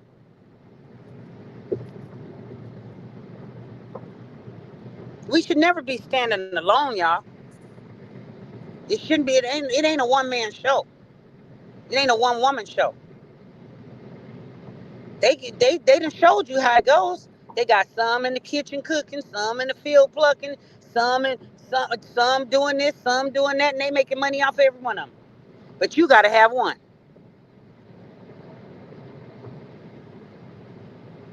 So you believe polygamy is the right way? I think that the name polygamy even cheapens it. I like to think of it as unity. I didn't say everybody had to sleep together, but if you got a husband, y'all get more tax benefits. If he got 3 wives, he gets more tax benefits. If you got 2 husbands, you get more tax benefits. It just works for you. It works for you. It was all right during the days. It was all right then. Wasn't nobody saying nothing. It's all right for the Chinese to have 7 wives. Look at all the Chinese leaders. Look at the Japanese leaders. Look at the Korean leaders. They got many wives. Ain't nobody saying nothing about them. They got a doctor, a lawyer. All these different wives. And it's cool. The world does not question them. But that was our culture. Our culture was that no woman was supposed to be left alone or without a covering. That was our culture. You got the Mormons over here in, what do you call this, Utah. Right now. They in Utah.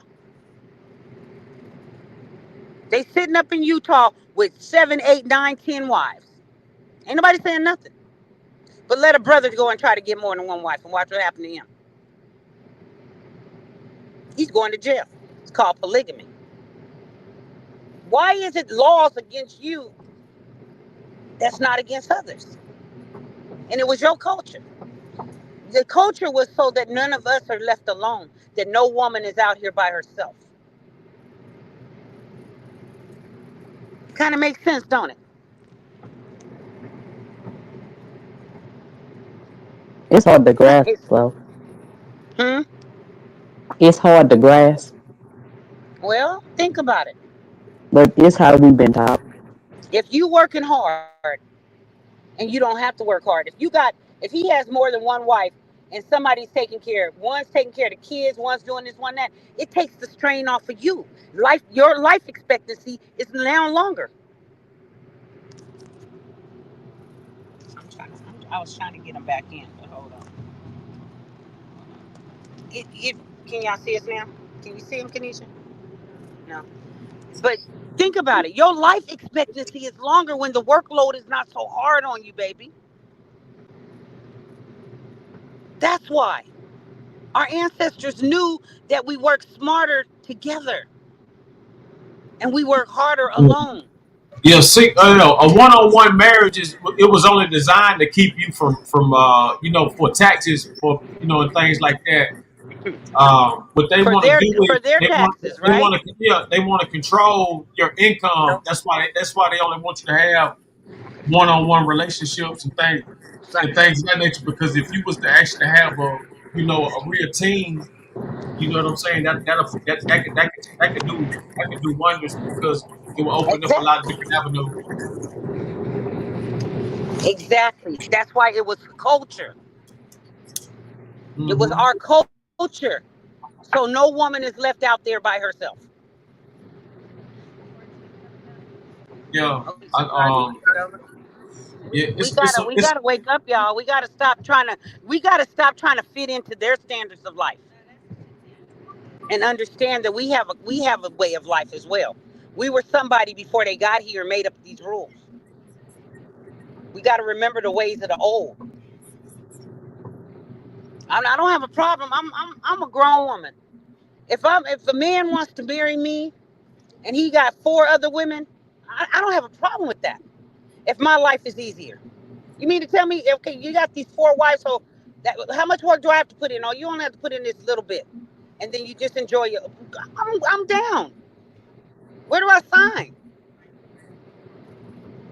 But they want our brothers to have to lay down on the couches with Harvey Weinstein when he can make the same money just having 4 wives. Right. He don't have to sell his soul. We're his helpmate, and he do the same for us.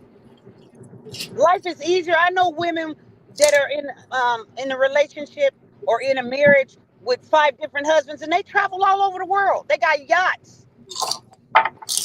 You should see their houses. Everybody got their own mansion because life is easier. You put 5 credits together versus 1, and watch what happens. 5 incomes together versus 1, and watch what happens. It's amazing. It's amazing. We got to stop thinking like they taught us to think, and we got to be independent thinkers. We got to have our own minds, you guys. We got to understand how this goes. There shouldn't be anybody out here struggling when we can work together. All of us should have homes. Nobody should be sitting up here worrying about how they're gonna pay their bills, or are they gonna get put out of an apartment. We should own the land that our house sits on. Shouldn't be no such thing as a woman can put you out or a man can put you out. Mm-hmm. No. We're greater than that, you guys. We have to get to the point where we understand our greatness. We really do have to come together, guys. And it's gonna happen anyway.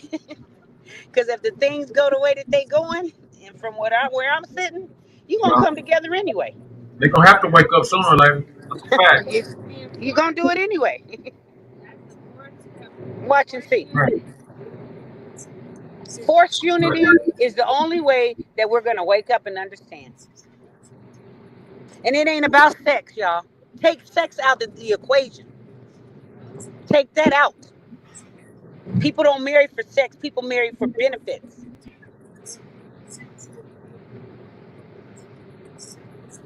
Take your mind off of take your mind off of what people are doing in their bedrooms and start putting it on how it economically makes sense, and then you'll start seeing the whole picture. You're a truck driver. If you have 5 trucks on the road, you're gonna make more money than your 1 truck. That's a fact. Come on now. And you're gonna be able to finance those trucks because you got 5 incomes and 5 different credits. So they're gonna give you the truck.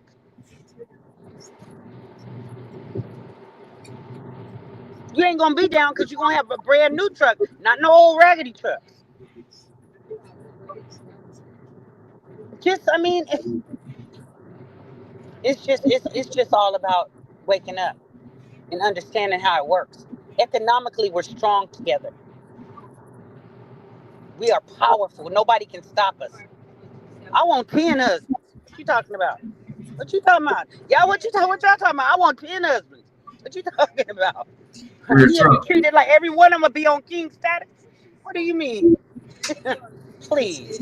Or put me in a family. He can have 10 wives. I'll be one of the wives. I'm down with it. Look, I know the game. So I'm ready to play. Okay, how many you want? 5? Okay. See what I'm talking about? You got women that understand the economic and the life benefits for her. You don't have to be with no woman that don't know better. I can't share my husband. Girl, you sharing your man whether you like it or not. You're sharing, honey, because it's not enough of him. And then when she gets mad at him, she take him to court and take everything he got, and then he got to start all over. Well, guess what? If you come into it truthfully and you got women that go along with it, you ain't got to worry about that. Oh, I didn't know they had a carpool.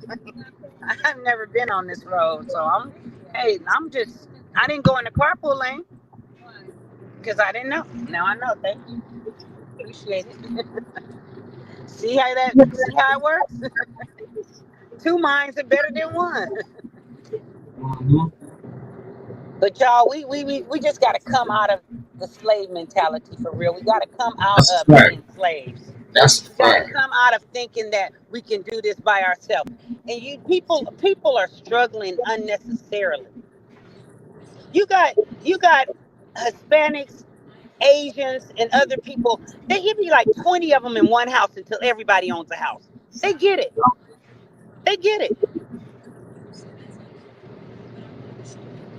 But we be sitting up here trying to figure out how we're gonna pay our rent. How we gonna put gas in our car? They don't have those worries. They have a fiesta every week. Every weekend they be partying. But we sitting up not understanding. We think one of us can live in a big house while everybody else sit around and watch us. I wish that was me. Wish that was me. No, you don't have to wish, baby. Just join together with others, like-minded people who understand that together we're all right.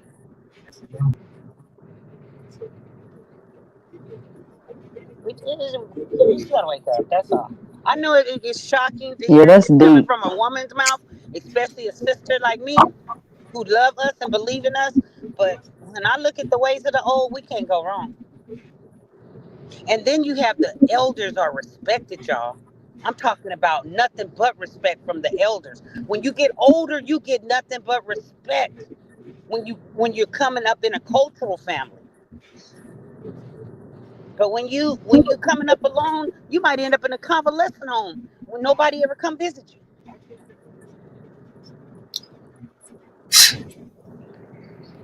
Fucked up. I mean, it's just something to think about. I ain't telling people what to do. I'm just saying it can be done a whole different way. But anyway, I'm gonna stop talking. I'm gonna start listening. Y'all, come on. Yeah, I think that that all boils down to that civil rights movement and mind control and things of that nature.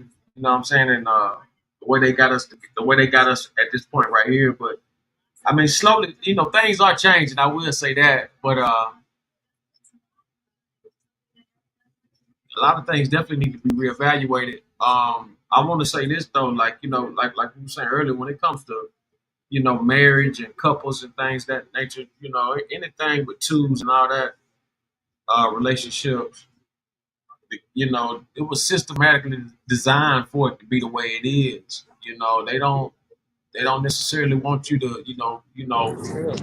combine for some paper, you know what I'm saying, and live out the best life. They want you to be at the mercy of a 9 to 5. So if you miss a week or a month, Come on. you're out of there.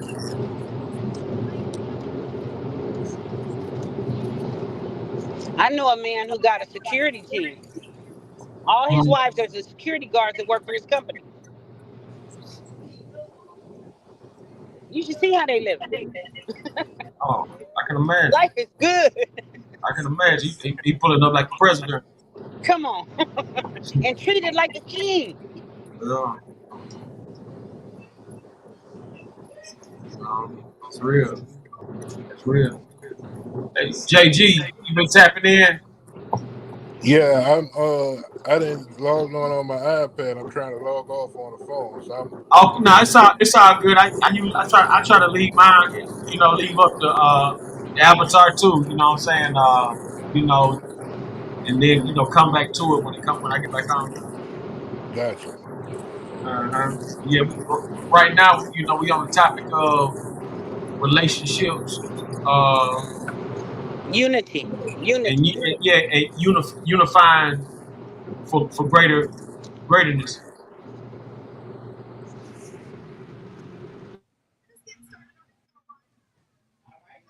I heard that talk about multiple wives, and I was feeling that in a major way. I can imagine. You know what I'm saying? It takes a lot off everybody. You know what I'm saying? I mean that.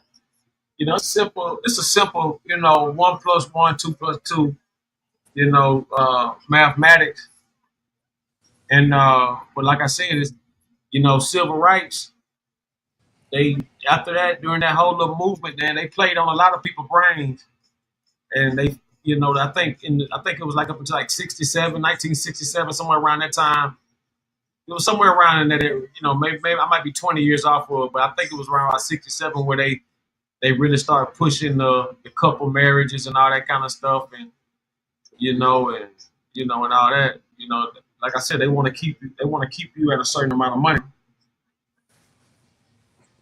They want to keep us out of the middle class, and if we do make it to the middle class, they want us to stay in the lower middle class and not get close to the upper middle class. That's deep too. If you could get to the upper middle class, then you ain't that far away from the upper class, and that's something that they could not let happen at all. They don't like a clever nigga. They don't like a rich nigga. I mean, they don't like a nigga, period. Well, they're just more accepting to a nigga based on his status. Yeah. Well, it's happening in Utah. Well, Utah one of them states where I think they believe in polygamy. You can have like 8 wives or some shit. Well, Mormons is their religion. Mormons, yeah, the Mormons, yeah. It's their religion. They can have a religion. Remember the Coptic religion, where they used to smoke weed and they can have as many wives as they want. They burn out. I mean, you can come up with your own religion. Everybody got a religion. You can come up with your own title, however you do it. They didn't have no problem when Jim Jones was with all them women. They didn't have no problem with Jim Jones, did they? Nah, they And wasn't the tripping part on about him. it is we don't have to. We listen. As long as you're in agreement, if you have one wife and you want another wife, and you let that and you guys are in agreement, y'all good. It's not against the law. It's against the law if you do it without the other's consent. See, we don't know the law. That's why we don't know any better. That's a fact. Look it up. Yeah, Google it. That's a stone cold fact that we don't really know the law. That's why we get caught up in so much bullshit. We don't know the law. That's right. Real talk. We used to have You know, I remember our grandmothers and them used to listen to a song, and they used to say, "Don't blame Mr. Charlie. Mr. Charlie is just a man." Why does Mr. Charlie have to go around cheating and he's a king?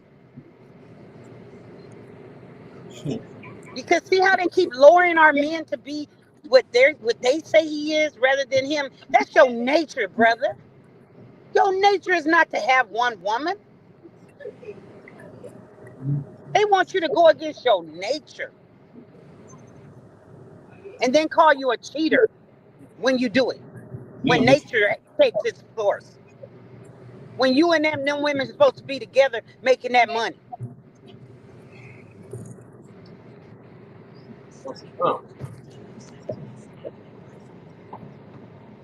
And then they raising us to believe that you have to have a woman and she's supposed to be loving and by your side, and that's supposed to be the only man that you have, and you're supposed to be pure as the driven snow. And the whole time they sleeping with all the slave women. All of them. And Miss Ann can't stand them. They call her Karen now. It used to be Miss Ann. Why you think Karen don't like us? So it was Miss Ann before it was Karen, man. Yeah, I remember that. Oh, you Same think you game to Miss play. Ann? Miss Ann can't stand you because her husband couldn't sleep without you. He'd rather you warm his bed at night. You see it? You see it? Yeah. It's all right for you to warm his bed, but not your but your husband gotta be freezing. Cause your skinny body ain't enough for him.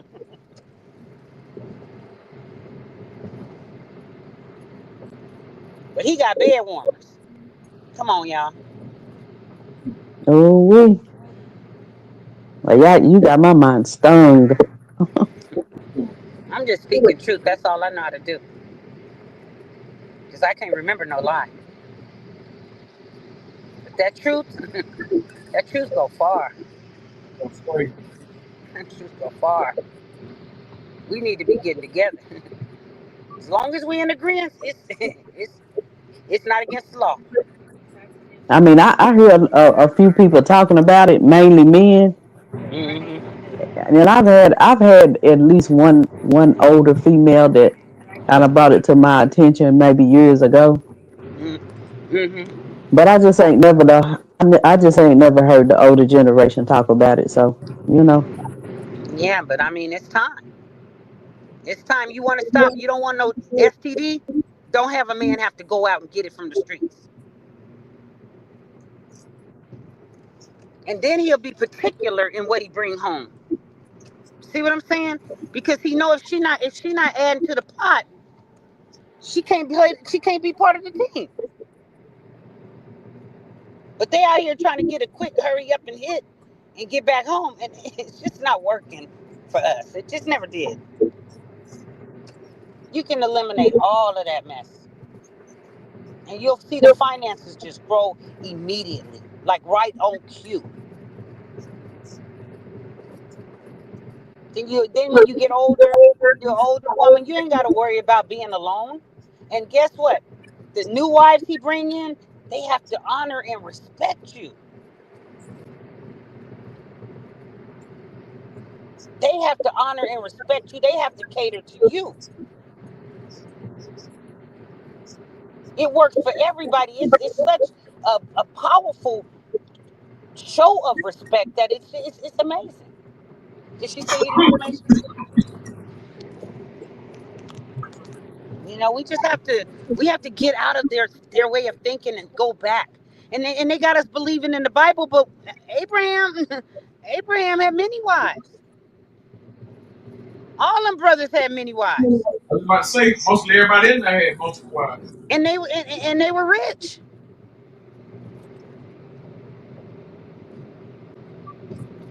Look at all them stories. You're gonna see many wives. And in certain countries you're gonna see many husbands. Okay? You better know it. All right, well, whatever. Whatever. EJ, you with us? EJ is sitting here. How old are you, EJ? 80 what? You am I lying? Or am I telling the truth? All right then. All right then. We got all age groups in the car and everybody saying they speaking this truth right here. You make life hard when you don't play. If you don't play as a team, you make life hard on yourself. Please. I want my sister wives. We best friends. Shoot, she got my back, I got hers. Because she eating off me, I'm eating off her.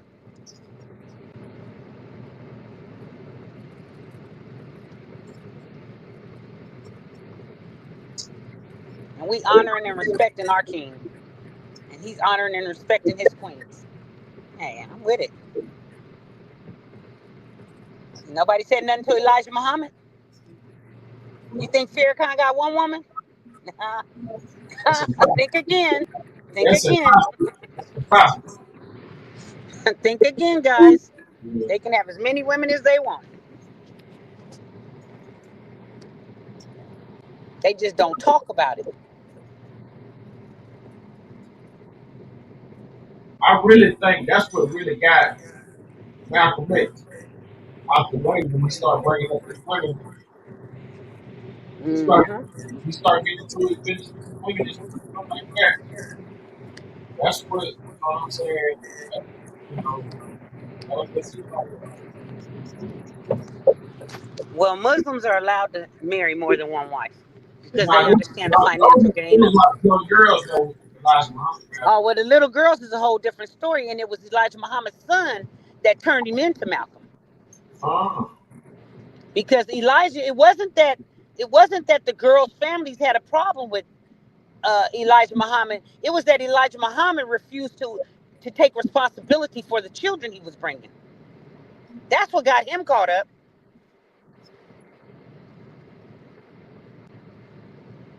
I was looking at my ancestral history of our grandmother, and she was born in 1881, and she was married in 1888. How old was she?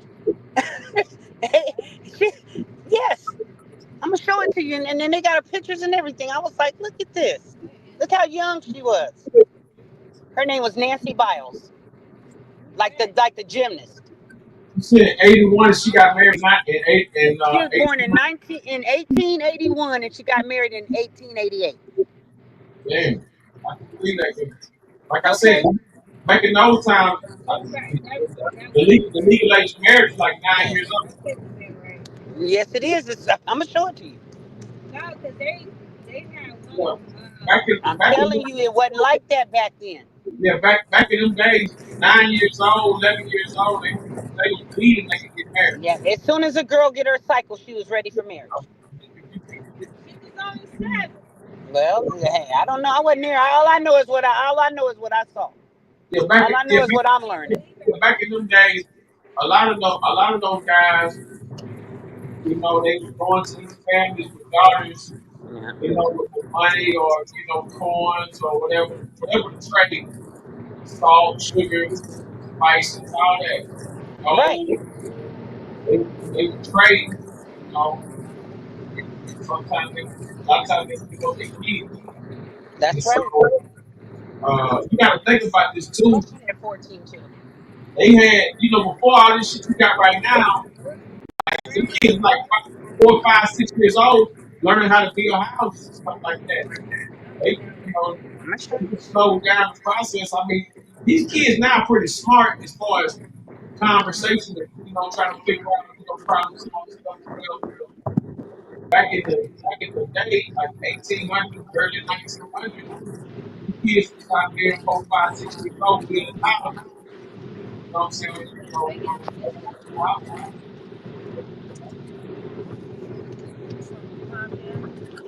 Right.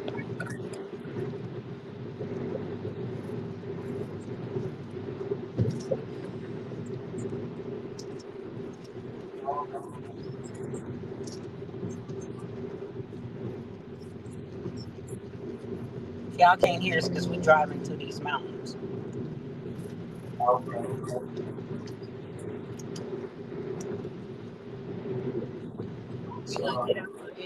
It's a new day, 2025.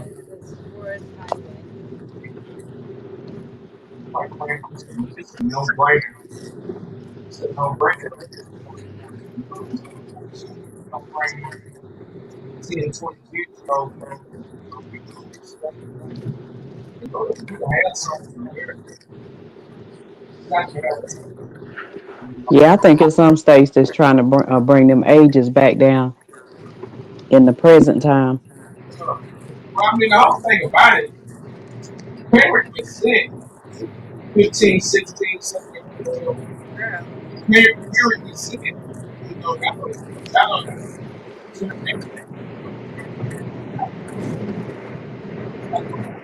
Yeah, I think a lot of parents were sending, sending, matching their children up with certain people. Yeah, and even in other cultures, they already know when a child is born who her husband is.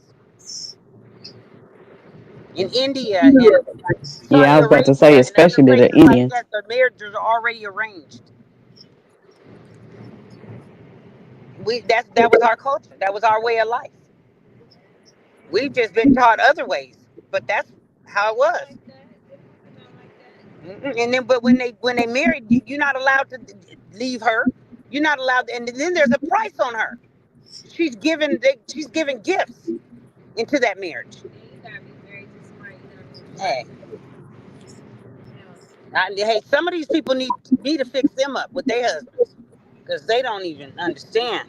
They ain't got to be with that brother right there because he ain't long term, or that sister right there. She ain't gonna last. We need some arranged marriages around here.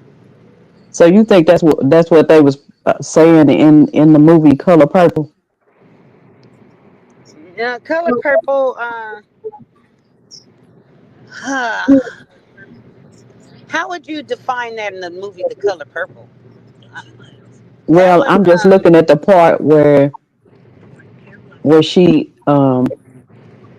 ended up being with him, well, released see, over to him. that was a different story at that time. See, it wasn't honorable the way it was done in that movie. It's honorable what I'm saying. The way I'm saying it was honorable. It was where it was a gift. A wife, like the Bible would say, a man who finds a wife finds a treasure. She was a treasure. Yeah, I know. I'm not saying it in every situation, but I'm saying that's how it was Yeah, supposed to because be. It was if supposed they to be. already In know fact, who it was their supposed children to is be. going to marry when they are born, then they don't even have a choice about that either.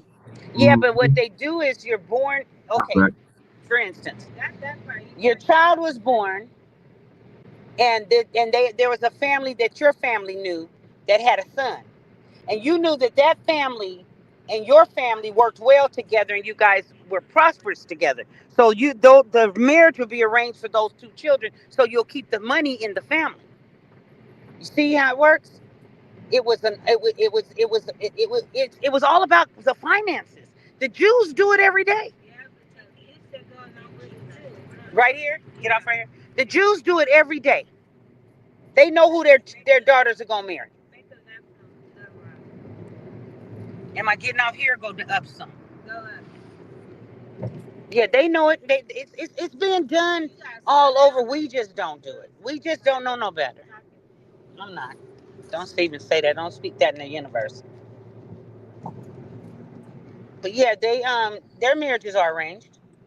Well, let me ask you, when it comes to our culture that you say has been lost, where is it documented, or written that that's what we supposed to do. Well, you go back to biblical history. You can go back to the Bible. You ain't even got to go past the Bible, and you're gonna see it, and you're gonna know that it was accepted, and you're gonna know that that's the way it was. You But don't even have is to go there all the any way. But kind if you of go is past the Bible, if you go to Africa, you're gonna still see it to this day. As far back as you go, that's what you're gonna see. You're not gonna. It's not. You can't miss it. It's the way of life. It's a lifestyle. but is there anything that's in earlier times that was passed on down through history? Yes, that's all history, baby. What I'm telling you, everything I'm telling No, you. I get what you're saying about it being in the Bible, but I'm talking about like any earlier, later Well, not documentation no, where it not was well. Before passed on slavery, down. it was before slavery. But they took out a lot of that. That's why we got to go further back. But in American history, once you became an American slave, or you became your rights were taken away, you became an animal. They had you listed as an animal, not even a human being. So you're not going to find that part of history unless you go back to the Moors. The Moors give us our clear ancient history, and you'll find that there were Moors who had more than one wife, or there were more women who ruled over nations that had. And go look up the African queens, and you'll see them with more than one husband. You'll see it. It's there, but you're going to have to find it. It's not. It's not just. They're not going to teach you that. So you're going to have to go and seek it. Oh no, I understand that because a lot of stuff that sometimes I've come across stuff, but then sometimes if I go try to search deeper, it's scarce. It's scarce. Exactly. But yeah, you can. The Moors give us a really clear history. Theirs is more still adamant in today's society. It's not just, they have documentations of it. And if you go, there's no history where you're not going to see where there was more than one wife. That's only African American history where we're limited to how many people we can marry and what we can do because they had to keep their slaves.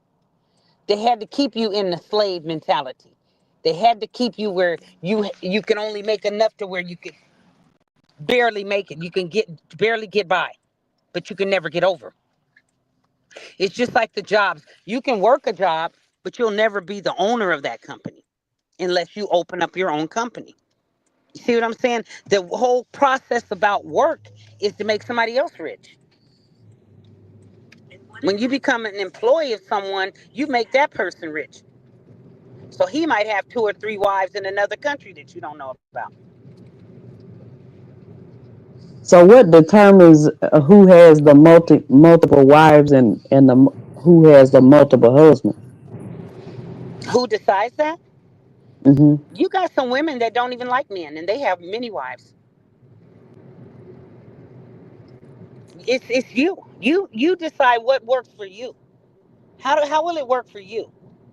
It could just be a paper. It doesn't even have to be where the marriage is compensated or even what do you call it?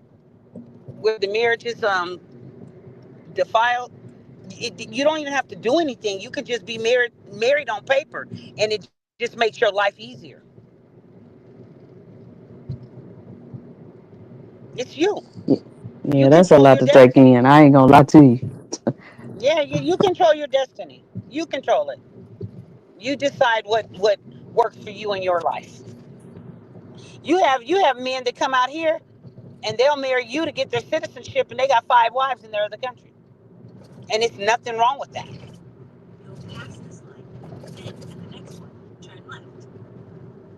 It's just hey, it is what it is. But you can find, but I know people in relationships, in marriages, and it works. And I know, and every one of them is filthy rich. They're not poor at all. You can't be poor. You can't be because you're bringing in your incomes are combined together, and you guys are gonna always get ahead. Where it took 30 years for a couple to pay off a house, how many years do you think it's gonna take for 5 people to pay it off? See what I'm saying? It's common sense. America way is to keep you down. The thought of being with one husband, one wife, buying a single family home is a joke. Complete joke. It only works for the owners who sell, the banks that sold you that house, that one house. The people that sold you the marriage, and you went and got married to one person, and when you die, they get money from it.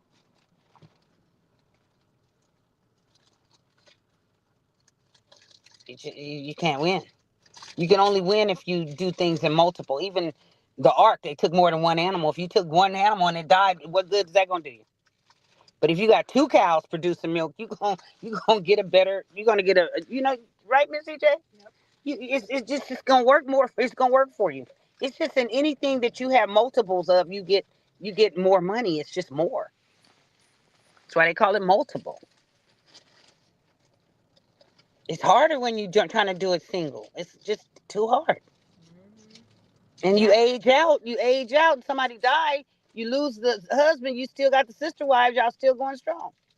Or you lose one of the sister wives. Y'all still got the other wives. You still going strong. You can't lose. It's like a safety net.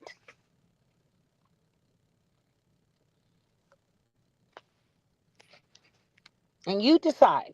You decide what works for you.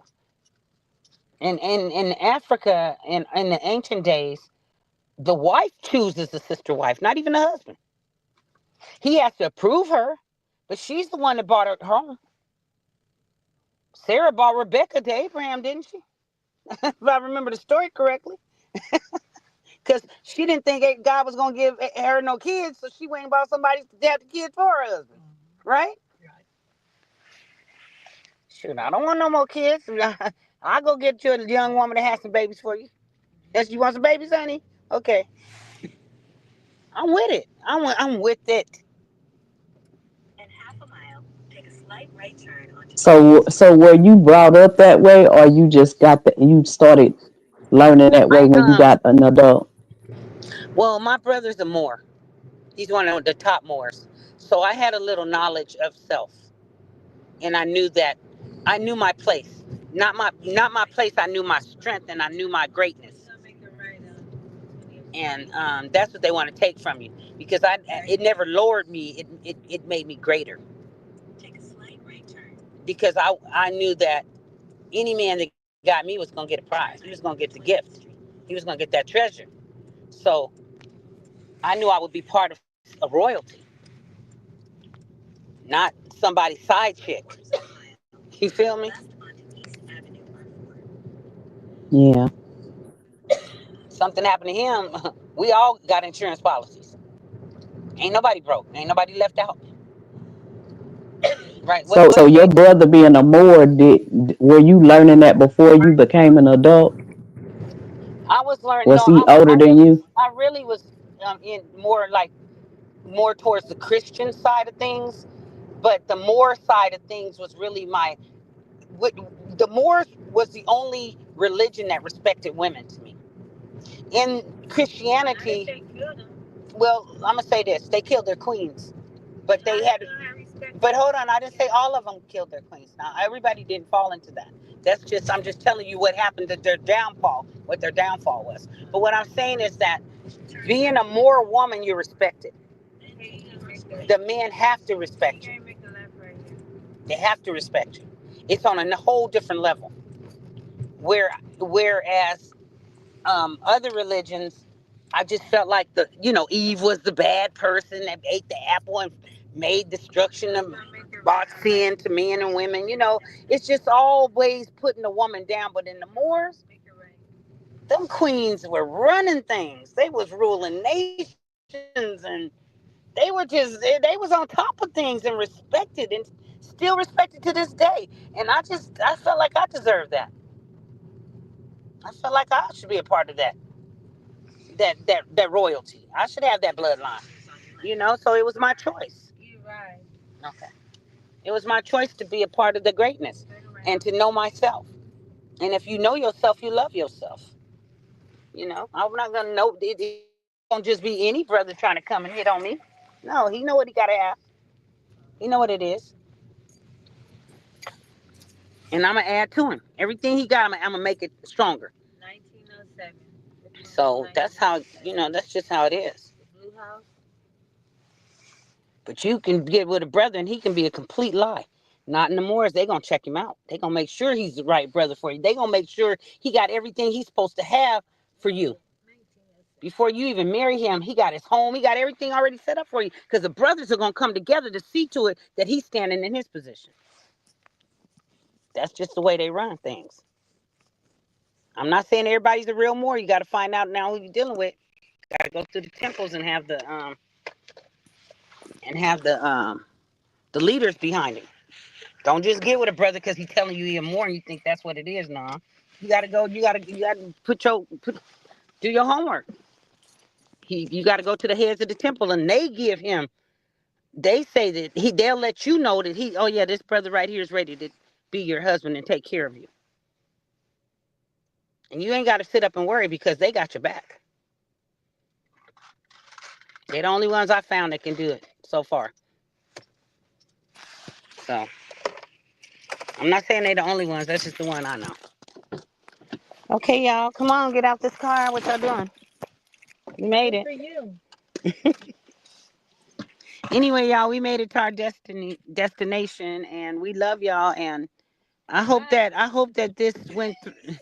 Hush, girl. I hope that this was enlightening,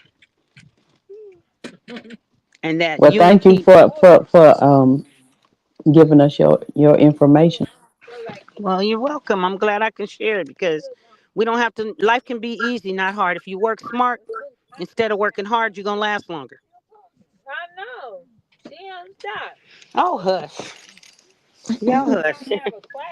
Thanks a They lot, think Queen. I'm dealing with the queen in the back seat, and she just hollering with all her husbands. She should have been telling y'all about her relationship. How many husbands she got, and how you got right driving in a Rolls Royce. Why you don't tell me your story? You don't want nobody to come in your harem, huh? You ain't trying to let nobody in that house.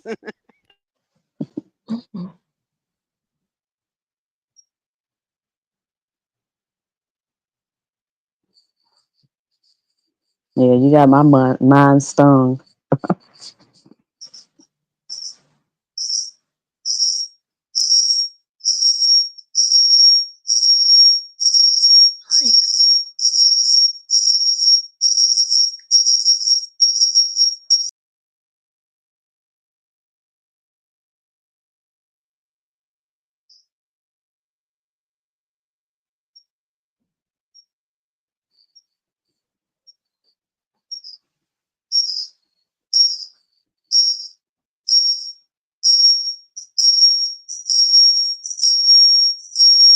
I let's let. We're still up here. Everybody gone?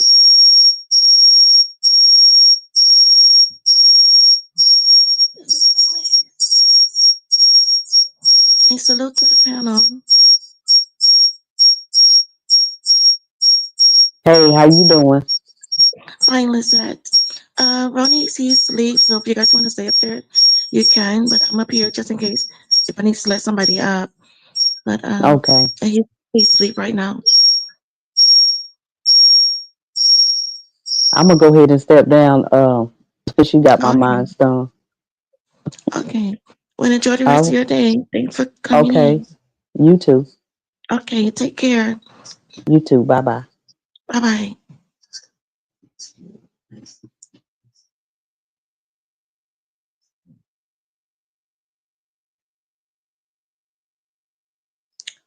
Jonathan, are you there? Second one.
mode.